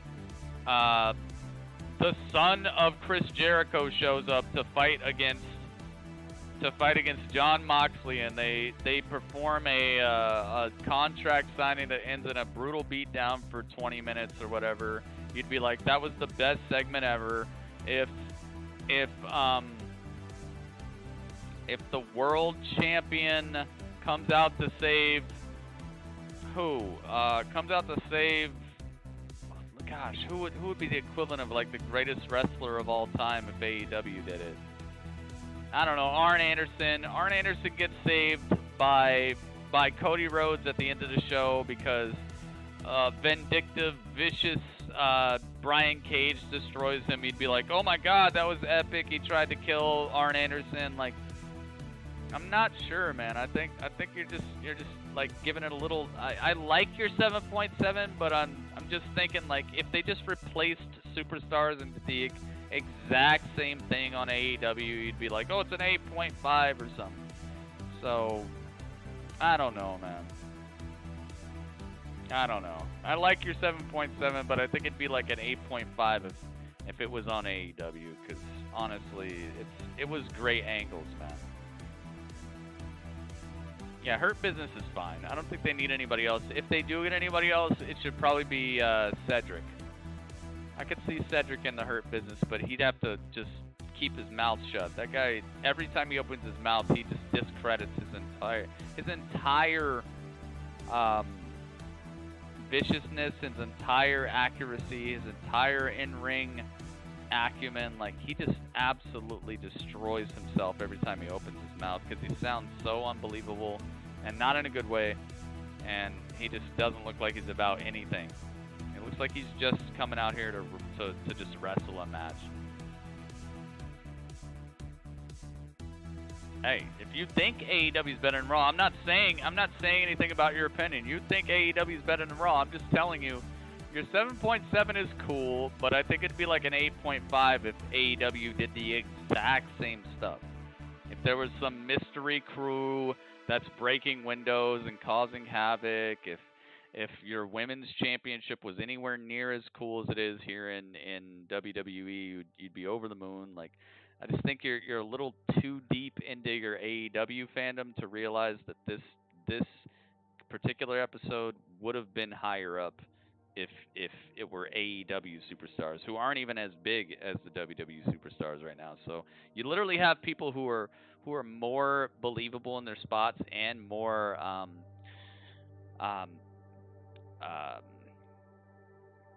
more believable in the spots and more tenured for the positions that they're in, doing things that would have gotten more props if AEW did it. So I like your 7.7, but I just think that you're undervaluing this a little bit, because 7.75 is where a show is considered like a worthy show where it gets a point. So you're rating it just under that.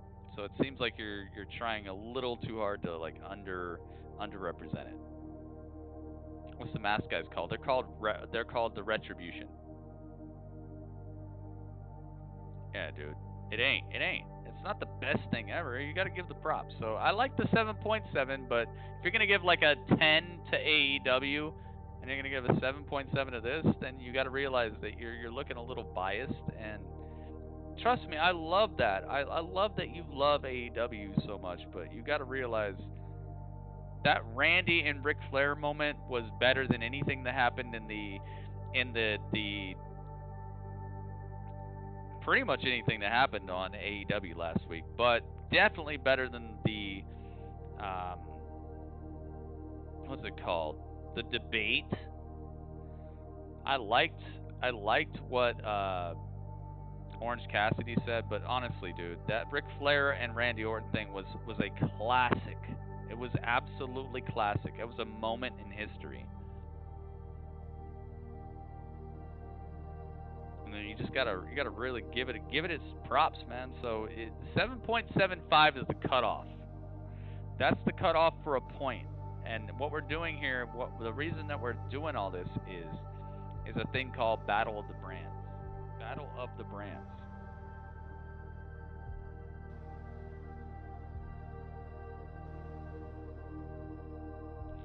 Battle of the Brands.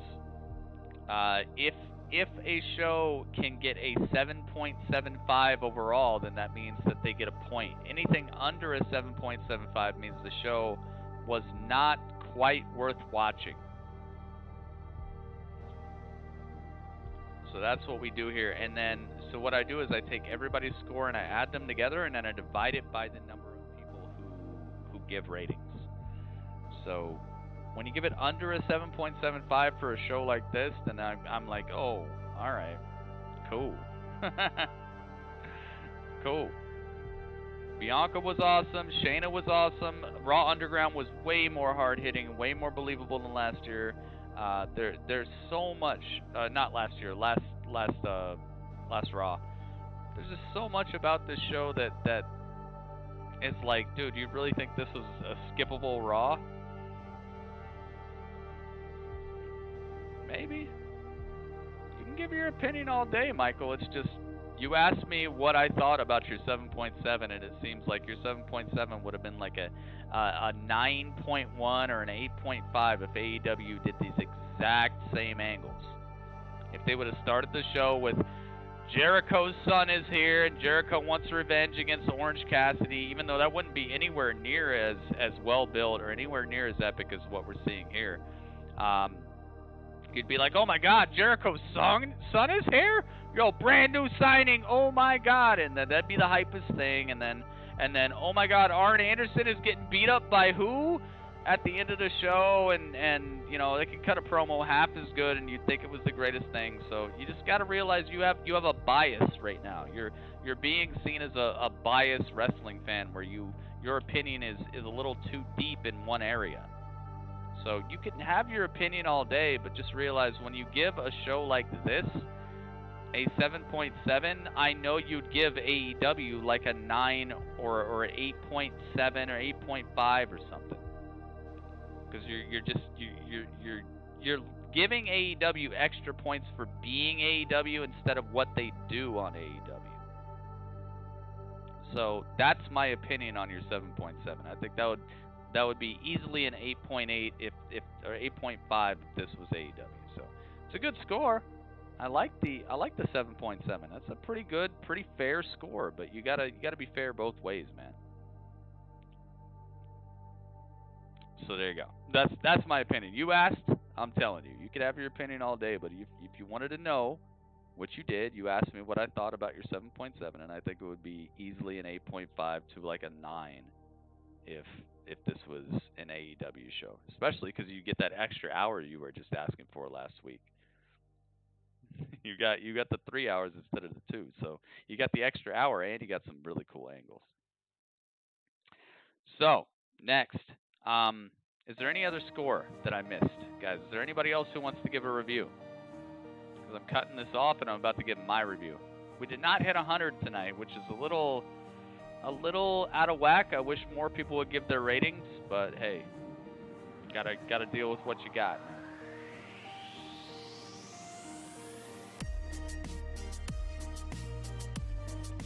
I love AEW too, Michael. Trust me, man. You're not on the wrong side of history right now. AEW is awesome, but you gotta gotta tone it down a little bit, man. You can't be talking about everything's a 9 and everything's a 10, because then where do you go from there? What if they actually turn in a perfect 10 show? Then what? Then you gotta give it like an 11 out of 12 or a 12 out of 15 or something. You gotta break the scale, just like what Meltzer has done recently. Meltzer had to break his scale because his scale was broken to begin with. He was giving things perfect scores, and then better things came along. So he had to break his own scale, and now he's just looking crazy because now it's like 7 out of 5, 8 out of this and all that, because his scale was broken to begin with. Because he knows he gave things too high of a score, so now he's got to retool and go back. It's like you gave somebody a $20 tip for a steak, and then you go back and you get a better steak. Now you got to give this person a $30 tip, and now you got to go back next time the steak is better, $40 tip. Like you're just eating yourself alive. You gotta anticipate things can get better and start rating against the actual perfection, the perfect steak, and then rate everything next to that. And that's how you should be hype about things, not everything's perfect until there's something better. Then that's perfect. Then this is perfect. Then this is perfect. Because then you end up breaking your own scale, and you end up having to give everything a perfect 10 after a while. So just understand nothing's perfect right now. WWE is not perfect. AEW is not perfect. Ring of Honor is not perfect. New Japan's not perfect. You gotta have this like ceiling where you've seen the best thing you're ever gonna see, and then rate things below that a little bit. Find out where it could have hit that, where it could have become the perfect show, the perfect match, the perfect pay-per-view. When you go all balls to the wall, 10 out of 10, that means the second somebody does better than that, now your scale is just blown out the water. I know, I love AEW too, man, but AEW's got holes in it, man. The women's division is the sorriest women's division I've ever seen. On top of that, they got a couple champions who are just literally untouchable to the point where you don't even see them on any other shows. You don't see them on Being the Elite. You don't see them on AEW Dark. They're just literally untouchable dudes who just show up every now and then to just squash somebody else. Or not even squash, but just beat up somebody else, and they think it's putting people over. But then you don't see those people for 2 weeks, so it's like out of sight, out of mind. You're not putting anything over. You just remember, oh yeah, that's the guy who had that okay match against Cody, and Cody did. Like, no wrestling promotion is perfect right now. So every promotion should start at like a 9 right now. And then they should lose points based off of how much they messed up. Nobody's hitting 10 right now. Last week, AEW was really good. The week before that, they were even better. They've done really, really good stuff. But 10 out of 10 is like overblowing it and talking about stuff that they're not hitting yet and they won't hit until they really get stuff going, man. They need a pop in women's division. To hit a 10, they need a pop in women's division. They need an unpredictable title match on the fight card. They need a tag team division that's actually decorating tag teams instead of two guys who obviously don't like each other anymore. They're telling good stories right now, so I like that. They're actually doing good with the stories. And they need to really build up these superstars who aren't getting any sort of face time at all and are just sitting in the audience on AEW Dark. There's so many holes in Dark right now, or so many holes in AEW right now that it cannot be considered a perfect wrestling promotion. Same thing for NXT. NXT has got to start telling some better stories with their superstars. They got like 2 or 3 storylines that are actually popping. Then they got a bunch of nobodies that you never see, and just like some pretty okay matches that end in a pretty expectable outcome. That it's, if you just want to watch wrestling, you got yourself a good time. It's not a perfect 10, but it ain't a 5 either. It's in between. Both wrestling shows need to upgrade if they ever want to break that 9. So both shows should start at a 9, period. Because none of them are breaking a 9. Absolutely not. And then you should just like minus from there. Minus points if they have botches, if the storylines suck, if the matches themselves aren't compelling, like if the storylines are, it's not really telling you anything, like Just start minusing points from there, because the second I start seeing like 9s, I'm like, you ain't even paying attention. They're not close to a 10, period, either of these shows. NXT, AEW, Raw, SmackDown, Ring of Honor, NWA, Impact, New Japan, none of these shows are at a 10 yet, man. So start at like a 9 and then like minus off of that if they do bad things. Don't even look for the good stuff anymore. If you wanna be negative, just look at the ways that they could have improved the show and just go down from there. None of these shows are 10. None of these shows are touching any of that iconic status. Some of them get close. There are some iconic segments or some iconic promos, but like overall, we ain't there yet, man. We ain't even close to there yet. So just please, I don't want to see 9s. I don't want to see anything close to a 9 unless it's just like the best show you ever saw. But do whatever you want. You guys can give whatever score you want, but just know I'm looking at you kind of crazy when you give something an 8.9 or a 9.1 or stuff like that, because I'm just like, really? All right. I guess that was the best wrestling show of the last like 8 years, because nothing's touching that, dude. Even the show. You guys want to watch the Raw? We should watch the Raw tonight with the pipe bomb on it. Let's do that, because I feel like that was the last Raw that people really want to talk about. We should watch the Raw with the pipe bomb tonight on Classic Historical Battles, just so we can get a full look at what a show that people really remember looks like versus a show that's just like what's poppin' today. We should watch the pipe bomb Raw today. Let's watch the pipe bomb Raw today so you guys can see exactly how non-pertinent the rest of a show can be in comparison to a very cool segment. That's what I'm seeing. People are getting hyped by one segment instead of realizing what a whole good show can look like. The Nexus debut. Well, that's a good show though. I'm not trying to prove a good show. I'm trying to show like something people always talk about versus a show that's not that great. But hey, if you guys want to watch that, we can watch that too. I'm trying to prove a point. My point is that there can be great parts of a show, but the show is still not one of those shows that's going down in history. Nobody else is going to remember what happened the rest of these shows. We can watch it, and you'll see. You'll see that pipe bomb promo was literally set up to be the apex of that show. It was set up to matter that much. The rest of these shows, like, everything's pretty okay. Like, this Raw was pretty okay. It didn't step out of line. There was a couple of really good things that popped it, but the rest of the show was pretty okay. So the show itself is above average. You know, the average there is so above that's why I'm like, yo, why would this ever get a 6?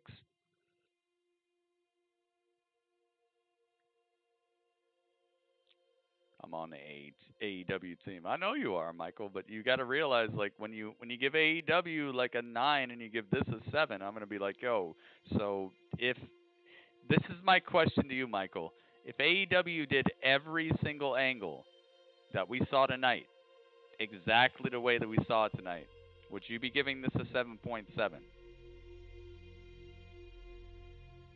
If it was MJF and Arn Anderson came out here and MJF delivered the exact same promo as Randy delivered, and then he destroyed Arn Anderson in the darkness, and then Moxley came out to save him, and like all that. If we just literally replaced every single superstar this entire night with AEW superstars, would you be giving this a 7?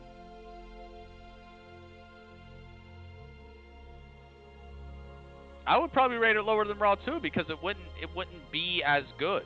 It wouldn't make as much sense, you know? But that's what I'm asking. I'm counting the 6. I'm counting it because he was here. He was hanging out. But this is my point. Like, are you rating the show, or are you rating the letters? Are you rating this logo here? MJF is amazing. So you see what I'm saying, Michael? Like you're being tainted by the superstars and the company involved instead of like what's really happening on the screen. So I don't know, man. Just picture Randy as MJF next time or something. And give us the real score, because I'm giving this an 8.1 out of 10. I think this was a great Raw. I think this had it had fun action. It honestly felt like a good to watch Raw that I would recommend if somebody was like, if somebody who doesn't watch wrestling and who you used to watch, if they never watched wrestling, I would never recommend wrestling to people. But if there was somebody who used to watch wrestling, doesn't watch anymore, and they're like, "Yo, Gritty, what's up?" I'm like, "Hey, man, I watched Raw last night," and they'd be like, "Oh, really? What happened?" I'd be like, "Man, you gotta see it." I would literally recommend. You gotta watch it, man. Rey Mysterio's son was there. He's fighting Seth Rollins at SummerSlam. It was brutality. Shane McMahon's got this thing called Raw Underground. There was savagery there. There were people that haven't seen for months that showed up and just, they had a knockdown, drag out.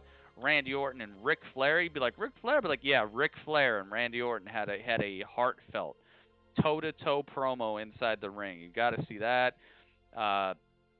Drew McIntyre, like, I would absolutely recommend somebody to watch this if they hadn't been watching wrestling for a couple weeks or a couple years or whatever. I'd be like, dude, you gotta see what happened on Raw. It's leading up to SummerSlam. I'm giving it an 8.1, man. I think this was a very, very good episode of Raw. I think they're finally getting back on track. It sucks that it takes a pay-per-view to do it, but I'm giving it an 8.1, man. Me and Gritty scored the same again. Oh, that's what you gave it, Big Red?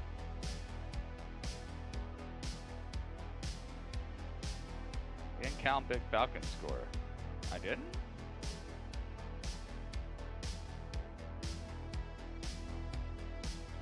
Oh, yeah, he said it like way after I was asking for the other scores, though. Plus, Big Falcon Tink wasn't here for like half of Raw, dude. He only saw like half of it with us. So I'm not counting. He said it extra late, and then on top of that, he wasn't here for like half of Raw. So I don't know, man. You gotta speak up when I'm asking for scores. First of all, pay attention so that I can get all the scores in here at the same time. Second of all, try to be here as quick as possible. Yeah, it wasn't counted. Cause he said it like way after I asked for scores. Like what I'm trying to like get these scores in here, man.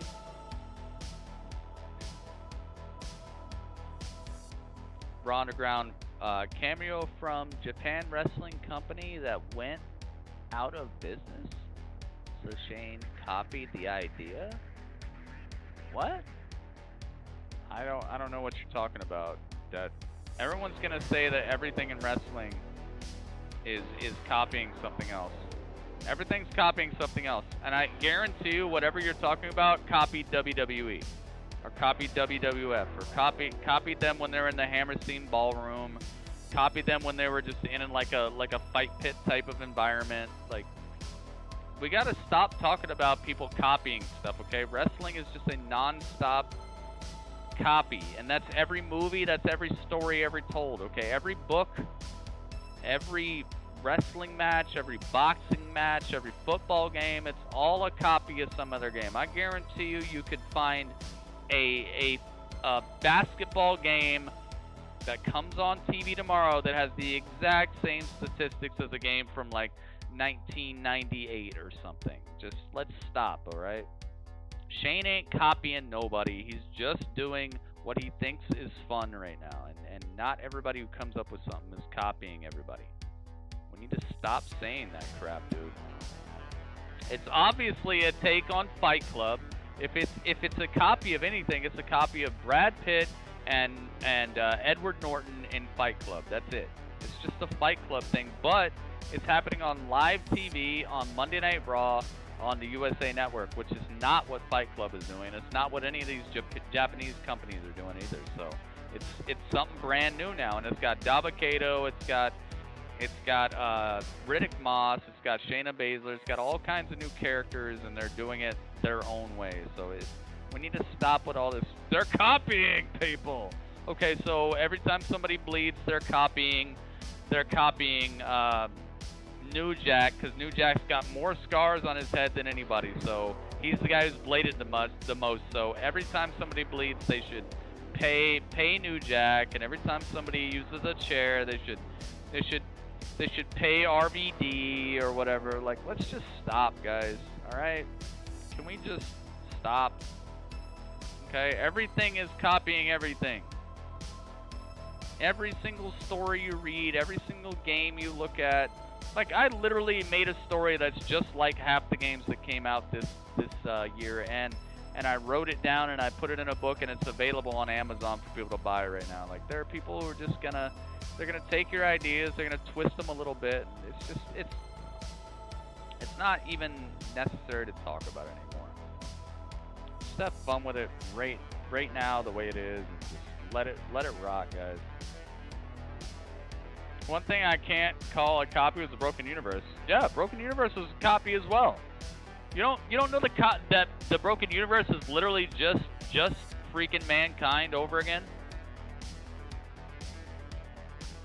It's just Mankind. Mankind, the faces of Foley. He was a gunslinging outlaw. He was a downtrodden, tortured soul. He was Mick Foley. It's the same thing. It's the multiple personalities living in the same being. It's the same thing. He just chose different personalities. Oh, I chose a guy from 3,000 years ago. I chose a guy from... No, it's the same thing, dude. It's all recycled. It's all recycled. It's just about if you're enjoying it or not. That's why people need to stop talking about stuff being copycat, because as soon as you say that, now you're in trouble, because now everything you love is now out the window. Everything you love is dead as soon as you start saying that, because guess what? There were hardcore legends before Jeff Hardy. There are people who are willing to jump off the roof before Jeff Hardy. There are people who are willing to go through a table before Jeff Hardy, after Jeff Hardy. There are people who are willing to do it in WWE after Jeff Hardy. Like, now everything you love is suspect. So stop. It's pointless. Everything's a copy of something else. We all know it. The stories have been told for years and years and years. What about Cain versus Abel? The story of Cain and Abel in the Bible is literally Matt Hardy versus Jeff Hardy. It's the same exact thing. It's just Jeff Hardy came back from the dead. He became something else after the sacrifice. Like, it's all the same story over and over and over again, all right? So can we just enjoy wrestling for what it is? Or do we all have to, like, discount everything that ever comes up and say, nah, man, he stole that? Trust me, it's all the same story over and over again. I still love it. Exactly, New Zealand. That's what matters. Just love what you love. That's why I'm trying to ask people, be positive about the things you love and stop trying to downgrade other things, because it's going to come back to you. It's going to come back to you. You're never going to stay ahead of that game. That game is a never-ending loss. It's a never-ending loss, because no matter who you like, they already existed before. They existed in stories and novels, in the Bible, in stories before the Bible, and the Necronomicon. They existed in the old tales of the Sumerians. You're never gonna get over it, dude. Every story you like right now already happened in thousands of years old texts and etchings and walls and stuff.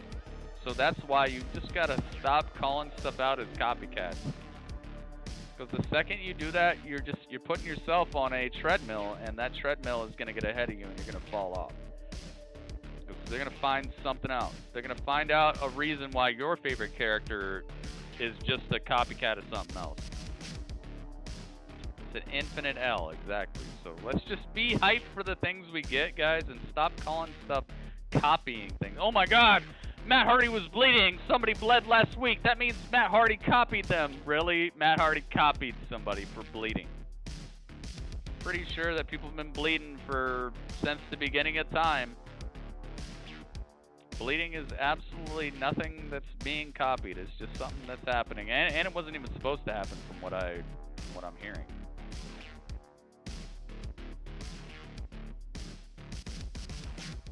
Yeah, exactly.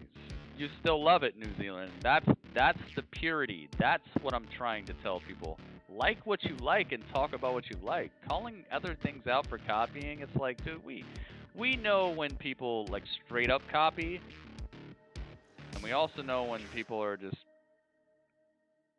doing what they got to do. You know, they're doing what fits with the story. So we gotta stop with that stuff, man. That's another one of those pieces of negativity that's plaguing wrestling right now. Oh, they hit somebody with a chair last year, so this guy is obviously copying. Like, what?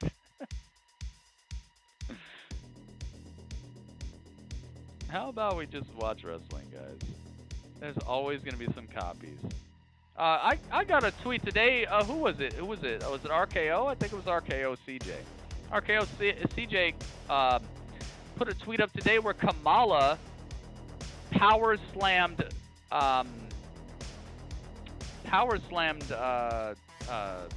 Andre the Giant. So Hulk Hogan copied him. Power slam, man, it's gonna happen like it's wrestling.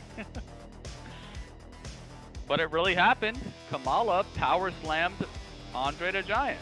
And I hear he did it before Hulk Hogan did it. So it's like, okay, so that was a copycat or what?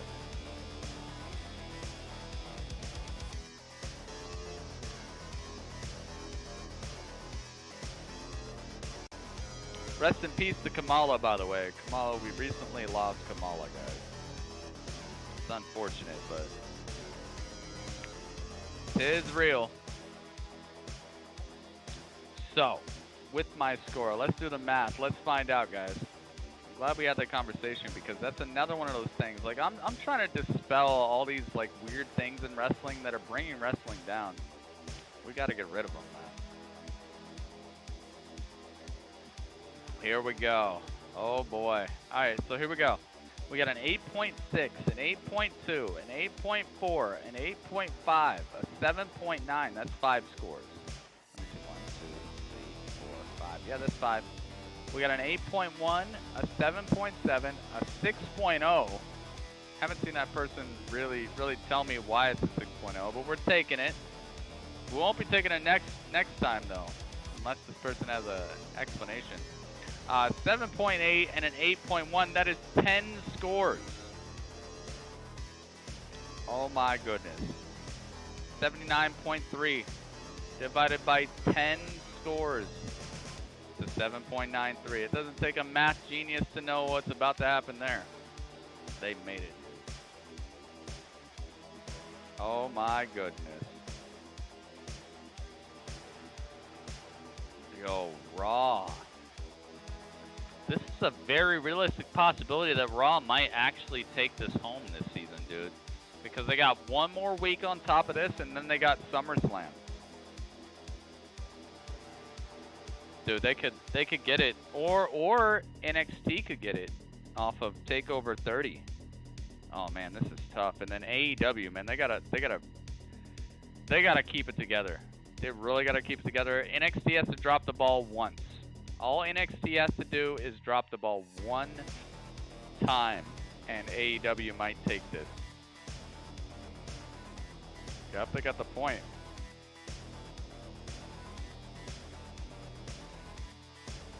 They gotta do it, man. They gotta do it. Kamala figure with the stomach design is worth $2,300 in the package. It's only $750, badly damaged. Dude, I bet you it's gonna be worth more than that. Debt, don't sell it. Don't sell it. Do you have it? Don't sell it, man. Don't sell it. Yo, good ratings. Good ratings, guys. I really like it. Can you guys hear this background music? Don't sell it, dude. Absolutely do not sell it. If you have it in the package, keep it. You sell it right now, you're gonna get ripped because it's like the Biggie song. You're nobody till somebody kills you. And I'm not saying anybody killed him, but absolutely prices go up after a person is no longer living.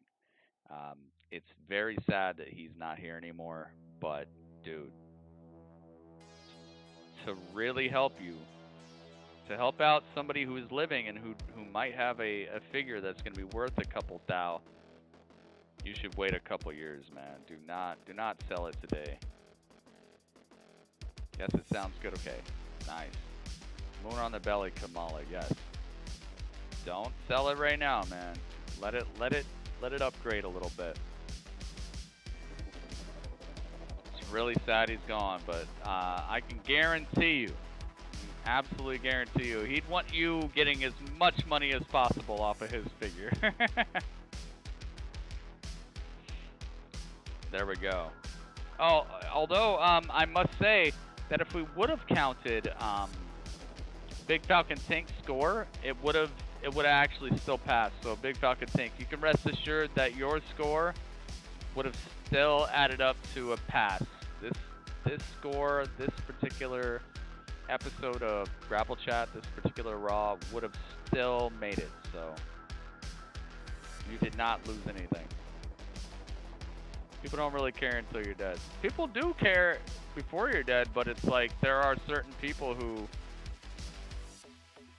it's like that finite type of thing. It's like if a figure is limited to 10 million, or a figure is limited to if a figure is limited to 100, like you know that every figure is limited to whatever's out now, or every signed figure is limited to how many signatures there are now, because this guy can no longer sign. This guy's dead now. So he can't sign any more autographs. So all his autographs are worth more because you know it's finite. It's not like Roman Reigns, who's going to keep signing. Figures are going to keep coming out. He's going to keep signing. Figures, keep signing, keep signing, keep signing. So it's like the rarity goes way pointless, you know?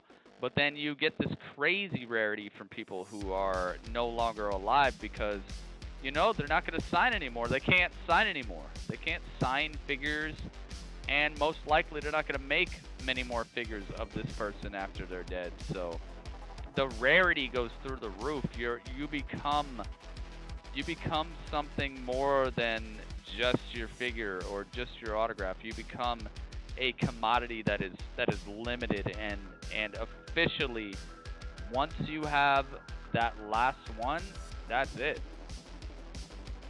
So I wouldn't say people only care when you die, but it's like the value of your stuff goes way up because it's about to be over. It's sad, but it's true, man. So I'd hold on to it.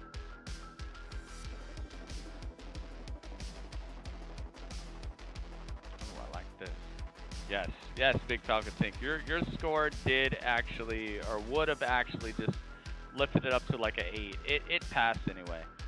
But just make sure that next time, tomorrow, actually not tomorrow, but Wednesday, make sure you just hang out with us a little longer.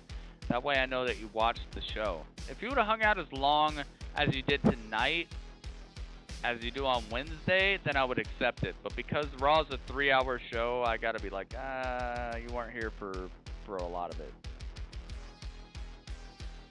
One of them's going for 20K, exactly, Ringmaster. But can you think about this? Can you think about this? That's because of what just happened. It's not because the figure is really worth that. So what I'm telling you is the reason it's 20K is because they know it's finite now. They know it's over with. And that's the sad thing. So I wouldn't say people only care because honestly, Ringmaster, you knew it. You knew the stats before it even happened. Ringmaster knew how much that figure was worth before he died. So the figure was already worth some cash money, but now it's like, what, 9 times, 10 times? That's some big money for some plastic. If you can get that much, I'd say sell it. Get your 20K, man. Get yourself a nice car. If you guys got them, maybe sell it for 20K. Yeah, we're doing being elite. So, Thank you guys so much for hanging out, man. I really, really appreciated what you guys were able to do here. Thanks for pulling for me. Thank you for everybody who left a thumbs up.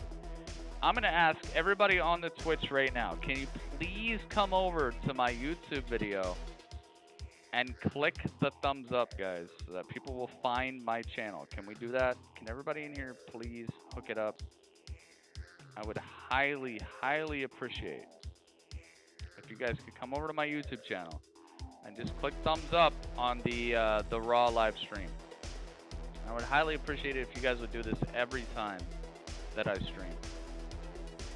Imagine if Raw around got a 2-hour show. I mean, maybe if they did it on the network, that could be cool. I wouldn't like it on TV though. Dad, you gotta come over to my my Twitch channel, man. Come over to Twitch. Twitch.tv/Gritty Urban Saga. We're trying something new tonight. I hope you will come hang with us. I think it'll be fun. That sounds creepy, I know, but we do a lot of creepy stuff. I mean, I will say that we are a very horror-based stream. We do a lot of horror. Twitch.tv/Gritty Urban Saga. No, not Mixer. Don't go to Mixer. Mixer's dead.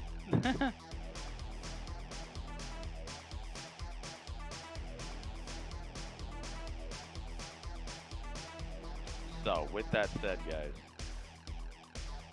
I must say, thank you so much for hanging out with me. I must say, thank you so much for giving a little bit of your input. And I must also say thank you to everybody who is actually coming over from.